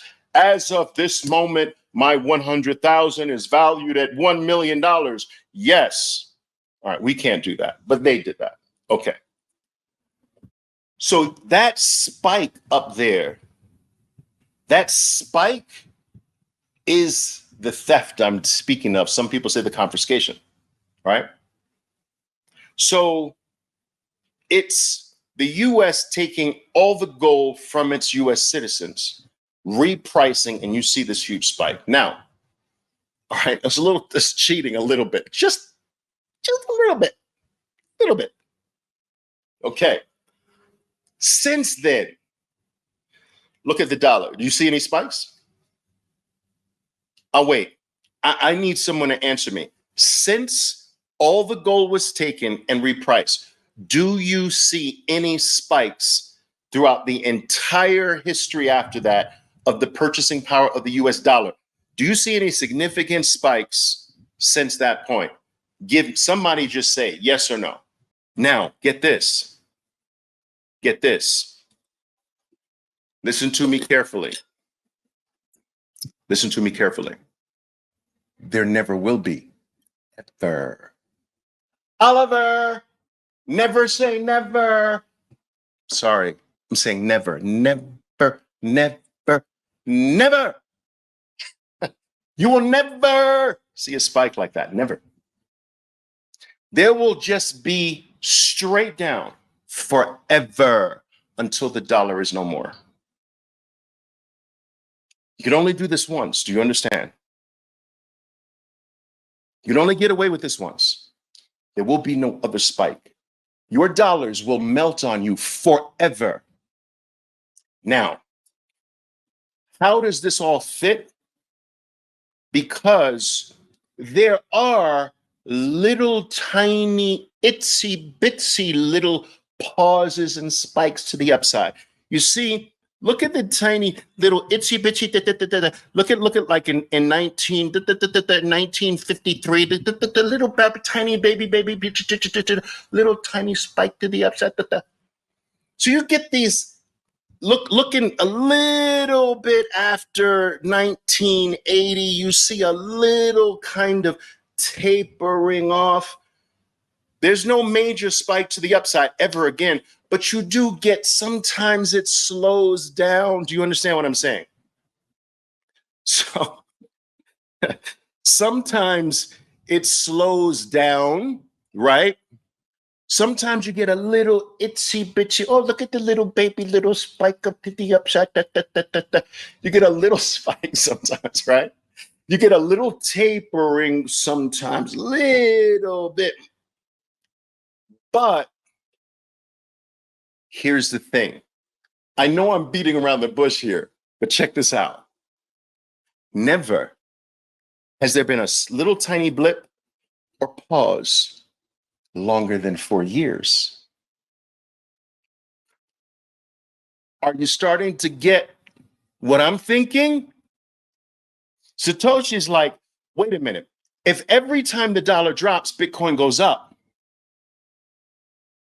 I'm going to guarantee that every 4 years, Bitcoin is higher. Because every 4 years, even after a spike, even after a pause, the dollar's lower. At no time in history after this date has the dollar ever experienced a 4-year period and not be lower. It's experienced a 2-year period and not be lower. It's experienced a 1-year period and not be lower. Do you understand? But never a 4-year period. So I think Satoshi picked that time frame to say, You have a freaking 4-year guarantee that Bitcoin will be more valuable, will make you richer, will make you wealthier, will make you stronger, will make you more independent, will make you more free every 4 years of your life until you die and beyond if you leave it to someone. This is a mathematical formula, guys, and it's a mathematical fact. Do you understand that the debasement of the dollar raises the value of a capped, limited supply asset? And it raises all assets. It raises the value of homes. We know this. Because every 4 years there's more monetary debasement, the value of your homes, the value of real estate is up. So it's like a seesaw. So dollar down, real estate up. Dollar down, stocks up. Why are these things dollar down, these up? Why? Because these things are relatively scarce. So, for instance, some people say, Oliver, the stock market's not scarce. Well, stocks are kind of scarce. Let me tell you why. You can't go out and recreate an Apple overnight. You can't say, you know what? Oh, Apple was such a success. Let's have 50 of them. Scarcity. Okay. You're not creating a Google overnight. You're not spinning up another 100 Teslas. So there is an element of scarcity to these things. The problem is that they die.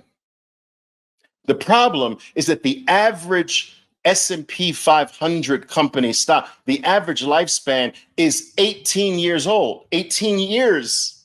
Did you know that? Did you know that the average life of an S&P 500 company stock is only 18 years? Now, I'm not saying there aren't many that, I mean, Google is 28 years old. All right. Or no, not even. Google, yeah, maybe it's something along the lines of 27, 28 years. Don't quote me on the year, but it's close. 27, 28 years old. Google. All right, Apple's 1980. So Apple's almost 50 years old. Microsoft's a little bit younger than Apple. So yes, there are many. We're talking about the average is 18. So think about if the average 18 years is in the middle, is there a company today that lasts over 100 years? No. Oh, no. Amazon's not here in 100 years. Apple's not here in 100 years. I'm sorry. No. Tesla's not here in 100 years unless they get on a Bitcoin standard. But Bitcoin is here forever. Gold is here forever. So the problem with the scarcity of equities is that they have a short lifespan. That's the same problem with real estate. Real estate has some measure of scarcity. Its scarcity is less and less because we find ways to create land in the sea. Look at Dubai. We find ways to build higher than we ever have been. So we're building land in the sky higher and higher. We're building land further and further out in the sea. So its scarcity is being debased, but there's some measure of scarcity there. The problem with homes and structures in particular is that they have a short time span as well. If you search average life of a house, you're going to find that it's about 80 years. If you find the average lifespan of a building, all right, maybe you get to 90 years, 95 years, or whatever. So we're talking about average lifespan of a building is less than 100 years. Average lifespan of a house is 80 years. So think about saying, I'm getting this house and I'm going to pass it on to my children. And you've been living in the house for 40 years. You're passing on a dying asset. Do you understand this? That it's near its death.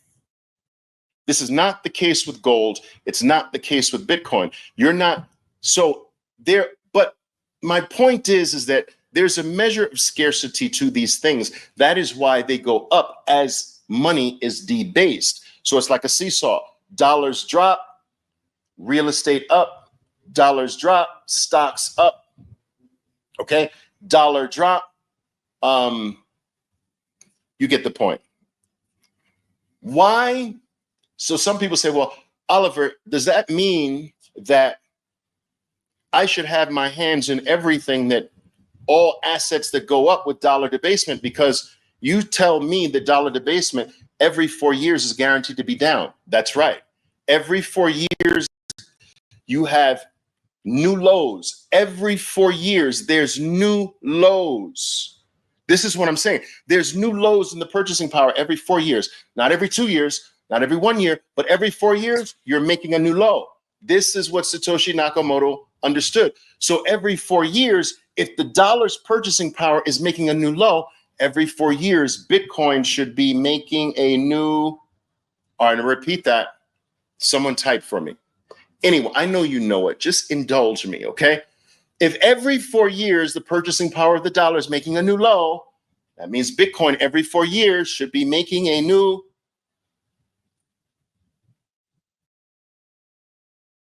Every 4 years purchase, look at the chart. I'm not making this up.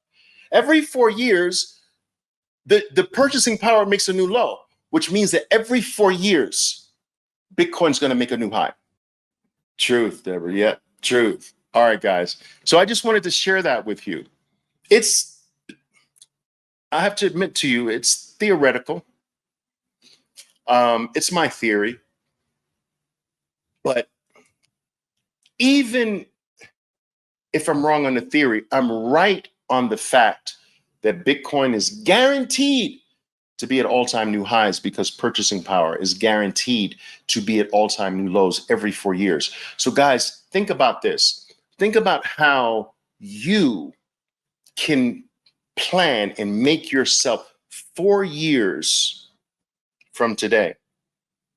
I know without a shadow of a doubt that whatever I put in now, 4 years from now, is at all-time new highs. 4 years from now is higher. By a lot, not by a little, by a lot. So I can be guaranteed of this. You want to just test it. 4 years ago, 2020, on this date, we were around 10,000. We are now 63,000. 4 years from last time, this date, we were around 10,000. Now, 4 years, the same date, we're at 63. You understand? So 4 years from now, we should be a lot higher. Okay, a lot higher than 63. It's mathematically guaranteed. So think about what you can plan. For the first time now, you can plan with certainty. If I sock into this now, I'm socking in for 4 years from now. I don't care what happens in between. Just 4 years from now, dramatically higher. I can change my life in 4 years. All I got to do is give this 4 years. All I got to do is that. I got to be diligent. I can't let the vagaries that happen in between, the so-called volatility, the FUD, the articles of this and of that, my parents, my relatives calling me stupid, calling me dumb, I can't let that bother me. But if I go to work for 4 years, I can change my entire life in 4 years. It's crazy. You give university 4 years. You give your relationships 4 years, all your other relationships 4 years. You give your 401k more than 4 years. You give your IRA 4 years. You give your employer 4 years. You give your kids 4 years. You give your spouse 4 years more. So, dude, just give Bitcoin 4 years. I can't stop it. You can't stop it. Articles written negative about Bitcoin can't stop it. No nation state can stop it. No organization, no anything can stop it. Oh, Oliver, what about war? War can't stop it. Recession can't stop it. Depression can't stop it. Nothing can stop this. It's freaking mathematically built into the freaking protocol. Bitcoin is maths. 1 + 1 = 2 in war, in peace, in recession. and depression. 1+1 = 2, no matter who writes an article, no matter who's the president of the United States, no matter which party is running the House and the Senate. It doesn't matter, these things. Big Satoshi tied it to something guaranteed. Every 4 years, purchasing power makes a new low. I'm going to tie this shit to that and guarantee that every 4 years is a new high. So guys, think about what this means. You can increase who you are with absolute certainty every 4 years of your life. Every 4 years of your life, if you do this right, you can be richer, wealthier, more independent, more free. You can have more options, bigger than he was before, better than you were before, better, stronger, faster. Da-da-da-da. Da-da-da. You remember that? $6 Million Man. Anybody? I know I'm dating myself. Anybody remember that? Steve Austin, the $6 Million Man. Better. We will rebuild him better than he was before. Better, stronger, faster. Every 4 years, you're like the $6 Million Man. It's freaking mind-blowing to me. We have never had something with this mathematical certainty. Do you know why? Because everything else we've ever had in history has been created and totally controlled by human beings. Everything is controlled by human beings. That is why it has always failed us. Human beings will always fail us. They will always fuck it up. They always.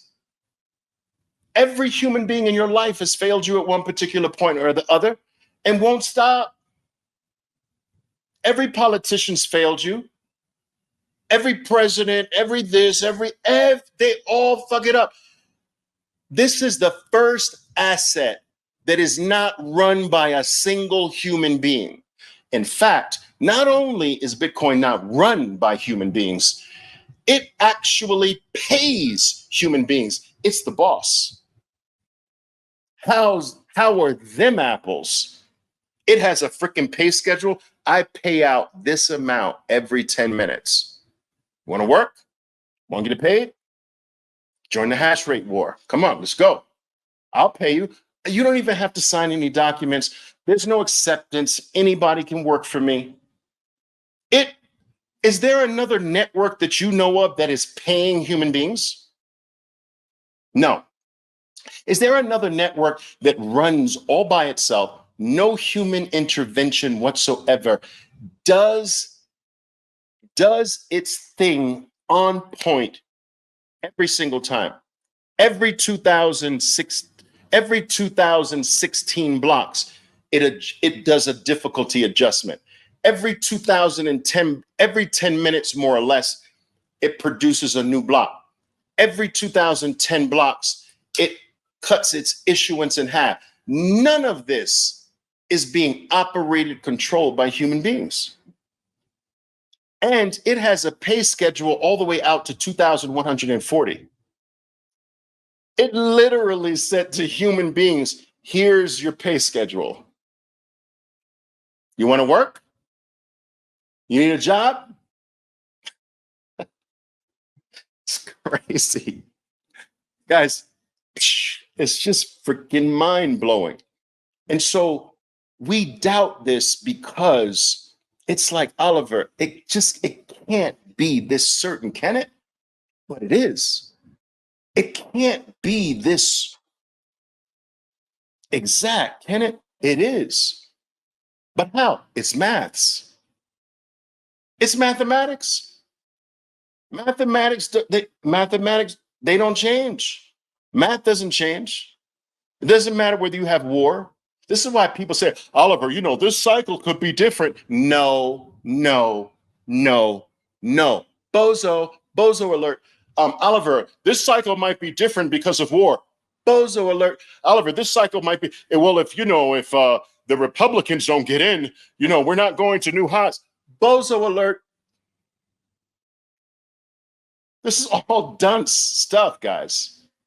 If you understand that it's a seesaw, if purchasing power is going to a new low, Bitcoin's going to a new high. That's all you need to know.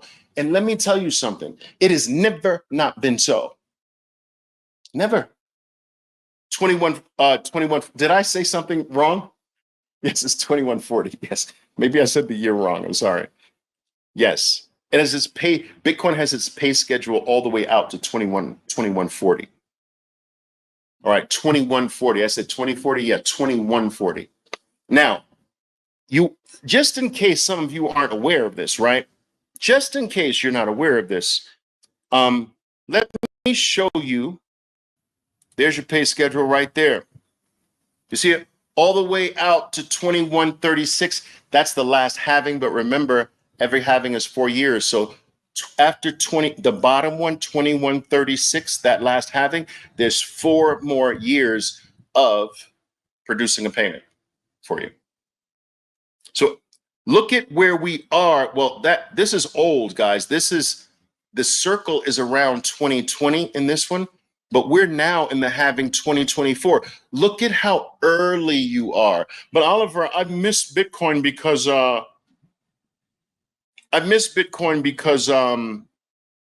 it's $63,000. I'm late.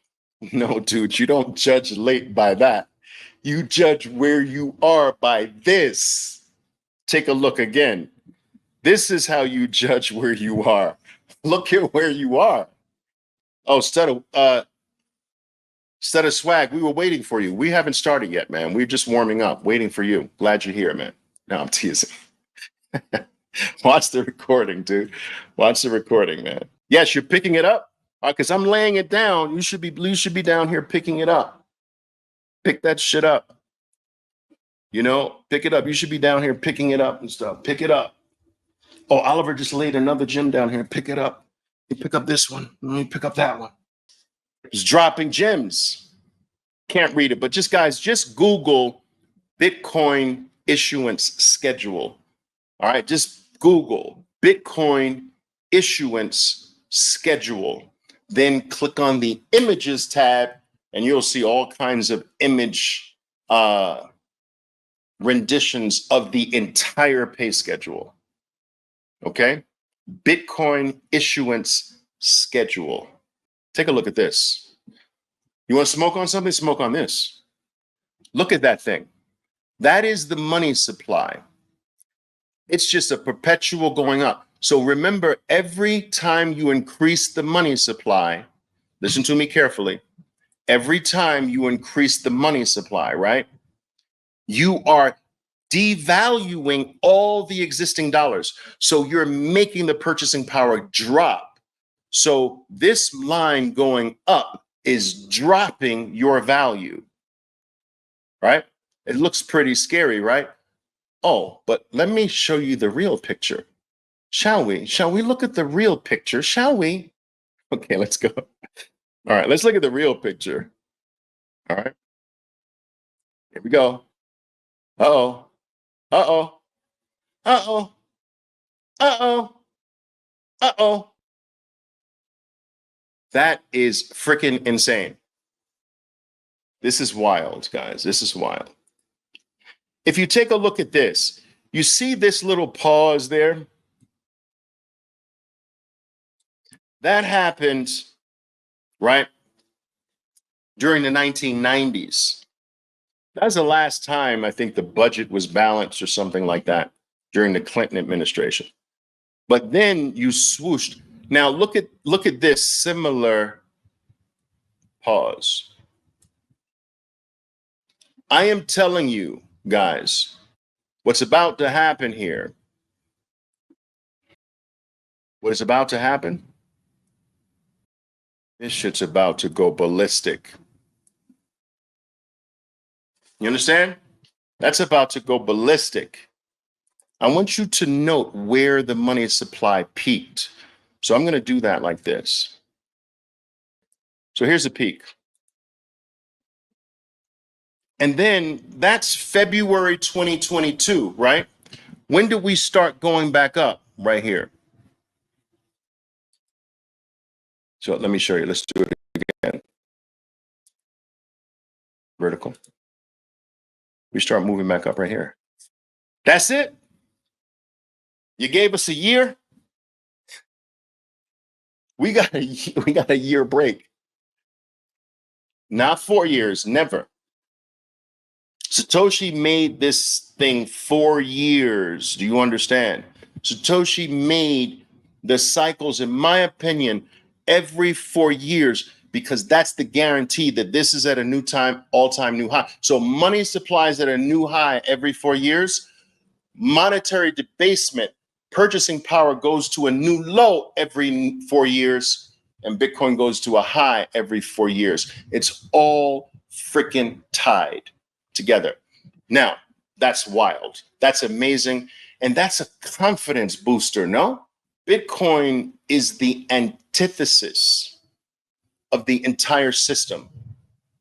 It does not operate on the same rails. This is why every time you try to say, well, you know, Bitcoin needs this to move, you don't get it. Bitcoin doesn't need anything from the existing system to move. I know that sounds wild because all of our lives we've only known how to deal with things in the system. This is outside the system. It's not running on the same rails. It doesn't run by the same rules. It doesn't run by human beings. Do you understand? So when you say, well, war can stop it, you don't get it. When you say, well, you know, we need some favorable policies from politicians, Bitcoin doesn't need favorable policies from politicians. Oh, well, you know, if retail doesn't come back in the market, we're not going to new high. Bitcoin doesn't need retail. Bitcoin doesn't need institutions. Bitcoin was the best performing asset without a single major institution in it for 15 freaking years. It's the best. It outperformed everything in the history of the world with no institutional adoption. It needs institutions? Really? It doesn't need anything from the existing system. But here's the amazing thing. Because it is literally set up to be the opposite of the system that hurts us, every time a new dollar comes into existence, you raise the value of Bitcoin. So now there's no hurt. Every time a politician lies, Bitcoin's value goes up. Every time there is fraud committed against you and me, Bitcoin's value goes up. Every time we're stolen from, Bitcoin's value goes up. Every time something wrong is directed toward us, toward you, Bitcoin's value goes up. Bitcoin is tied to make the system's negatives into a positive for us. It's literally designed to be the opposite. Do you understand? Now, you got to be careful because when you really understand this, you will start hoping that nothing improves. That's a dangerous mindset. Don't be like that. I don't want human productivity stolen by a small group of men, but that's what happens. That causes Bitcoin's value to go up. I don't want a systematic 2 to 4% every single year of my value and your value being stolen so that a small group of men can have it. I don't want that. But now we have not only something that offsets that, but exponentially increases our value. You want to press that button that used to hurt me? Press it and watch Bitcoin become more powerful, more invincible just because you pressed it. You want to commit fraud against me like you've always done? Keep going and watch Bitcoin become bigger, stronger, faster, more powerful, more invincible. You want to debase me? You want to steal from me? You want to confiscate from me? Keep it up and watch Bitcoin take you out. It's literally tied to all the insults that we've had to suffer from. It's on the opposite end of that seesaw. And so now we have an escape, but only for those right now who really get it, who understand what this represents, who understands what it is. Free, open, permissionless, global, no filling out documents, handing them in to some white dude in a three-piece suit on the other side of the desk with spectacles looking over. I'm not sure you sort of meet the requirements of our bank. Dot, dot, dot, dot, dot. None of that bullshit anymore. I can send Bitcoin to any human being on earth without someone getting in between it. Do you realize, guys, that you can't send a single dollar without the permission of another man?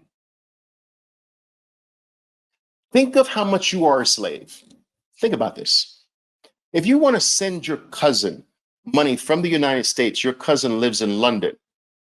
Do you know how many permissions you have to get from other men? You're not in control of your money. You know the permission you need? You need, but Oliver, I PayPal it over. Well, PayPal is giving permission. Venmo is in between you and whoever and is providing permission. Zelle is in between your transactions, providing permission. There is always someone silent between you and your money cannot move without the permission of another man, unless it's Bitcoin. Now, Bitcoin kicks other men out of our affairs. Do you understand? It brings us back freedom and the independence and the other manhood that's rightfully ours. I don't need a permission of another man to move money, to move my value, to send it here or to receive it. Our whole lives have been co-opted, and Bitcoin's here to free us from that. Why you got to be white, man?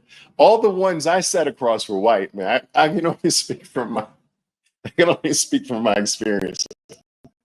They were always white, and they always had three-piece suits, and they were all like, you either had two types: fat, overweight, or real slim and in shape.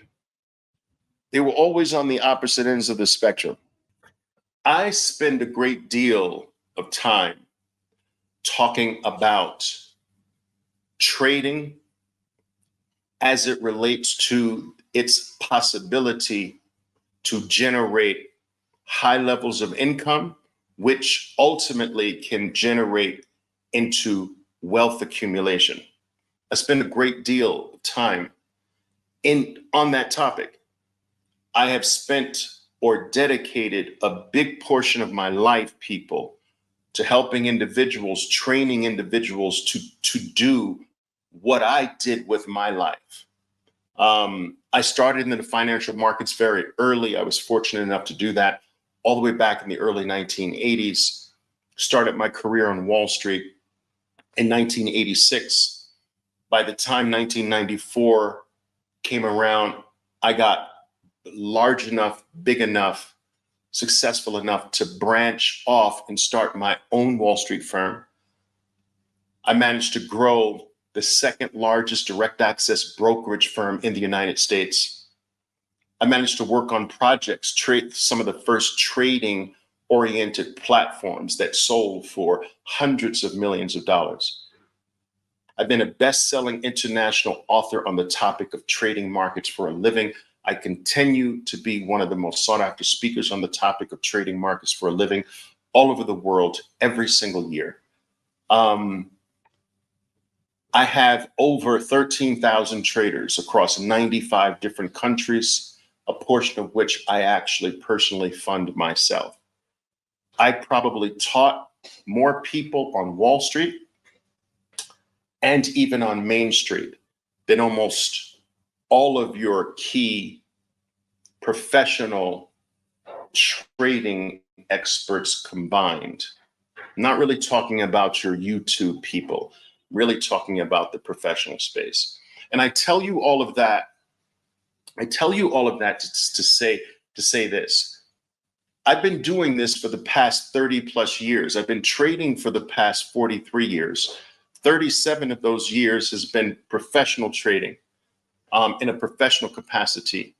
And 30 years, slightly more than 30 years, I've dedicated the majority of my time to training others to do what I was able to accomplish with my life, to generate a constant flow of a high level of income, largely on a daily basis, which ultimately gave me the ability to take portions of that accumulated income and go for bigger gains in long-term wealth-oriented holes.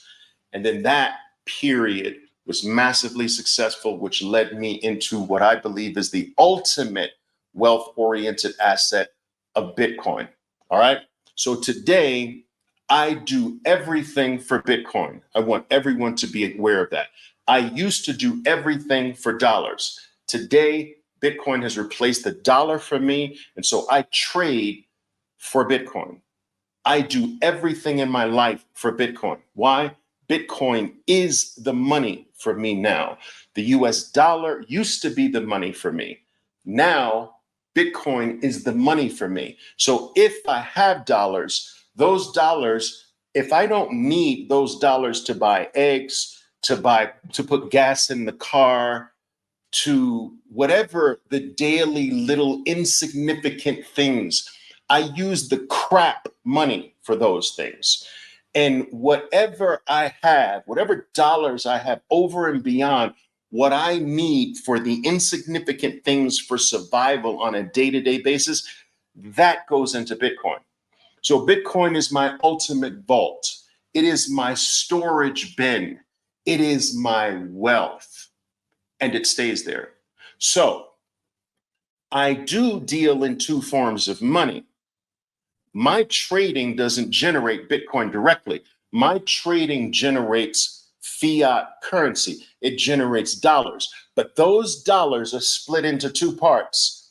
What I need to live day to day, all right? And then the other part that I don't need goes into Bitcoin directly. That's my vault. That's my money. That's wealth. And a lot of people ask me, say, Oliver, do you feel that I should, should I be a short-term oriented trader or should I be a longer term trader and go for wealth? That is really the inappropriate question.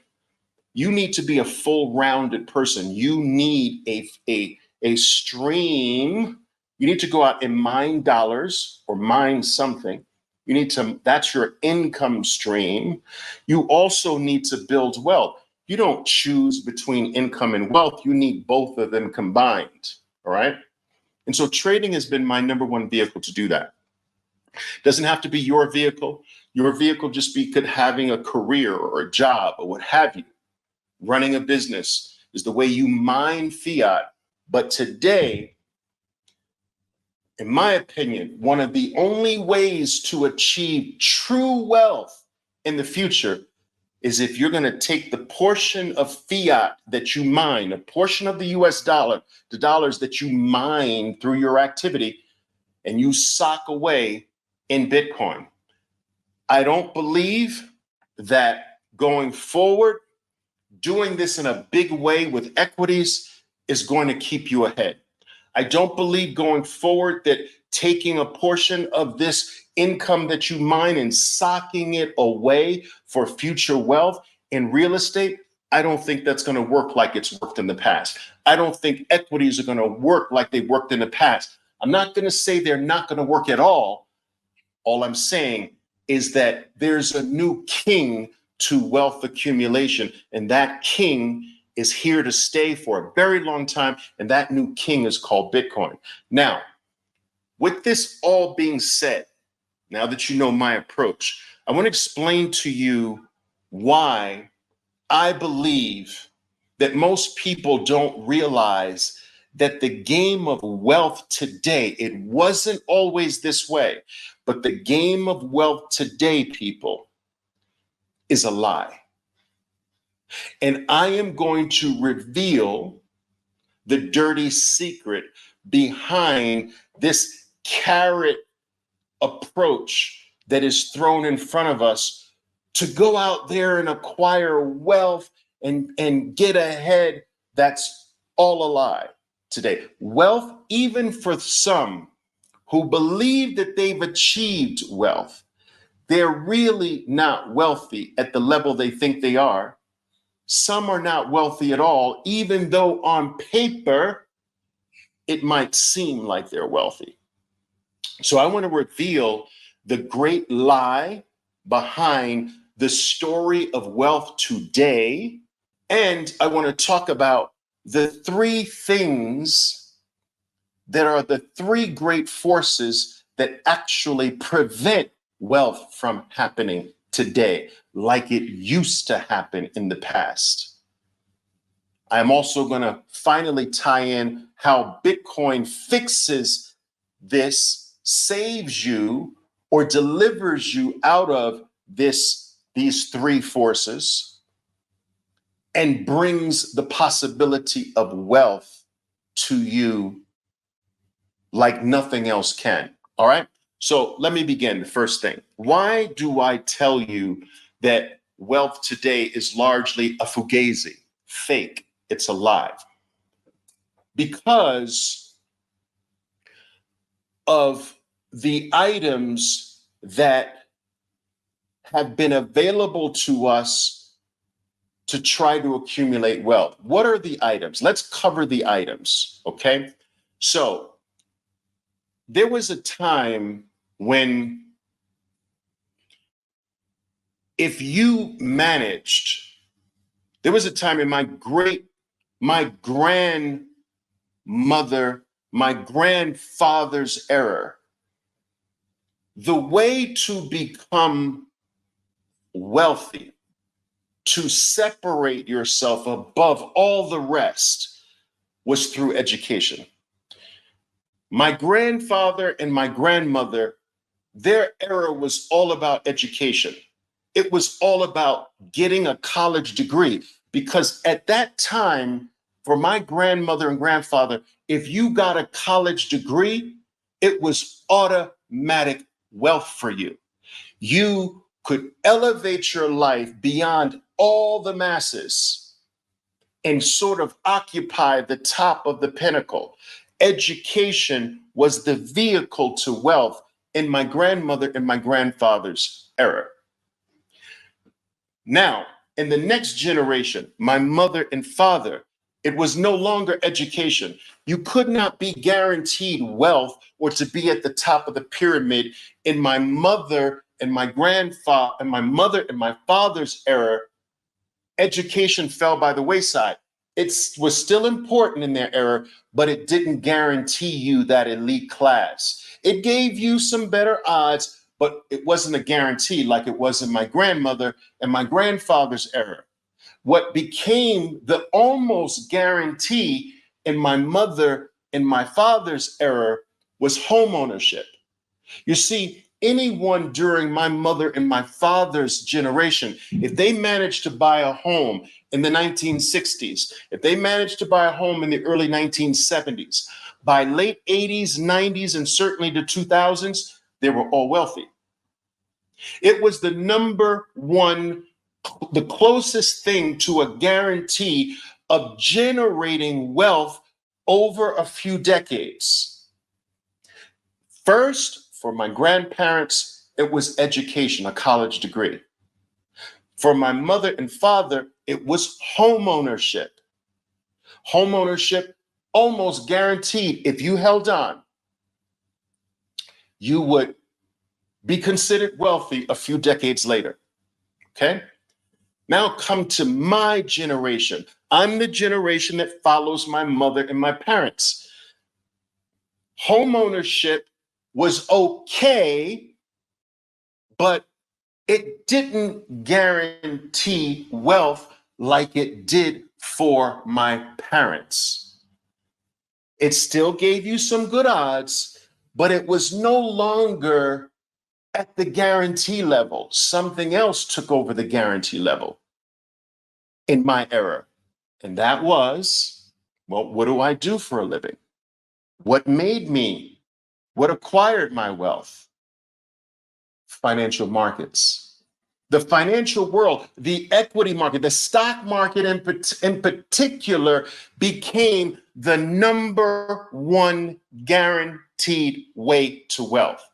There are more people wealthy today because of the stock market, because they put money into their 401k plans that DCA'd into the S&P 500 over the last 20 to 30 years.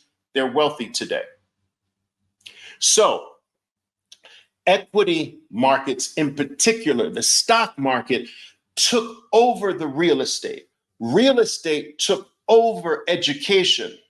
Do you understand? And before education, my great grandparents was a unionized job set you apart from everything.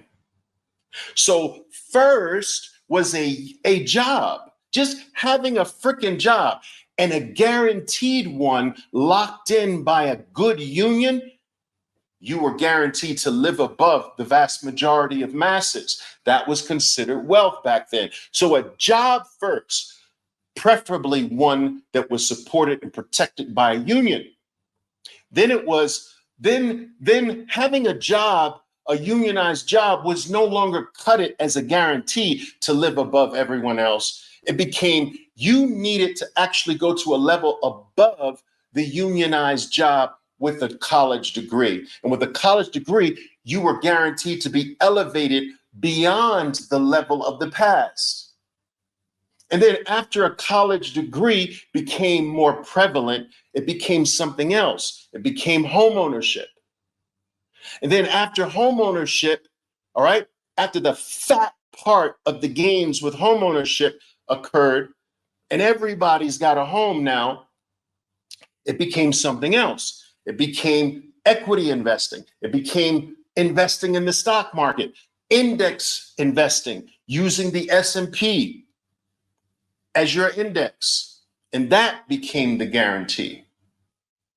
That's my generation. And I'm almost 60 years old. So what about the next generation after me? My children and their children. What's the next thing? It is never the same thing. Do you understand? Every generation has their new thing. And I'm telling you, it is not real estate. That's 2 generations ago. They don't die right away. They're just on decline. It's not equities. It's not the stock market anymore. It's not getting a college degree anymore. It's not having a unionized job anymore. What is it? It's Bitcoin. It's the new digital frontier. This is the first generation that is digitally native. Do you understand?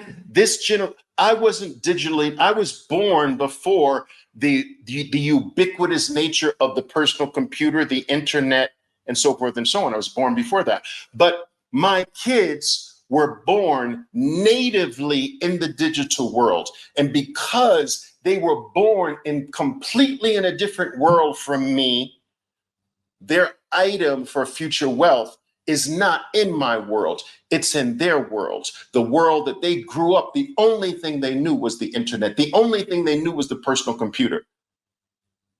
And my younger ones, the only thing they knew were smartphones and iPads and so forth and so on. So the item of wealth for them is digitally native in their world, and that's Bitcoin. Let me tie this in as to how I want to communicate to you that wealth is largely fake today, because if you have a home that you bought for $500,000, you invested in a home that cost $500,000. This home today is worth 1.5 million, throwing you into the millionaire camp as far as an asset is concerned. The house has more than doubled, has doubled twice. It's gone from 500,000 to being worth 1.5 million. This makes that person feel wealthy. Do you understand? It makes them feel wealthy or wealthier. Okay. We know today $1.5 million is not a lot, but let's sidestep that for the moment. All right. It does make the homeowner feel wealthy. But is the homeowner wealthier? I'm here to tell you absolutely not. Absolutely not.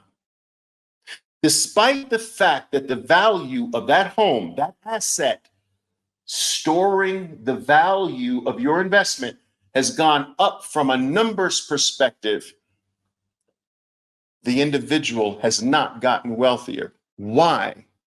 Because, listen to me carefully, people, and tell me if you understand what I'm about to say. I'm going to pause and wait. The reason why that person's not wealthier, even though they think they are, is because everything else in the world has gone up by the same amount or more. They're the freaking same. It's all a farce on paper. If your home has gone up by 400% and everything else has gone up by if your home has gone up by 200% and everything else has gone up by 200%, how are you wealthy? How has anything freaking changed? Do you understand what I'm saying, guys? Do you see the game being played? Do you see the numbers game being played? How it's just all based on a feel satisfied and not revolting against all this bullshit that's happening? If your so-called wealth has gone up by 100%, but everything else has gone up by 100%, you're in the same freaking place. You haven't moved. That's not what wealth is about. Wealth is about gaining. It is not about staying the same. So in my book, staying the same with your purchasing power. Oh, wow, my stocks have gone up 100%, but everything else in the world has gone up 200%. You're actually poorer. All right. Milk is up more than the stock market. Do you understand that milk is, if you could buy, if milk was a stock, you'd be killing it. You understand what I'm saying? If a bottle of water was a stock, you'd be killing the stock market. You'd be killing almost everything out there. If bread was a stock, if milk was a stock, do you understand that almost everything else is going up more than the things that make you feel wealthy? It's all a freaking farce.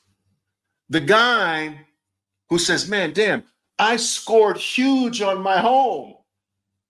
I bought it at 500. I'm selling this at 1.5 million. Yeah, but now where are you going to go? Because every other home has gone up too. So if every other home went up the same amount, you didn't move at all. If every other $500,000 home went up to 1.5 million, you're exactly the same place. You understand? You're exactly the same place. If you got to go now buy another home for yourself, you haven't gained anything. Now it'd be different if your house went up 1.5 million and no one else's house went up 1.5 million and every other house is still 500,000. Now that's wealth accumulation. You beat the system. You're the only house that went up. No other house went up. So now you sell yours and get another one cheaper. That's wealth accumulation. But if every other freaking thing has gone up at the same pace or more, dude, you're falling behind. That is not wealth. And this is why people feel like, I don't get it. Why do I feel poorer? But on paper it says I'm doing good, but I don't feel like I'm doing good. Like, I'm rich on paper, but I don't feel rich. I'm still struggling. But I guess I'm just ungrateful because on paper it says I'm okay. But why don't I feel okay? Why do I feel like my grandparents live better than me? But on paper it says I'm better than my grandparents. I don't freaking get this.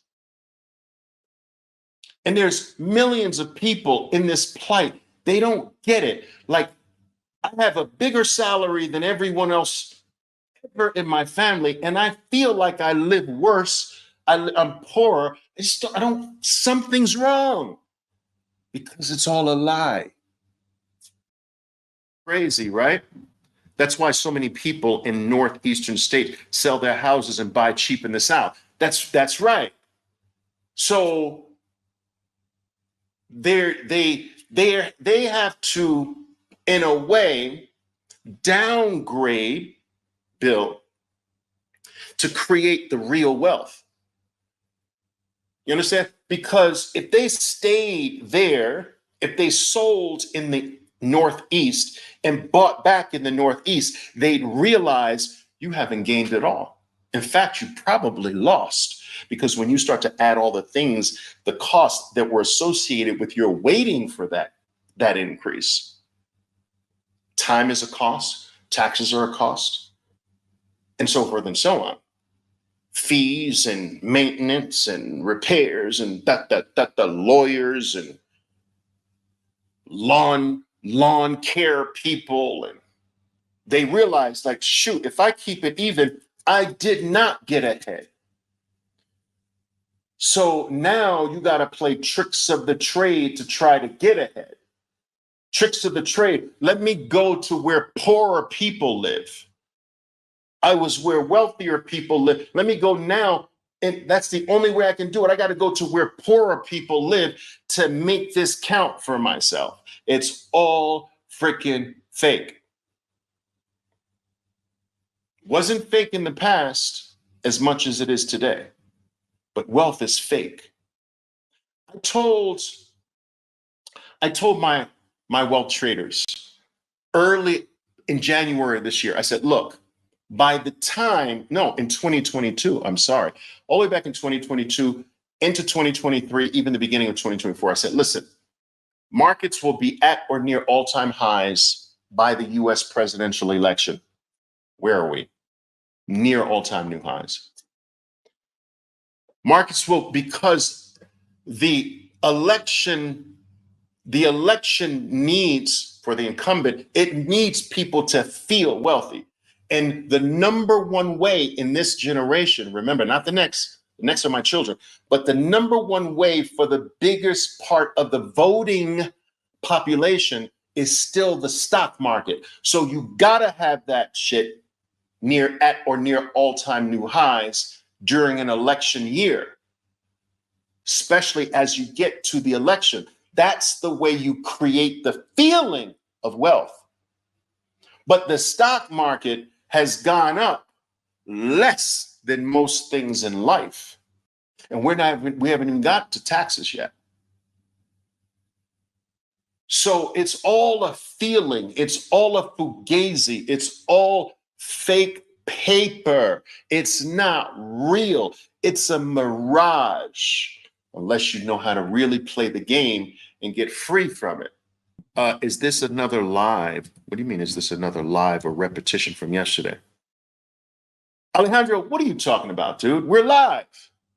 I want to reveal to you the three things that stop wealth from happening. They're three thieves, if you will. Do you understand? These are the three things that have been put in place to steal your ability to actually get wealthy without messing up the mirage that makes you feel wealthy. You see, you have to be left feeling wealthy, but in truth, when you lift the curtain and you see Oz for what he is, you realize there's no wealth at all.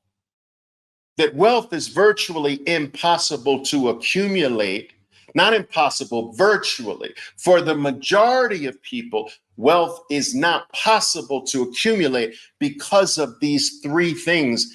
And I want you to write them down. All right. The three things that take wealth away or take the possibility of wealth away from most of you are this. Number one, write it down. Monetary debasement. Money debasement. That's a fancy word for printing money. Every single time you're working for a dollar, you're working for a dollar. You're giving your life and everything for a dollar. You're mining dollars. But this dollar that some artist, that the government hired an artist to paint the number one on it. Someone paint the number one, $1. And then someone put a zero, painted another one, put a zero next to the one, made the numbers very artful and beautiful. This one's a 10. And the artist puts another zero behind the zero, and this one's a 100. So these pieces of paper are what you're working for, okay? Pieces of paper where an artist drew numbers on it, right? Yet, understand that the paper with the one on it in 1913, my great-grandparents, they had a dollar, they had a one on their dollar, and it was different from the one I work for. So we both have a dollar. My great-grandparents had a dollar bill. They worked for a dollar bill. I work for a dollar bill. The number is the same, but the value's not the same. That's theft. That's theft. Do you understand? Like, so the dollar for my grandparents bought a week's worth of groceries, let's say. My dollar doesn't even buy a bottle of water. Same number, value different. So the power of the number one was taken from me. My grandparents had the power of a one greater than the power of my $1. And every generation gets robbed from because the number one on their dollar is less than the number one on their parents' dollar. This is stealing from the next generation. The one is the same. Do you understand this? They don't change, the artist doesn't change the number, but the power behind the number changes. So the real trick is, let's keep the number the same, but let's rip the value away slowly so no one notices. And so you're fighting to stay above ground, but the dollars you're standing on are being, the value is being, it's like someone stuck a pin in the value, and as the value is shrinking, you're still trying to stay above ground, but the value of what you're standing on keeps going down. So you have to keep jumping higher, right? Higher to stay at the same level because what you're standing on is going down. So as it's going down, in order to stay higher, you have to keep jumping higher. And at a certain point, you can't physically jump high enough to stay even anymore. I mean, you're not 6'7", you're not 7 feet, you're not a freaking professional basketball player. So at a sort of certain point, you just can't jump high enough to stay even because what you're standing on is losing value, losing air every single moment of your life, making you have to jump, leap higher. your whole life to stay ahead. This is a slide. This is 2 images from BlackRock's PDF, guys. This is BlackRock, the largest money manager in the world, is traveling all over the world, having private meetings with their best clients, showing them these 2 slides. The slide on the left is showing them, reminding them that the value of the dollar that you are working for is doing this. It is dropping, which means that if you do nothing, you become poor. You are forced to work for this. You have no choice simply because you were born in the United States. You have no choice but to go out into the world, give your life, your value, your time, your energy, your effort, your education, your information, your talent. You have to give that away to the country. And in exchange for that, you can only receive that. There is no choice. You can't receive anything else. Your country won't allow it. You can't say, well, give me, I want Japanese yen. No, you're gonna get dollars. You're an American, you're here. This is our plantation. We run the plantation. We make the money. We make the coupon you work for. You work for my coupon. And everyone has to chip in. Everyone has to work. Just like a slave, you're born here and everybody has to work here, and you work for our money. But we're gonna make sure that every single year, the coupon that we have artists draw numbers on, that every single year it's worth less. Why? Because we need you working harder every year. So if $1 buys you a week's worth of groceries this year, it's gonna buy you 0.75 groceries. It's gonna buy you 3/4 of a week's worth of groceries next year. So you'll have to work a quarter, 25% more for me next year. And then the next year, that $1 is gonna buy you half a week of groceries. It's gonna say the same number, $1, but it's gonna buy you now half a week. So now you gotta work twice as hard for the same milk, eggs, meat, whatever. And then the next year, it's gonna be worth it's gonna buy you a quarter of a week's worth of groceries, which means that now you have to work 3 times as hard. And so every single year of your life, the number will never change on your dollar, but the amount of work you have to give me will increase until the day you die. You will work harder for the same number until you die, and it will never stop. Look at the chart. You think I'm lying that it's going to stop? It hasn't stopped since 1913. We're all the way at 2024. That is not the picture of success, guys. That is not the picture of wealth. And that is not what you should be giving your life to. Remember when I told you when I first started this conversation, I no longer work for dollars, I work for Bitcoin, because Bitcoin frees you from this, which is what BlackRock is saying in the second slide on the right-hand side. Do you see it? You see the right-hand side? It is telling you that the world has regarded US treasuries and gold as the premier monies throughout recent history. There's nothing more secure than a US treasury, a bond, a US bond. It was guaranteed by the full faith of the United States, backed by a lot of guns, its military, and so forth and so on, and its ability to steal from its citizens through taxes and monetary debasement. Okay? So for most of the world, you stored your wealth in US treasuries. If you were another country, you stored your excess in US treasuries. There was nothing more certain. Another option you had as a nation state or country or a big giant institution is to also hold some of your wealth in gold. Okay? So these were the 2 primary forms of base layer value money. So so the wealthy always understood, I can't hold dollars because look at the picture on the left.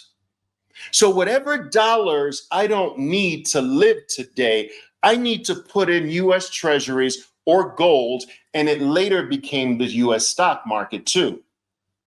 But base layer money, base layer value has in recent history been US treasuries and gold.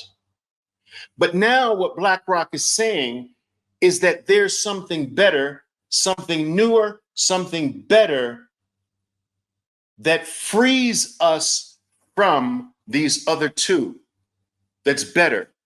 Now, if you go down the list, US Treasuries, count the green boxes. So US Treasuries has 3 green boxes. Gold has 2 green boxes. Bitcoin has 1, 2, 3, 4 green boxes. What's their message to the world?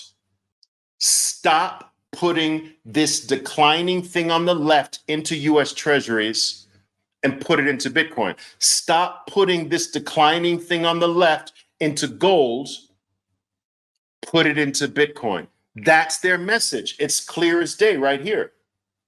It's the better choice. So I told you, I started off this conversation saying that's what I do. We have no choice but to mine the thing on the left that's going down, right? Take a look at it again. I have to mine the thing on the left going down. I have no choice. So I can't choose the money that I have to go out and work for. But now I have a choice, an additional choice of what to flip it into. Some people flip it into US Treasuries. Some people flip it into gold. I flipped it into gold and the stock market, which you don't see here. And that worked for a while. But now things are rising or being debated. The dollar is being debased at such a rapid pace that it no longer does real estate, the stock market, treasury bonds, or even gold work. So let me give an example of this. Look at the picture on the left, okay? Look at the picture on the left, the dollar. If the dollar gets debased by 12%, and the stock market that same year is up 12%, did you get wealthier? No. Understand me, people, please. You got to listen really close to this. The stock market is a promise of what? When you cash out. The item on the left. When you put an investment in the stock market, it's a promise for what in the future? The picture on the left, that's your prize. When you buy Tesla, or you buy Nvidia, or you buy Apple stock, or you buy whatever stock, right? Whatever. When you buy that, it is a promise for what in the future? Dollars. The picture on the left is your promise. Now, if what you're holding, which is a promise for dollars in the future, if what you're holding has gone up by 12%, yay, my investment worked. But what you're promised has gone down by 12%, you feel wealthy, but you haven't gained shit. It's all smoke screen. It's a farce. It's a fake. It's a fugazi. Nobody's looking at the picture on the left. They're only looking at the thing that they invested in. Oh, well, my house is up, my house is up 40%. Yeah, but the monetary debasement is 40% over that 3-year period. You haven't gained anything. So the first thing, the first theft is what you see on the left. Printing money debases yours. Every new dollar that comes into existence makes the dollars that you are promised or the dollars that you hold worth less. So remember this, guys. This is the point I need you to remember. If you put it in the stock market, it is a future promise for the picture on the left. But if the picture on the left is declining, you're not winning. Now, if your investment is rising faster than the decline, that's better, but it's still theft. Something's robbing the rise of your asset. Something's taking it away. It's the hidden theft of monetary debasement, money printing. Theft number one. Theft number two, fees. Fees, guys. Write that down. Theft number one, monetary debasement. Theft number two, fees. All right, let's go over fees. I have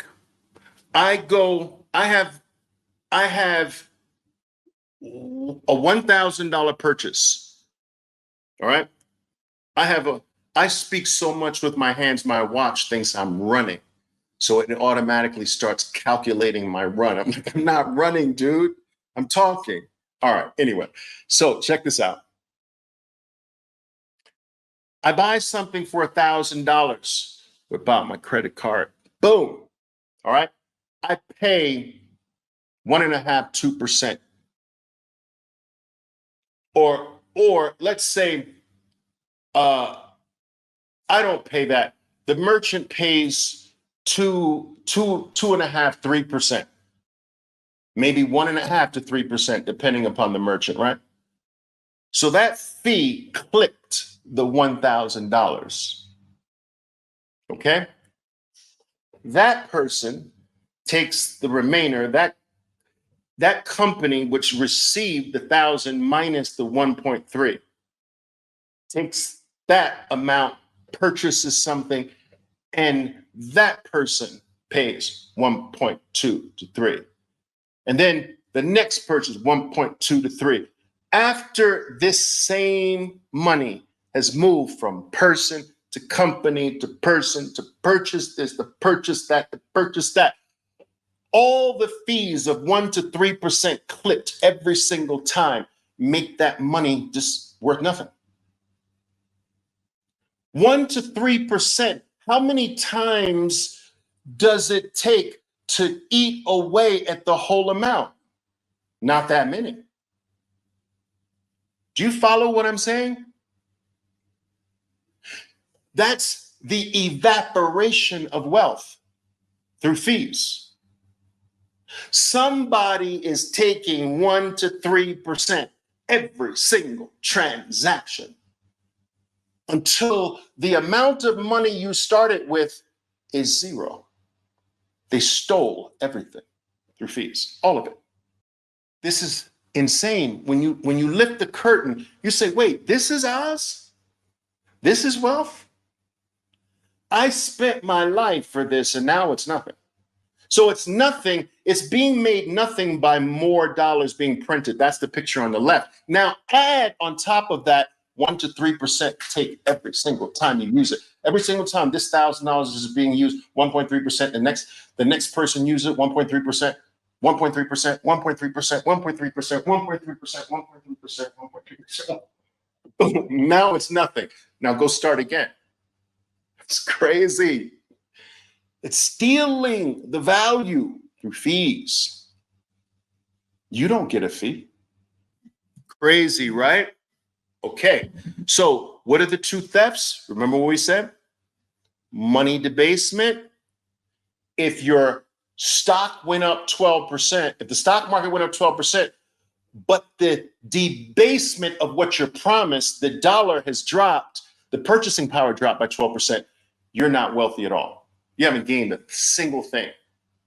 Now, that's monetary debasement, theft number one. Theft number 2, fees. Clip a fee every single time the money's passed until you have nothing. Sucking the wealth. 2 ways, but there's a third way. Taxes. Add tax on top of it.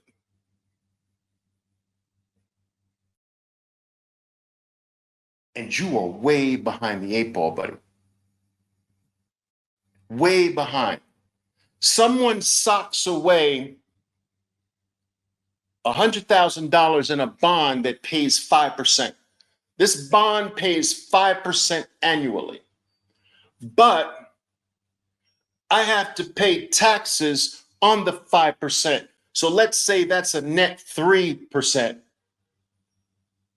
So let's say I'm really making 3% because the 5% needs to be taxed. And now I'm at 3%, but the monetary debasement's at 12%. I'm behind the 8 ball by 8 point something percent. I'm losing 8% of my life. I'm losing 8% of my value. I feel wealthier because the money I put into the bond, I'm getting more back.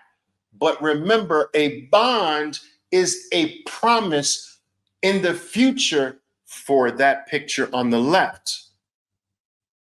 The picture, when you get the money at the end of the bond, the money is lower. That's the trick. Yeah, but Oliver, I put 100,000 in and I got like 110,000 back. Yeah, but the dollars are down more than 10,000. You lost, buddy. You lost. The value of the dollar is down 18,000, but you got 10,000. You feel richer because the numbers are the same. But Oliver, I put 100,000 in and got 110 out because the numbers didn't change. But in reality, the power behind the numbers change. So the 100, the value behind the number dropped 18,000. So your 100,000 has lost 18,000 in purchasing power. You gain 10,000. So you're net negative 8. But you feel richer because you got back more numbers that an artist drew, but you didn't get back the same value. The value you're always going to get back. Look at the left. I'm going to make myself small again. Look at the picture on the left. This is what you're giving your life for. A failing project. This is not the picture of success, my dear people. This is not the picture of success. This is not what, if I put this in front of a 12-year-old kid and said, listen, give your life to me for that, they wouldn't do it. But this is what all of you are doing. You're giving your life for that. But there is an escape, and that is Bitcoin. Because, guys, Bitcoin trounces all 3 thefts. Do you understand? It's the only thing on planet Earth that kills all 3. It outpaces monetary debasement. It outpaces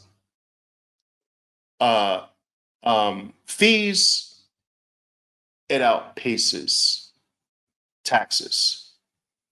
It damn outright eliminates monetary debasement. You can't debase Bitcoin. Now you remove one thief. If it is something you don't sell, and you know, most of you know that's my message. Don't sell this, man. Don't sell your freedom. Accumulate your freedom. Sell everything else. Sell Tesla for dollars. And whatever you don't need, put into Bitcoin and keep it there. Sell NVIDIA for dollars. Whatever you don't need, put it in Bitcoin and keep it there. Build your escape. That's your escape. Build your freedom. Do you understand? You won. What the heck? Where's mine? You won with you won. Oh, you bought this stock and it doubled. Take profits on that. Sell that. Get US dollars. All right. Use what you need right now. Whatever you don't, sock it into Bitcoin. Build up the escape. This Bitcoin's your escape. Build it up. Build up your escape. At a certain point, if you don't ever let it go, it will get built up to the place where it frees you from all the thieves stealing from you. It takes you to the land of wealth. But if you treat it like another stock, you'll regret it for the rest of your life. I promise you. If you treat it like a bond, if you treat it like a house, if you sell Bitcoin, remember, you're selling it for the picture on the left. You're right back to the slavery system. You still don't get it. You're going back to the left when Bitcoin frees you from the left? Really? I haven't done my job if you do that. But Oliver, what am I going to do? What am I going to live off of? Live off of the junk pieces of paper that you work for. Live off of that. I am saying don't put everything into Bitcoin. Put what you don't need today into Bitcoin. Live off of what you need. All of you have stuff you don't need. All of you have excess. All of you. If you are listening to me right now, all of you have excess. I know you do. All of you. You all have excess, no excuses. You all buy junk that you don't care about 6 months from now. All of you. And that should be going into Bitcoin. All of your excess should be going into Bitcoin. And it should never come out. Because remember, if you come out, you're going back to the left. That's what you're going back to. That's what you should be going to. You shouldn't be, oh, well, Oliver, when do I sell this and go back to my prison cell? When do I go back? I know I'm free now, but when do I go back to being a slave again? When do I sell my freedom, Oliver? When do I take profits on freedom, Oliver? I mean, freedom's been good, but when do I stop being free again? That's how you sound to me. What about the fees? What about the fees of buying and selling Bitcoin? They're insignificant. They're insignificant. Bitcoin has a CAGR of 213% a year. Now this fluctuates, but over time, that's the CAGR. That's the 213% a year. You can't take an asset that is the best performing asset on planet Earth in all recorded history and start majoring in the minor fees to buy it. All right? You're just going to have to ignore that. There's no fee. Remember, I told you that Bitcoin conquers fees. So Bitcoin conquers fees. Whereas that money doesn't, after a certain circular thing, it does not conquer fees. It chops away at the value. But fees don't chop away at Bitcoin. All right? And fees are relatively insignificant at this particular point. We're not talking about getting something free in life. You've got to put in work and you've got to pay. That's just the order of the universe, right? But we're just talking about what are the things that we invest our life into that cannot be stolen or taken or confiscated or whittled away. that no one can play games with it, and that is Bitcoin. Would be necessary for Oliver to sell his Bitcoins. Or why have them so long if you have money? Sorry for the stupid question, sir. No, it's not a stupid question. I don't want to turn this session, guys, into a talk about this specifically. I've done this before. You can go on the channel, my Bitcoin channel, and search for the topic that deals with this. But within the next 2 years, guys, every financial organization on planet Earth will be rolling out a freaking red carpet with champagne bottles at the end of it, enticing you, come this way. You're a Bitcoiner? Come this way. Please come this way. Don't go down that. I know there's other red carpets you can walk down, but come walk down my red carpet. I've got something really special for you. Every country in the world will say, come live here. I'm going to remove taxes for 10 years if you're a Bitcoiner. Come here. Every financial organization is going to say, no, come here. We would like to help you with your Bitcoin. If there's anything in life that you want, please, we can get it for you. You are going to be the new elite. This is not 20 years from now. This is like 2, maximum 4 years from now. You will never have to sell your Bitcoin. You will never have to get rid of it. And you can get anything on planet Earth you want. Mark my words, it's happening. It's happening as I speak. You can't own the hardest asset on planet Earth, the hardest money that has ever existed in the human existence. The most valuable thing on planet Earth, which will be, I believe, next cycle. And the scarcest item on Earth, you can't be an owner of that and get nothing. That doesn't even freaking make sense. The people who have the best performing thing the world has ever seen, the hardest money the world has ever seen, the scarcest asset the world has ever seen, the most valuable thing on planet Earth. And you're like, but Oliver, what am I going to do with it? Dude, man, they're going to be throwing everything, everything, including the kitchen sink at you, just to get you to deal with them. You will not have to worry about, well, how do I actualize the value? That's almost at this particular point not being smart, or not just giving yourself a chance to think about it. Do you think that the owners of the Mona Lisa need to worry about anything? What about the owners of some rare piece of property, the Empire State Building? You think they need to worry about anything? They don't sell, but they live forever almost. Some people say, well, Oliver, they get rents or whatever.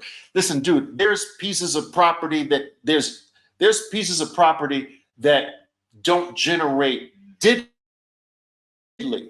and families have been living off of that piece of property for decades, acres and acres of just open land, living off of it for generation after generation. Not a single person in the whole family works. We're talking about the most pristine asset on planet Earth because it trades 24 hours a day. It is never sick at sea, never down for a millisecond. It is not controlled by any human being, organization, institution, or nation state. No one can steal it from you. No one can confiscate it from you. No one can debase it. No one can inflate it away, and no one can fee it away. You have the most special thing human beings have ever had access to. Don't fuck it up. It is no longer the stock market. We went over that. That's just a promise for the picture on the left. It's no longer real estate. Ultimately, real estate will always have a utilitarian value, but as a store to build your wealth in the future, that's going away.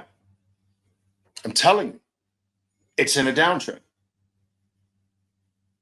It's been in a downtrend since my parents.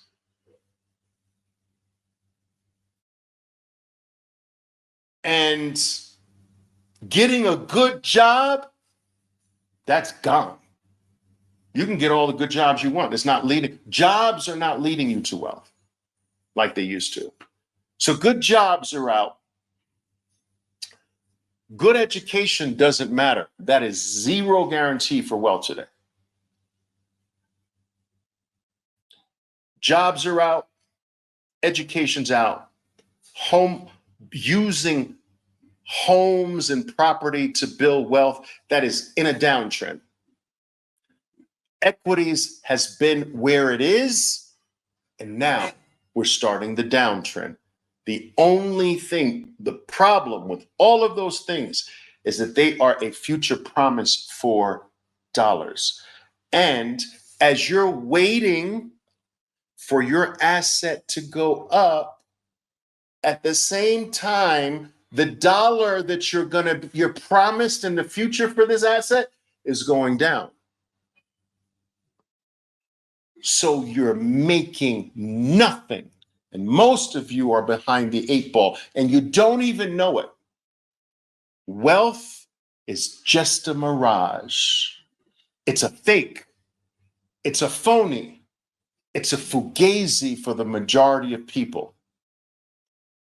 And if you are the patsy in this game, if you are the one being played and you don't know you're being played, that's the worst position of all. And that's the majority of the position that people find themselves in. They're being taken. They're being took. They're being bamboozled. They're being whacked. And they don't even know. All they know is that it says I'm doing good, but I don't feel like I'm doing good. But I guess this is the way it's supposed to be? Not me, buddy. Not me. I couldn't even sleep last night. It was just bearing on my mind, this topic, that wealth, this game of wealth, making the stock market be at or near all-time highs right at the same time as US elections, because you're being played. Meanwhile, the money printer is going burr. How do we know the money printer is going burr? Look at the debt. Look at the debt. Check this out. This picture, right? You see this picture? Flip it upside down, and that's the money you're working for. So this is one way to look at it. Okay? This is the picture of money printing. Right there. But to understand how this affects you is flip it upside down. Now it's your future. It's your money that you're working for. That's what it's doing. It's flipped upside down. And the only thing that beats this is equities. Is Bitcoin. Want me to show it to you? I'll show it to you and then I'll leave you alone. All right. So if I were to take this, let's go here. Let's do like 5 months, right? So we take the whole history of Bitcoin and we price this. We price the S&P. So I want you to look at the S&P 500, guys, right? So look at the S&P 500. That's a very impressive picture, is it not? Isn't that impressive? Wow, you guys are getting wealthy. Look at that. Look at how wealthy you are. Do you see how wealthy you're getting? You feel wealthy when you look at that. But that's the S&P priced in dollars that you work for. What if you priced it in what you really want to work for? Bitcoin. Let's price it against Bitcoin and let's see what it does. SPX, I'll show it to you. Watch this. SPX / Sats USD. That's what that's a symbol. Uh-oh. Oliver, wait a minute. What happened to my wealth? I felt, oh my God, Oliver, don't show me this. Oliver, don't show me. I don't want to see this picture. I felt good with the first picture. This makes me feel like a loser. Switch it back, Oliver, switch it back. This is what you're really experiencing, people. Do you understand? By having your dollars in the stock market instead of Bitcoin, that's your experience. But you feel the other experience. You feel it the other way because it's priced in the item that's going down. Remember what the item is that's going down? Or did you forget? This is the item going down. Let me show it to you. So because it's priced in this weak ass thing on the left, you see, your stock market is priced in the item on the left. The item on the left gives you the false notion that it's rising. But if you price it against something real, if you price the S&P against something real like Bitcoin, this is what that performance looks like in real life. When you lift the curtain and you realize Oz is this little old bald head, overweight, fat dude that was painting a glorious picture of wealth when you're getting poorer. Now, I didn't make this chart up. You can do it yourself. All right? You can do it yourself.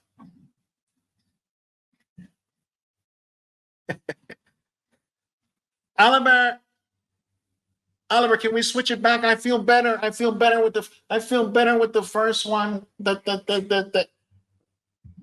Some people don't even want to be waking up. Do you understand what I'm saying? They don't. They want to stay right here. They want to stay right there. Boom. Oliver, no, just keep me right here, bro. Keep me right here, man. Don't show me Bitcoin. Don't show me this against Bitcoin. I don't want to see it. I just want to feel this, bro. All right. All-time new highs. Look, all-time new highs. Look at this, guys. All-time new highs. How crazy is that? All-time new highs. Crazy, right? Got the wrong one. All-time new highs. Meanwhile, if you really look at the truth, SPX measured in sats, you're near all-time new lows. That's the trick. That reveals the lie. Crazy, right? But Oliver, what about gold? I'm a gold bug, Oliver. What about gold? Well, gold is better. I like gold. I was a gold bug most of my life. But it's the senior citizen of the bunch. It's 6,000 years old, guys. Come on. You don't bet on a senior citizen basketball player. You bet on the new 15-year-old, 14, 15-year-old Michael Jordan, not the 90 5-year-old player who played a long time ago, right? It's not the future, man. All right. Gold, look, all-time new highs. Go, guys. Why am I? This is not what I want. There we go. And isn't that beautiful, guys? Isn't that crazy? Take a look at this. That's when Bitcoin was born, that arrow right there. Bitcoin was born right there. That's when it gained its first price. And look at how it's been destroying gold. This is the picture of what you're really experiencing in truth when you lift the curtain and you're not seeing the false picture. You're seeing the real picture of what your life is experienced holding gold instead of Bitcoin. Now, some things have held up pretty well. Oliver, what about Tesla? Tesla's one of the best performing stocks in history. Okay, I'm a Tesla owner as well. I get it.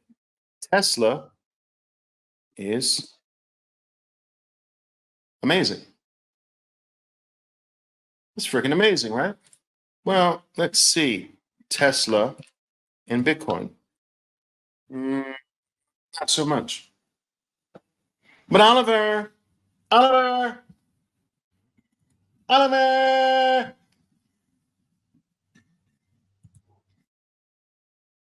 Oliver. What about NVIDIA? Okay, we can take a look at NVIDIA.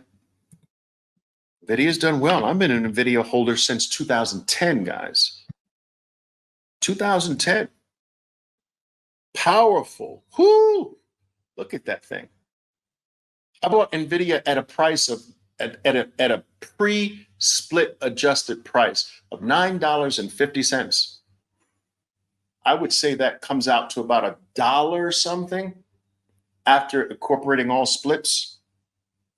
So very, very big winner for me. But how does it compare against Bitcoin? When you look, this reveals the truth, guys. Oh, I did the wrong symbol. Sorry. NVIDIA, SATS, USD, boom. And not so much. Now, in all honesty, over the last few years, it's been stable. That's very impressive against Bitcoin. But still, over time, no. No. So, guys, what I hope that you see here, right, is the need to do what I did. I don't get anything from you buying Bitcoin. I'm just sharing with you what I did. And it's had a profound effect on my life. There's no question about it over the past 5 years. There's no question about it. But what I did is I have to mine dollars, but dollars are no longer the promise. So when I go into a stock, I know I have to flip it for dollars, but I no longer want to keep the thing on the left. I need to quickly, I know I'm going to receive the item on the left. I have to quickly flip it back to this item, right? I got to quickly flip it back to this.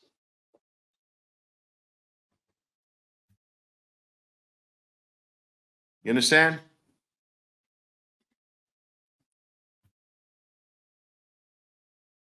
That's what I got to get it to. That's the thing that's crushing everything. And I got to keep it there. But Oliver, what about the declines in Bitcoin? They're scary. They're scary, Oliver. It's volatile. They're scary. What about that? I'm scared. Dude, what you really should be scared of is this. What are you talking about? That's scary. That you have to give your life, your time, your effort, your kids that are born, just because you have birthed another slave. they by no choice have to go work for that failing project. That's scary. The thing that's beating them all, that's not freaking scary. Oliver, it's scary. Please share this with someone who might need this message. All right. Someone who thinks that they're wealthy because I have two houses. They've gone up this amount. You know, show them this, send this link to them, make them try to help them understand that it's time to lift the curtain and see Oz is not what it is. Wealth is fake today unless you're storing in Bitcoin. I had 13%er as my profile. I want to show you this very quickly here. So as my banner, I should say, I had 13%er. I'll go here and blow the image up a little bit for you. And 13, I always got a lot of questions. Oliver, what do you mean by you're a 13%er? What does that mean? Does that mean that you have 13% allocation to Bitcoin, what have you? No. 13%er was my way of clapping back at, I believe it was Jameson Lopp, whom I respect in a very great way. Jameson Lopp, I do. He is a Bitcoin OG who deserves a great deal of respect. I think many hardcore, for lack of a better term, Bitcoiners were not happy with his company's choice of catering to, initially as a Bitcoin-oriented company, Casa decided to cater to the ETH heads or the Ethereum community as well, and to help Ethereum's custody their shipcoin, right? And a lot of us sort of took offense at that. And for whether you agree with that or not, that is exactly what happened. And Jameson Lopp at the time, under pressure, under fire by really hardcore Bitcoiners, he clapped back with something. And he basically corroborated the statement of someone else who said that only 13% of all people who have adopted Bitcoin. So out of all the people in the world who've adopted Bitcoin, only 13% are Bitcoin only. So what he was suggesting is that the world that is Bitcoin and shitcoins, okay, altcoins, BS, as far as I'm concerned, that was a far bigger world. And so as a business decision, his company was going to cater to the bigger world. I'm okay with that. That's everyone's choice. But it was my personal decision to leave the company at that particular point. Yes, I was a customer of Casa. That did not mean that I had any less respect for Jameson Lopp. I think that his contribution to the Bitcoin community has been extraordinarily huge. But as part of my message that you should be Bitcoin only, whether you agree with that or not, that is my message and will continue to be, that we have enough time in our lives in the future to gamble, to play stupid games, but now is not the time. Our window of opportunity is too small and too short to be distracted away from freedom, away from total financial independence, and to be dealing with other nonsense that's actually the antithesis of that. So my message has always been, let's focus on what matters right now. And when you are completely set and completely free and completely independent, you can gamble and play with stupid shit all you want to, but we don't have time for that right now. So anyway, as part of my message, I decided to go out there in the public and state that I am one of the 13% that Jameson Lopp referred to. I'm one of those Bitcoiners that's not part of the larger Bitcoin community. I'm part of the smaller, more elite Bitcoin community that's Bitcoin only and believes that you should not be focused on any other BS out there right now. Okay. There's time for childish things. There's time for gambling. There's time to go to Vegas. This is not the time right now. All right. And so for the longest time, I had as my profile 13 percenter. That's what it meant. Well, I've gone from being a 13 percenter. I've decided to start promoting the idea through my profile that you and I are actually part of another rare group. We're part of the 1 percenters. There's less than 1%. Actually, there's less than half of 1%. But let's go with the more generous number. There's less than 1% of all human beings on planet Earth have recognized Bitcoin and have adopted it as a store of value or in some form or another.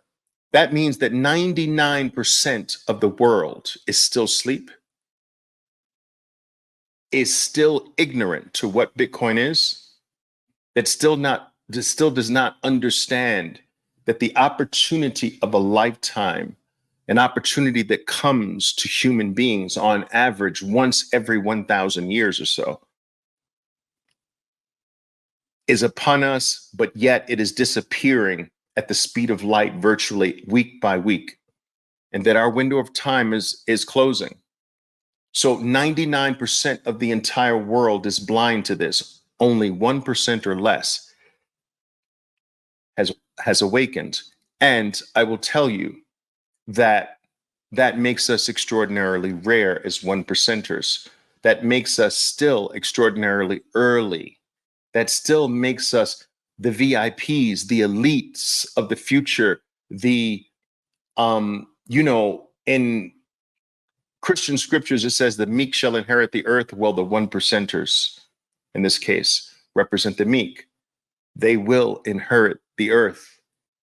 In my opinion, that's my 2 cents in the future.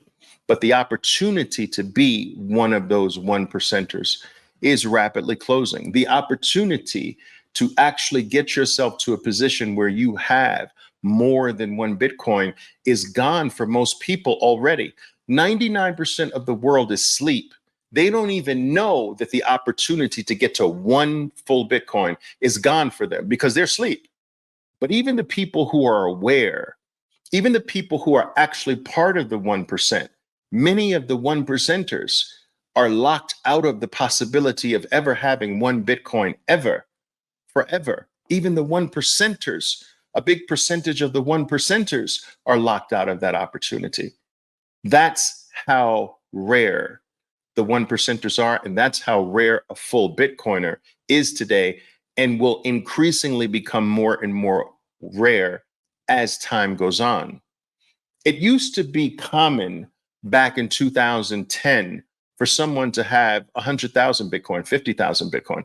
That wasn't that uncommon. 10,000, 5,000, that was normal. We heard of the pizza guy. I can't remember his name, starts with an N, but anyway, we've heard he's become infamous at this particular point. We've heard of the pizza guy who bought 2 pizzas for 10,000 Bitcoin. Well, what a lot of people don't realize, people, is that he bought 2 pizzas for 10,000 Bitcoin, but he continued to buy 2 pizzas for 10,000 Bitcoin until all the Bitcoin that he had in cold storage was gone. A lot of people fail to realize the second part of the story. They focus on his first purchase, but his goal was to buy pizza until all of the Bitcoin that he had in cold storage was gone.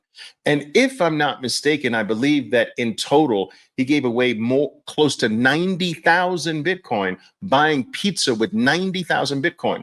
But understand, people, that at this particular time, it wasn't so uncommon for someone to have 40, 50, 60,000 Bitcoin. Today, it is exceedingly rare to run into someone, to know someone that has 90,000 Bitcoin.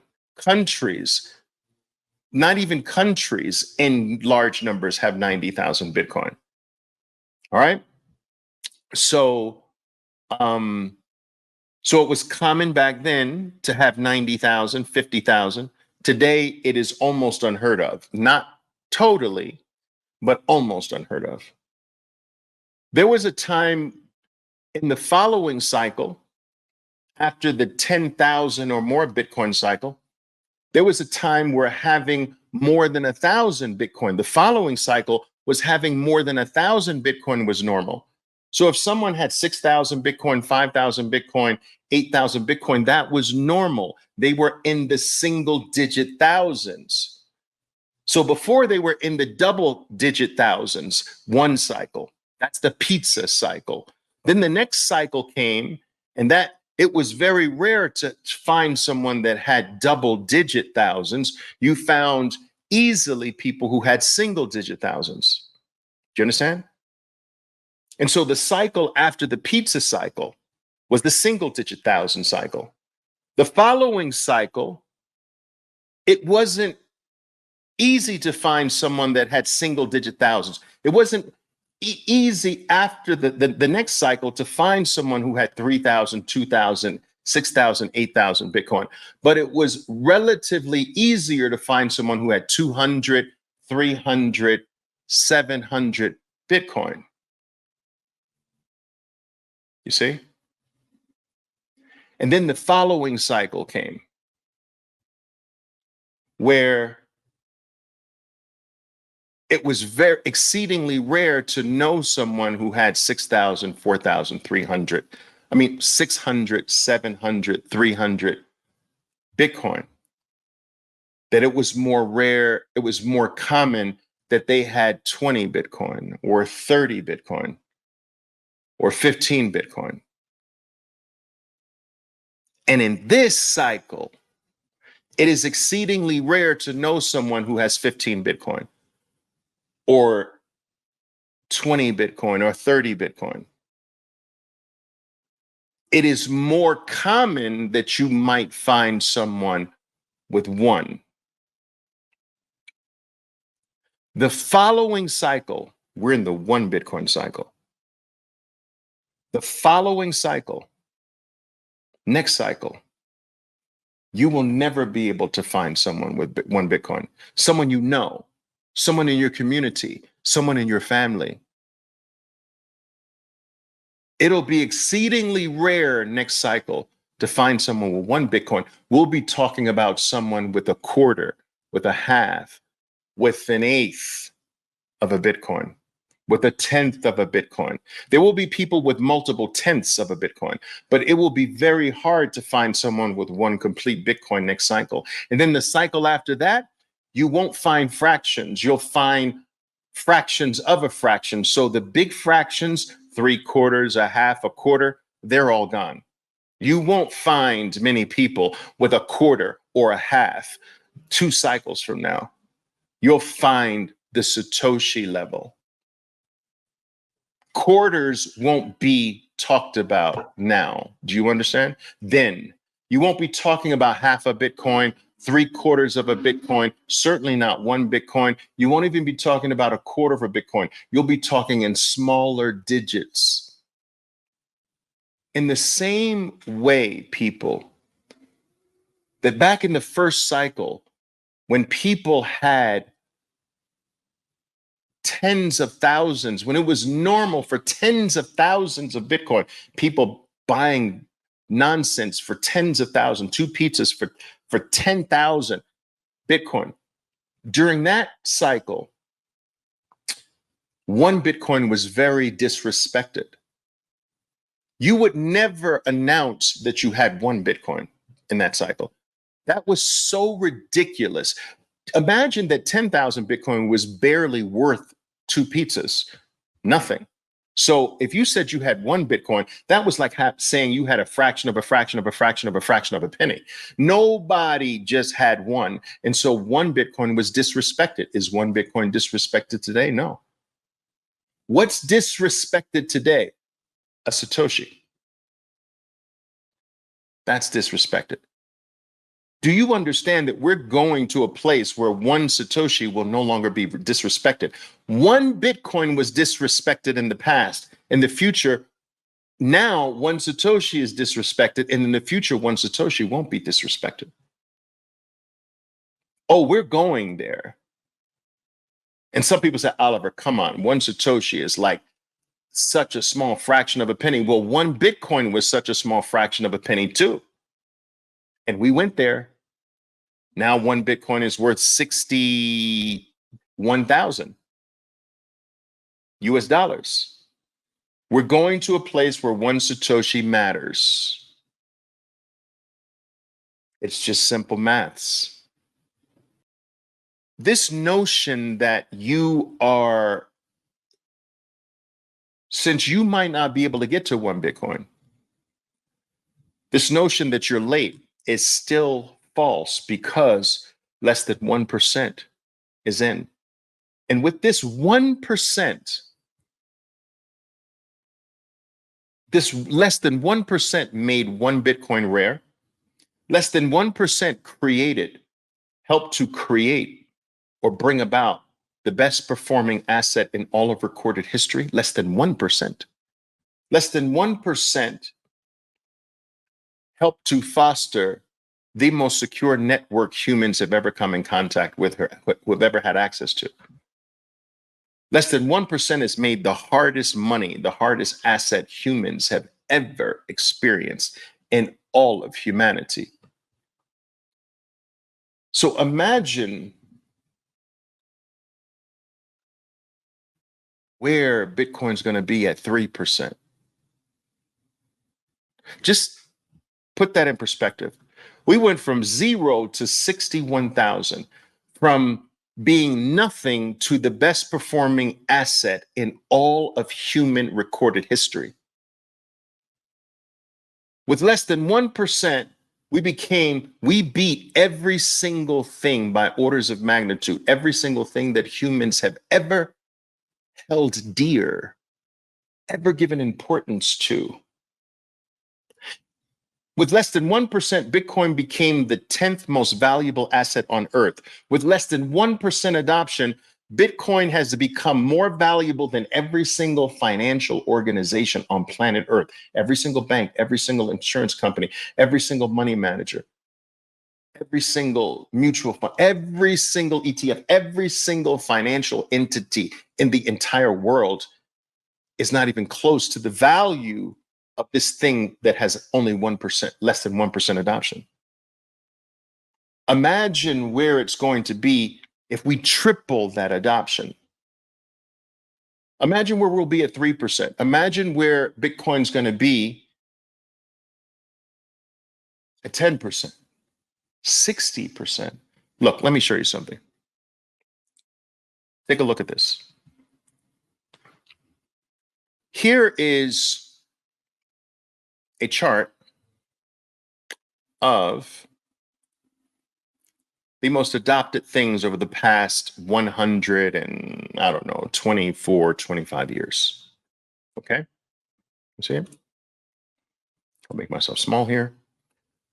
And so what you see here is going back all the way from the 1990s. You have the telephone. All right. You have TV. You've got everything from electricity here, radio, cars, color TV, the PC, the smartphone, the fridge, the microwave, everything here. Now, I want you to notice where Bitcoin is on the far right-hand side, far lower right-hand side. Do you see that? That's how early you are. That's how early we are.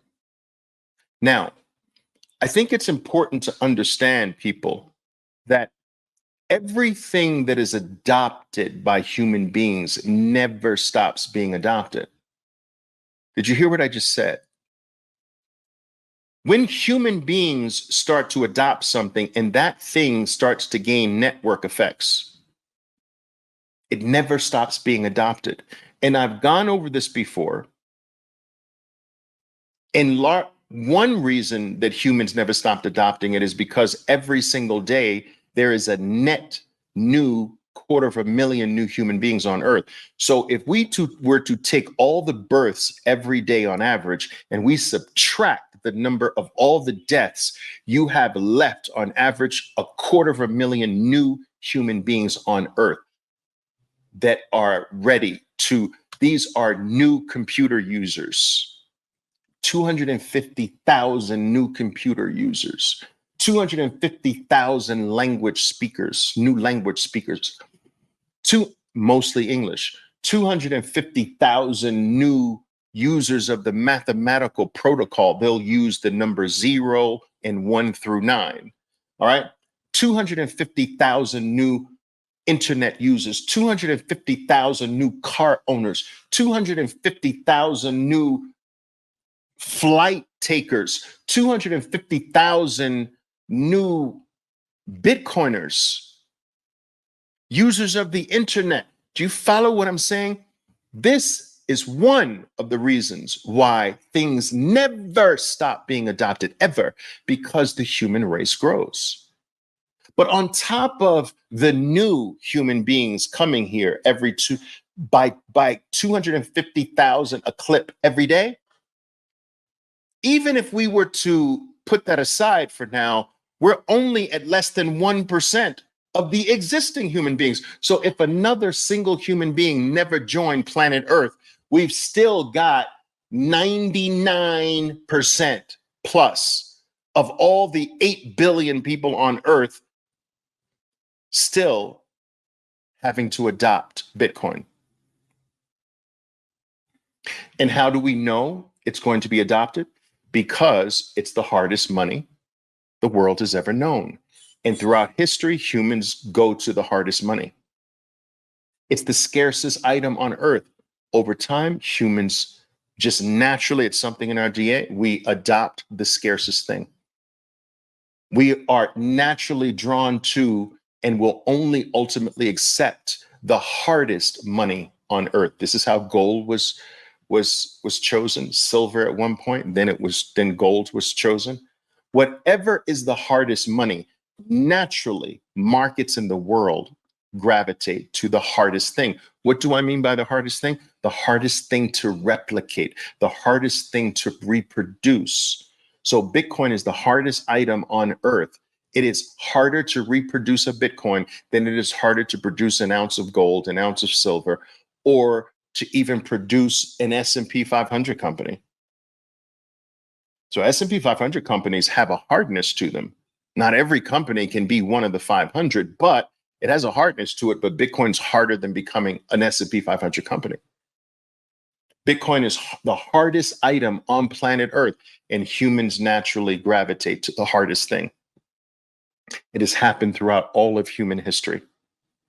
Also, every discovery, and I've always told you that Bitcoin is not an invention, it's a discovery. It's the discovery of digital hardness and digital scarcity. Yes, Satoshi Nakamoto put some contraptions together, and this contraption helped discover digital scarcity and digital hardness, but they always existed. Don't confuse the contraption that helped discover digital hardness and digital scarcity with the hardness and scarcity itself. And as a discovery, discoveries can only happen once. That's why I don't believe in ship coins. They're just sad, scammy attempts to replicate a discovery. If someone came to you and said, listen, dude, man, I've got a better fire for you. F that fire we've had for thousands of years, millions, based on some scientists, millions of years. F that one. Forget that one. I've got a better fire for you. This fire puts that fire to shame. It burns shit faster than the old fire. That fire is 4 million years old. This is the new fire, dude. This will burn your house down faster than the old fire. That's the old granddaddy fire. We need the new fire now. How silly is that shit? Discoveries are never old. They are forever new, and we are forever finding ways to use discoveries. Do you understand what I'm saying? We're still adopting fire today. We're still discovering ways that fire is changing human life. We're still discovering ways that electricity over 600 years, not 600 years old, but it was discovered. The human use for electricity was discovered about 600 years ago. We're still adopting electricity. There's still people with no electricity 600 years later. I've given you an even more common example. Commercial air flight, which is on this chart somewhere. Air travel, you see that? Air travel. All right. So air travel is one of the first lines. I believe it's the second. Air travel, air travel. They have air travel at 1930. This is not correct because commercial air flight started in 1901, 1903, but it's neither here nor there. The point I'm trying to say is that despite being about 123 years old, that industry, right? Only 1 in every 4 human beings have ever been on a plane. So air travel, as old as it is still young in its adoption phase. 1 in every 4 human beings have ever been on a plane. Do you understand the future adoption of air travel is huge? In addition to 75% of all humans have yet to be on a plane. There's 250,000 new humans every single day added to that number. The internet, one of the fastest adopted technologies on earth. Why? Because it digitized our lives. It moved our life from the analog world to the digital world. Do you understand what the internet did? The internet allowed us to discover a new world, a new frontier, if you will. And this new frontier, for lack of a better phrase, was called the digital world. And so follow me. Some of you've heard me talk about this, but follow me carefully. The internet opened up the same way I'd imagined that some people believe that Christopher Columbus's voyages to the United States, to the new America, the Americas, right, opens up America to the European part of the world. And so, in a sense, Christopher Columbus's voyagers were like the internet that opened the world up to a new frontier. That new frontier was dubbed the Americas.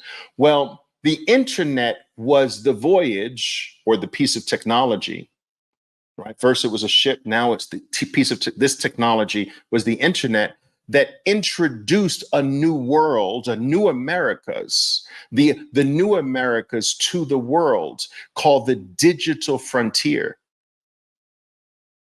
And this world became available for us to enter. And this new digital world began to suck our old lives into it. And so you lost your physical pictures to the new world. Your physical analog pictures, your albums that you used to flip through, or your grandmother used to flip through and save pictures of you playing baseball and your Christmases and your Thanksgivings and that. When's the last time you've held a freaking album? When's the last time you flipped through an album? Maybe it's your grandmother's house, but there aren't many albums left in the world. Why? Because they're in the new world. They're in the digital world. My mom had 4 albums with about, I don't know, 400 pictures in the albums. 4 albums, 100 pictures apiece. This phone here, and I have several of them, but this one has over 50,000 photos. I enjoy the photos in this phone as much and probably more than I've ever enjoyed the photos in an album. I can pull them up anytime. I can edit them how I want to, and so forth and so on, right? Let me show you. This is what has been sucked into the new world. Look at my baby. Can you see it? There she is. Boom. Nala.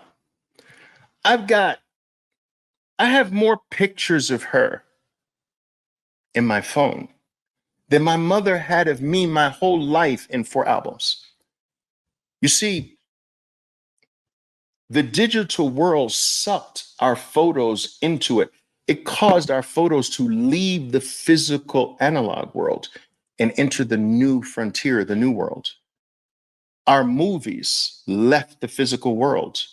I had a movie theater in my home that first used VHS cassette tapes. I had a collection across the wall of every popular movie in history. Then I had to actually spend tens of thousands of dollars to convert those VHSs to a disc when that technology came into play. And then Blu-ray. Today, I have access to millions upon millions of movies that I can't touch, feel, or even see. My movies have been sucked into the digital world. Our information, our maps, our books, our relationships. I have deeper relationships with people that I've never met. I spend time with them every single day playing the markets. Every single day, we trade every single day. I've never met them, never shaken their hands, never had an opportunity to look them directly in the eye in person. But I wish their kids happy birthday. Sometimes their kids pop on the screen and say, "Hi, Oliver." I have some deeper relationships with people digitally than I have with people that are part of my own family. Our relationships are in the digital world. Our photos, our movies, our books, our information, our knowledge, our education, our relationships, our everything except one thing. You see, what the internet failed to do was it failed to capture money. And so enter Bitcoin, which the baton was passed from the internet, which did a great job digitizing our world. And it handed the baton over to Bitcoin and says, I, I can't take it any further. I can't do money.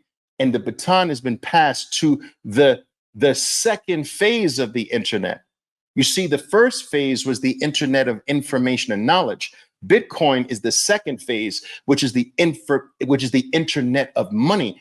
And how much bigger is money than your photos and your movies and your freaking books?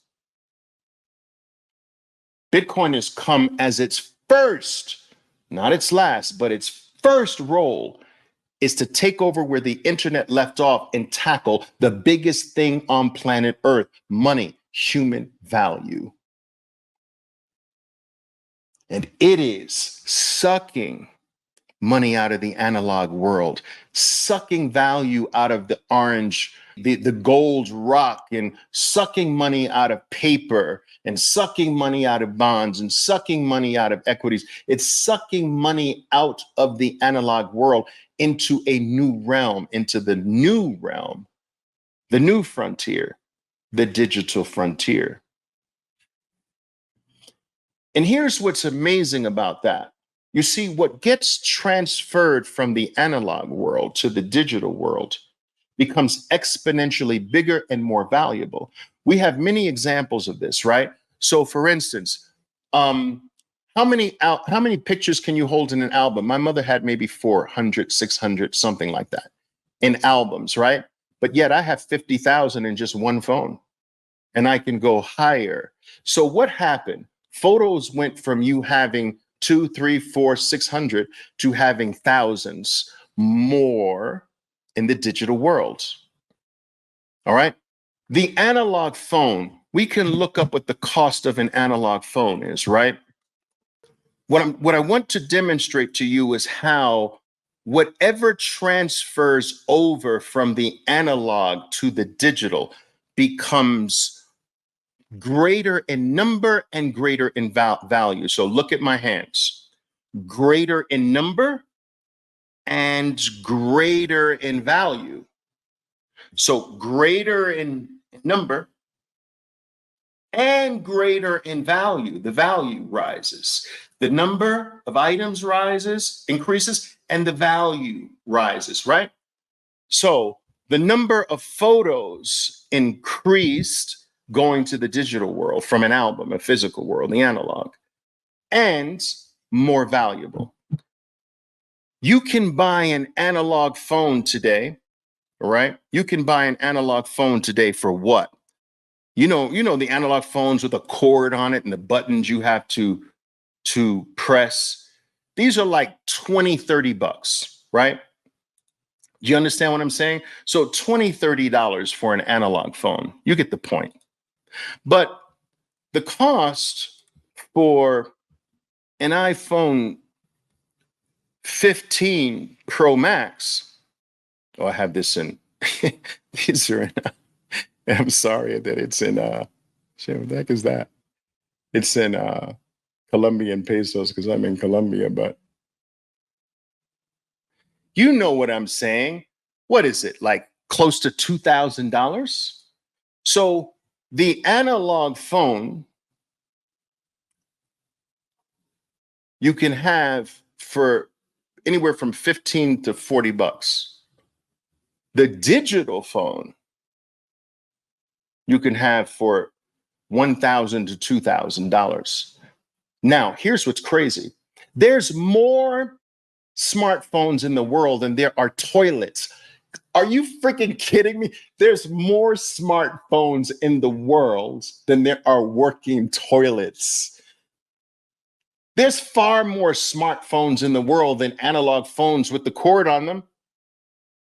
So we went from analog to digital. So we increased the number of digital and increased the value of them. There is nothing that goes to the digital world that does not become more voluminous and more valuable. Nothing. We have another example, right, of this. We have another example of this, don't we? Physical mail. We used to send millions of physical letters a day in the United States. Now there's billions of mail sent every single day via the internet, via email. So more voluminous, right? More volume, more. But the most poignant example, in my opinion, is the story of Blockbuster and Netflix. You see, Blockbuster was that mega rental movie company that was a star back in the 1990s. It was one of the fastest growing companies in the history of the world. It was on top of the world, raking in obscene amounts of money. Its growth was off the charts. Some of you might remember going to your local Blockbuster and trying to catch one of the 14 copies that they were going to get of the next new release. Netflix came on the scene, had some initial trouble, even offered themselves to be bought by Blockbuster, and Blockbuster turned them down. Now, at the height of Blockbuster's dominance, it was worth $3 billion at its peak. You see that? Just take a look at it. $3 billion, Blockbuster. And take a look at this. Netflix's valuation is $17.7 billion. That's as of 2021. It's bigger now. So nothing, my point is this, people, nothing that goes from the analog world to the digital world goes down or stays the same. It becomes exponentially more valuable. 17, 18 billion is exponentially more valuable than 3 billion. 50,000 photos here versus 400 in an album is exponentially more. a $30 analog phone versus a $2,000 digital phone. You get my point. So everything that goes there blows up. Everything. Physical mail could only send millions. Now we can send billions because it's digital, right? And the examples go on and on. So let me just show you this with this in mind. All right. Since we know everything that gets pulled into the digital becomes orders of magnitude bigger and more valuable. Everything. Let me show you where we're going. Take a look at this. Bitcoin is the 10th most valuable asset on earth. Do you see that? With just less than 1% adoption, Bitcoin is the 10th most valuable thing. It is more valuable than Warren Buffett's Berkshire Hathaway. Do you realize that Berkshire Hathaway is over 200 years old? Not Warren Buffett, but the company itself is. It's more valuable than Tesla. It's more valuable than Walmart. It's more valuable than JP Morgan, the biggest bank in the world. It's more valuable than Visa. It's more valuable than ExxonMobil. It's more valuable than the S&P 500 in totality. That's just crazy. The top 500 companies in the world combined. Well, that's not true, but at least the trust is more valuable than the entire ETF trust. All right. You get the point. More valuable than MasterCard, more valuable than, you get the point. Even Netflix down here, Bank of America. My point is that it's done this with less than 1% adoption. You understand? Less than 1%. Let me see, make sure you can see this. So it's done this with less than 1% adoption. So imagine 3%, 5%, 10%, 60%. Now, here's what I want to show you. All right? Here's what I want to show you. Go to number 1. You see number 1 here? That's number 1. You see number 1. What world is number 1 in? Somebody tell me why while I sip my tea. Is number 1 in the analog world or the digital world? So the number 1 asset in the world that has the highest value, it is estimated. Nobody knows how much gold is in the world, by the way. So this is just a rough estimate. 18 trillion. It's the most valuable asset in the world. All right. We're estimating the value at 18 trillion. Is it in the analog world or the digital world? Somebody tell me. It's in the analog world, right? Of course it is. Absolutely. Absolutely. Bitcoin is in the digital world, right? We have an analog gold and a digital gold. We've already established the fact that nothing that is digital remains lower than its analog counterpart. Nothing stays the same value as its analog counterpart. We've already established that everything that's digital, the digital counterpart of the analog thing, is exponentially more than the analog thing. It's the case with every single thing that has ever moved or has had a counterpart in the digital realm. The digital counterpart has become exponentially more. So where is Bitcoin going? If gold is its analog counterpart, and digital is and Bitcoin is the digital counterpart, people, where are we going? Are we going to 18 trillion? Are we going to 18 trillion? Well, did the iPhone go to a $30 analog phone, or did it surpass a $30 analog phone? Did the pictures in my phone go to the number of pictures in my albums before there were smartphones, or did the number of pictures go way past that? Did Netflix go to the $3 billion valuation of of Blockbuster, or did it exponentially go beyond the valuation of Blockbuster? Is Bitcoin going to go to 18 trillion, or is it going to go exponentially beyond 18 trillion? You see where I'm getting at, people? Do you see how early we are? Do you understand this? Are you picking up what I'm laying down?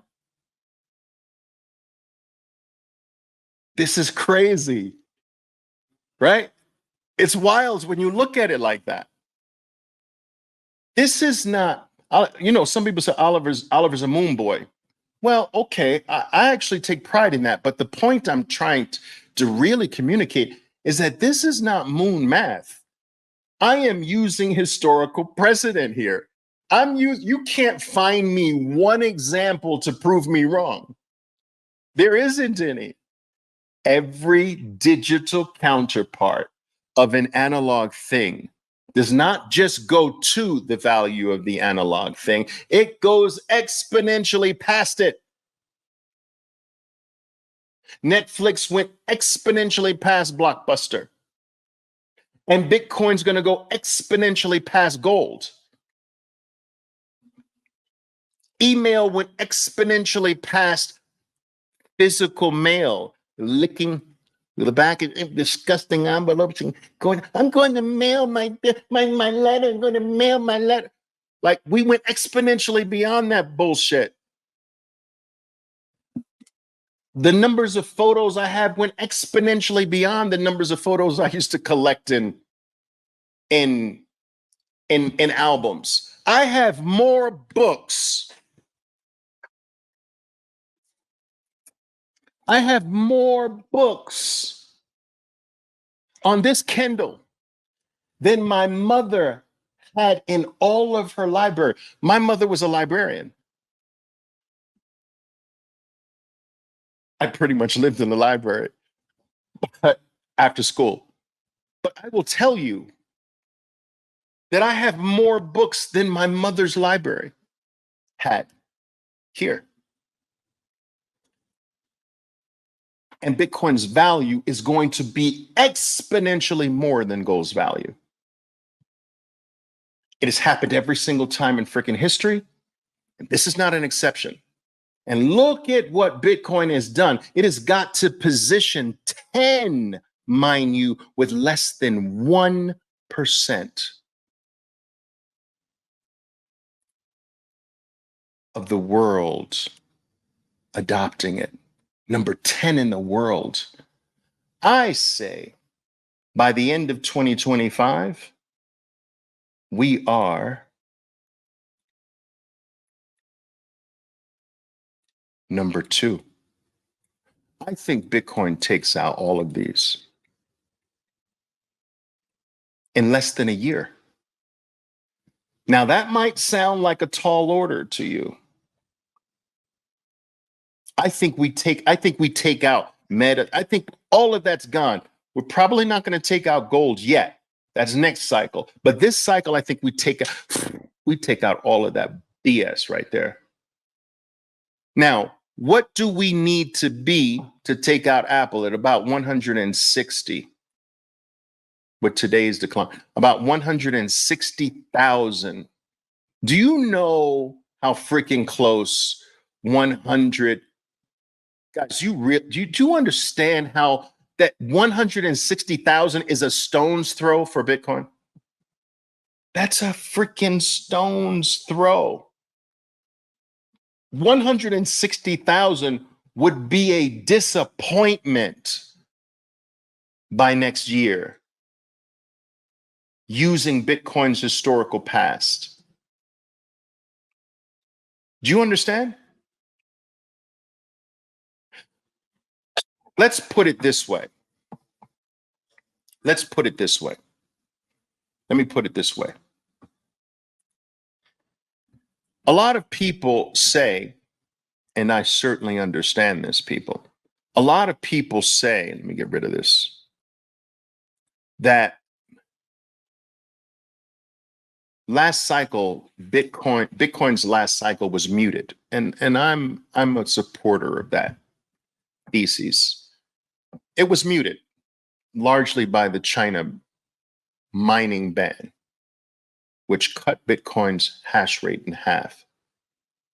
Nothing else really did it. It was that, in my opinion. But let's work off of Bitcoin's muted cycle. I want you to understand that Bitcoin, so the low of last cycle was 3,200, right? But the high of last cycle was 69. So 69,000. It was actually more like 4,000.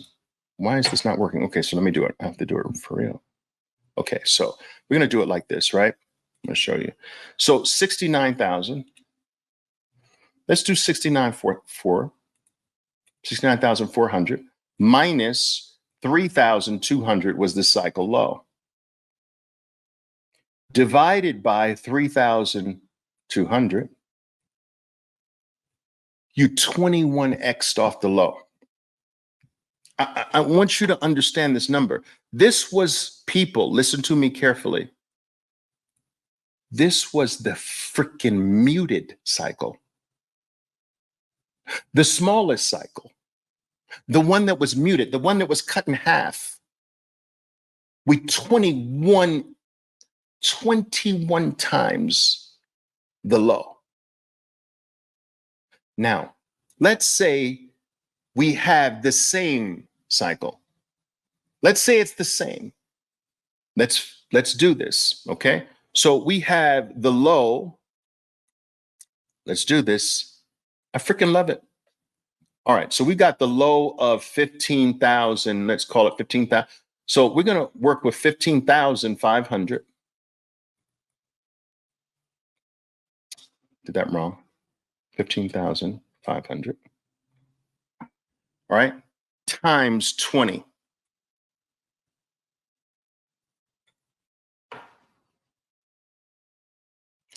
Do you understand where I'm going with this? This is using the most muted cycle of all. A cycle, mind you, before we had regulatory clarity, a cycle before we had spot Bitcoin ETF approvals, the cycle before we had some of the largest money managers on planet Earth contributing to the marketing of Bitcoin, before FASB rule changes, making it no longer punitive for publicly traded companies to hold Bitcoin on their balance sheets, before small countries began to adopt it, before all of this, before pension funds started to put it on their balance sheet, before US states putting it in their bylaws, protecting it, before the US became the largest hash rate producer in the world, before most of the Bitcoin mining world is in various states in the United States, before all of this, a cycle before this, and we're still using the same muted metrics as if none of that's here now. And that gets you 310. Now, all we need is 160 to become number 2 in the world. 160,000, Bitcoin takes out everything else except gold. Do you understand this? It's freaking insane. Tell me you understand. You may not agree with me, but tell me you understand what I just laid out there. Tell me tell me you understand how I'm coming up with this number that by next year, by the end of next year, we should be past 160, which makes Bitcoin number 2 in the world. Even using last cycle's muted metrics, as if we're going to have China ban mining again. As if none of the things that have happened since then matters. It is crazy, right? This is not moon math. This is not something that I freaking came up with in a dream, a Disney dream. This is basic analysis. Well, Oliver, you know, the past performance is no guarantee or future results. But Oliver, the past is not guaranteed to it. That. I know that, bozo. Can we just stop saying that? Because the only thing you have is the freaking past. If we don't use the past, what are we going to use? The future? Like what if you don't use the past, what do? You just twiddle your thumbs and just freaking throw a dart at the air? You gotta use the past. I know the past is not a guarantee, but it's the only freaking thing we have to use. Otherwise, you sit there like a freaking idiot and do nothing. So we gotta use the past. It's the only thing we have. So I wish people would stop saying that. Well, Oliver, the past is no guarantee of the future. Just stop it. Just stop it. It's the only thing we have to use. We got to use it. You've got people selling Bitcoin. Are you freaking kidding? Selling Bitcoin because of Iran? Like, wait a minute. Wait a minute, people.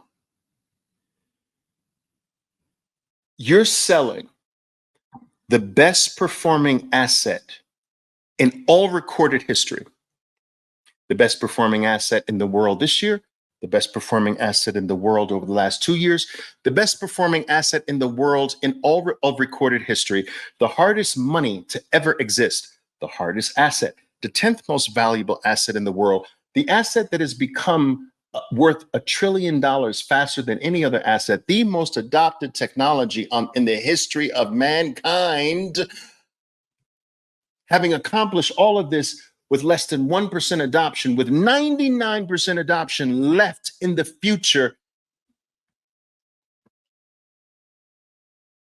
And you're selling Bitcoin because of Iran?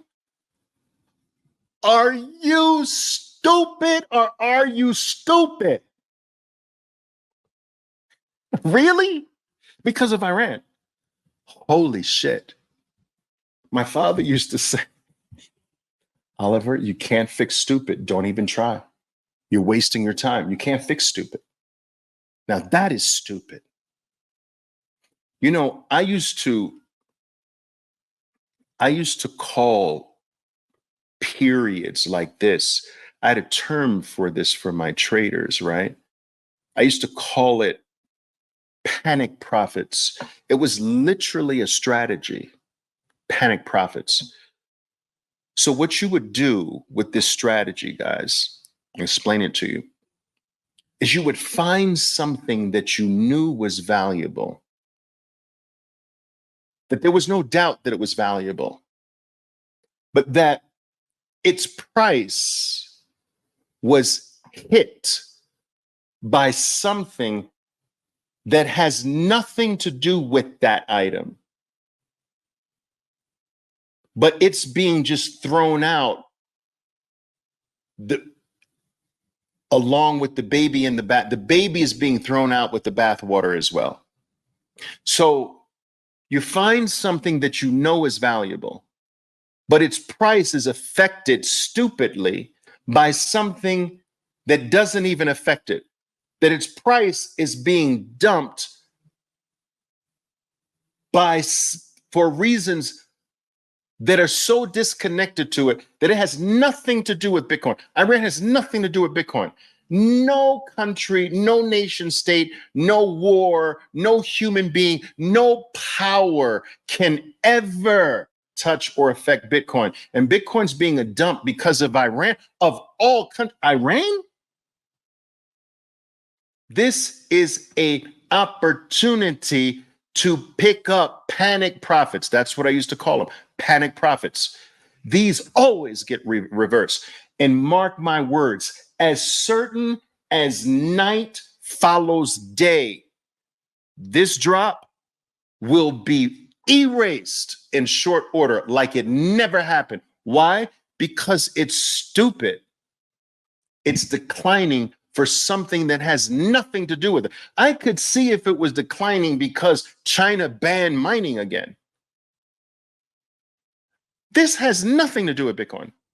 If anything, it makes freaking Bitcoin more valuable. And so these things always reverse every single time. A drop is for reasons that's not connected to the drop, to the item itself. It gets quickly reversed. Do you understand? Do you remember what happened during March of 2020? Most things got quickly reversed because the drop had nothing to do with them. But Bitcoin reversed faster. So the fastest horse in the race, we know it's Bitcoin. The fastest horse in a race reverses the hardest, reverses the fastest, and reverses the biggest. This is your COVID moment before the blast off again. This is just dumb, but I'm glad it's here. Do you understand? I'm not complaining. If you follow me,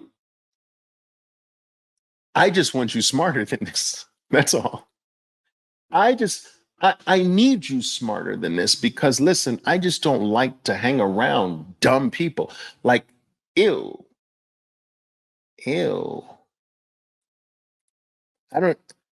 I'm afraid to hang around dumb people. I just think that sometimes their dumbness can rub off on me.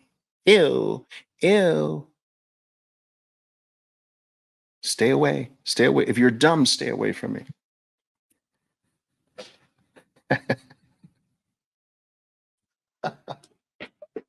I know, I'm crazy. I know. That's right. Juan says, please let him dump it so I and BlackRock can buy it back. Yes. My man. Eat chiles. Love it. That's right. Yeah, right. So you sold Bitcoin for what? Like, what did you sell it for? Crazy. Do I think this is the final drop before the run to the upside? I do. I'm using history, guys. So I will leave you with this. This is why you've got just a very few short weeks at best. If history's any guide, and it is, I told you, it's the only guide we have. We don't have another guide outside of History Guide. Unless you know of a guide other than history, please let me know. I mean, I've just been using history my whole life. There's a weekly time frame, right? Now, what I want to do is I want to go back. This is this cycle, right? So this is the $15,000 low. And look at how bullish this is. People say, Oliver, what's wrong with Bitcoin? What the heck are you talking about, dude? This is bullish, right? So let me tell you why you're weeks at most away from this occurring. All right. So let's go back to last halving. We're going to go back to the last halving, right? Which was 2020. But let's go back to the same time. Let's go back to October 1st, 2020. So here's 2020, and here is October.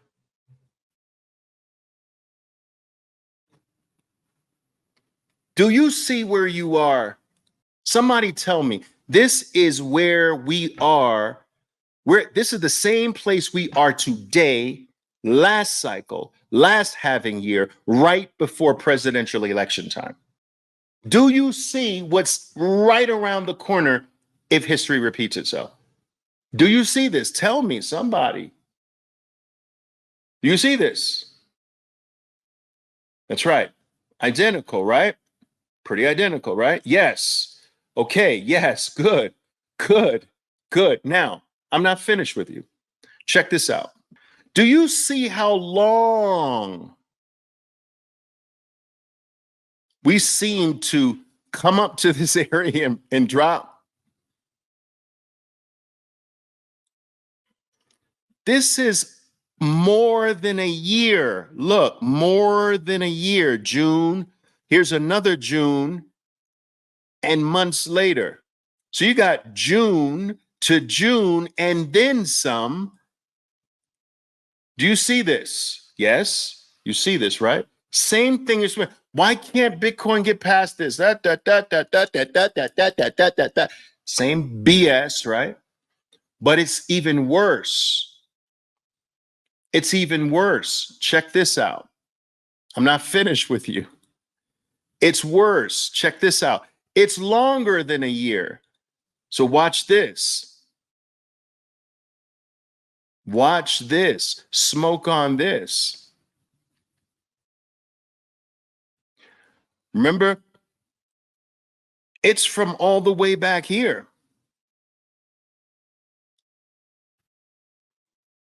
So if you go back since 2018, it couldn't really surpass.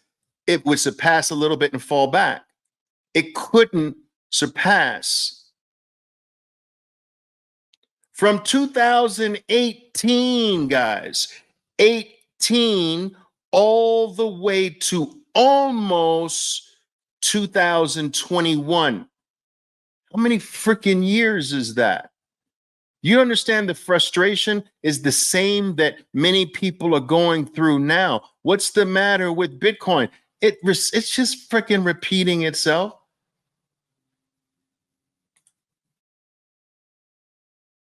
But do you see what is upon us? Do you see why all these months I've been saying you've got until about a couple weeks before presidential election time, and then it's over? Stack harder because this is going to outprice you, bozos. You understand? How many times have you heard people say, well, Bitcoin hasn't done anything since 2021? Same thing here. Bitcoin hasn't done, this is what there's, but Oliver, Bitcoin hasn't done anything since 2021. It was here at 2021. Same thing I heard last cycle. Bitcoin, Oliver, but Bitcoin hasn't done anything since 2018. It's the same movie, guys. Repeated over and over and over again. The same shit. It's like, do they pick up the same freaking book? Are they still in the analog world and they go get the same book and read from the same book? But Oliver, Bitcoin hasn't done anything for the last 3 years. It's the same. Now, I experienced it last cycle. I'm experiencing it this cycle, but I read about it every other cycle on forums and shit. Nothing repeats so closely as Bitcoin. Nothing in the world. Why? Why is Bitcoin so repeatable? Why is it more repeatable than anything else we've ever known? Why does it deliver this level of certainty that no other asset has ever delivered like this? Why? Because it's maths. Nothing in the world can change the fact that 1 + 1 = 2. Nothing in the world can change the fact that on average in the next 10 minutes there's another block. Nothing in the world can change the fact that in 2016 blocks, the Bitcoin network is going to go through a difficulty adjustment. Do you understand? It's a mathematical protocol. It is not influenced by world events, interest rates. Remember that? Oh, well, Bitcoin is Oliver, but Bitcoin has never lived through an interest rate hike cycle. It's never done that before. Boom, all-time new highs during the fastest hike, one of the fastest hikes in history. For the first time, people, we have certainty at a very high level. For the first time in the history of the human race, in our desperate search for truth, reliability, honor, authenticity, reliability, man has been in search of these things, and for the first time we have it. We've never had certainty. We've never had honor. Man has failed man in these categories forever. Everything that man created failed us. Every person in your life has failed you at one point or another. If you are a parent, I know I'm a parent. Your children have failed you at one point or another. I know this. If you are a child and you have parents, I know I'm a child too. At one point or another, your parents failed you. I know this. Your significant other, wife or husband, at some point, I know they failed you. I know. Everyone. Some of you believe your God failed you. Do you understand that the only thing human beings have today that's never broken a promise, that has never failed, that has never altered itself, that has never stopped being what it promised it was going to be? It never broke a promise, never changed on you like a flip-flopping politician, never changed the game on you, never cheated you, always kept his word, never sick at sea, never took a day off, never down over the past 10 years, not an instant, not a nanosecond, never failed you. And it gives you these long periods of its train, its freedom, stays in the station with a freaking welcoming sign, get on board. And all some of you bozos have to say, you greet that generosity. You greet it with, but Oliver, Bitcoin hasn't done anything since 2021. And that's how you pay back its generosity before blast off. The fact that it is staying put for your dumbass to get educated enough to recognize what it is. And you spit in its face, but Oliver, it hasn't done anything since 2021. And that's how you treat the most honorable thing we've ever had available to us. And for the first time, it's the little guy, it's the regular guy, it's us that are first. Respect this, people. Do not deny the Savior. Now, I don't want to offend anybody and say that Bitcoin is the ultimate savior, but it is one of the saviors in our lives that you can guarantee. To a drowning man, a lifeboat is the savior. I am telling you, this is your lifeboat. Don't disrespect it. Do not deny your savior.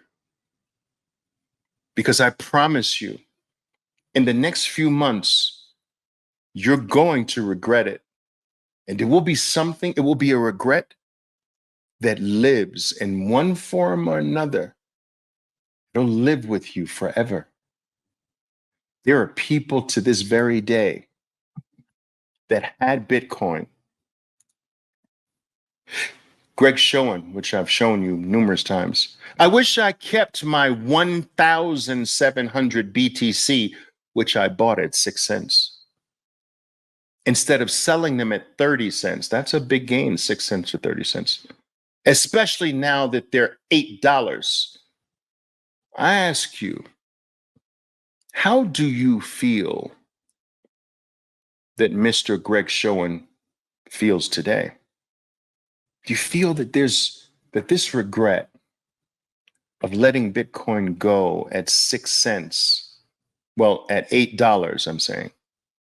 No, at 30 cents, sorry. You think that every single time Bitcoin's in the news, this is not remembered? You think that every single time an individual he comes across a Bitcoin podcast, this is not remembered? Every single time someone mentions Bitcoin, this is not remembered? Every single time there an announcement, BlackRock bought another X number of Bitcoin, this is not remembered? Every single time MicroStrategy just raised $1.2 billion to buy more Bitcoin, this is not remembered?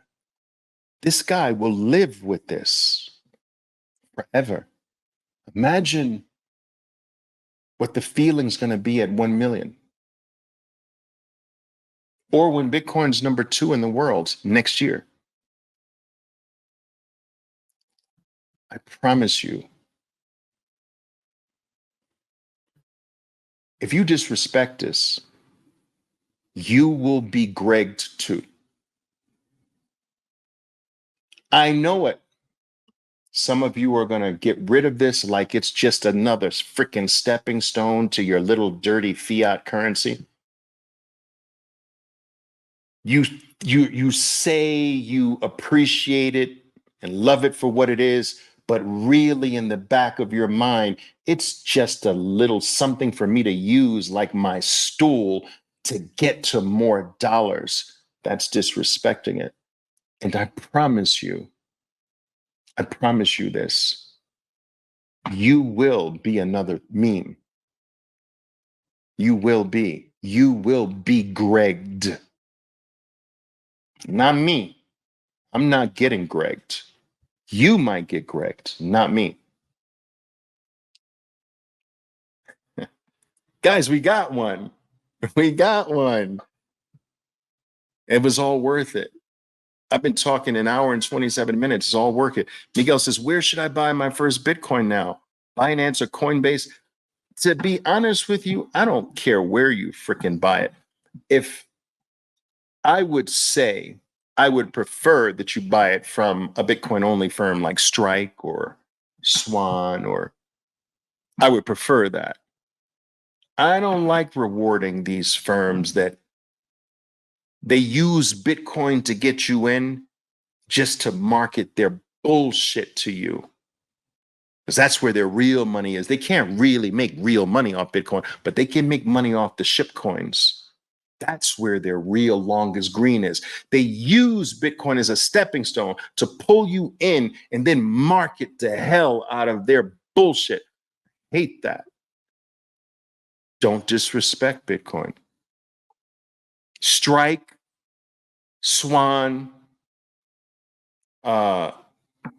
start there. Unchained Capital, if you want to go that route. But if you want to get Bitcoin right now, quickly open up an account with Strike or Swan. River, yes. Can't believe I forgot River. River, Strike, Swan, all of them. Get off zero. I don't know what the right number is for you, but I know it's not zero. All right, guys. Love you to death. I'm going to go grab something to eat now.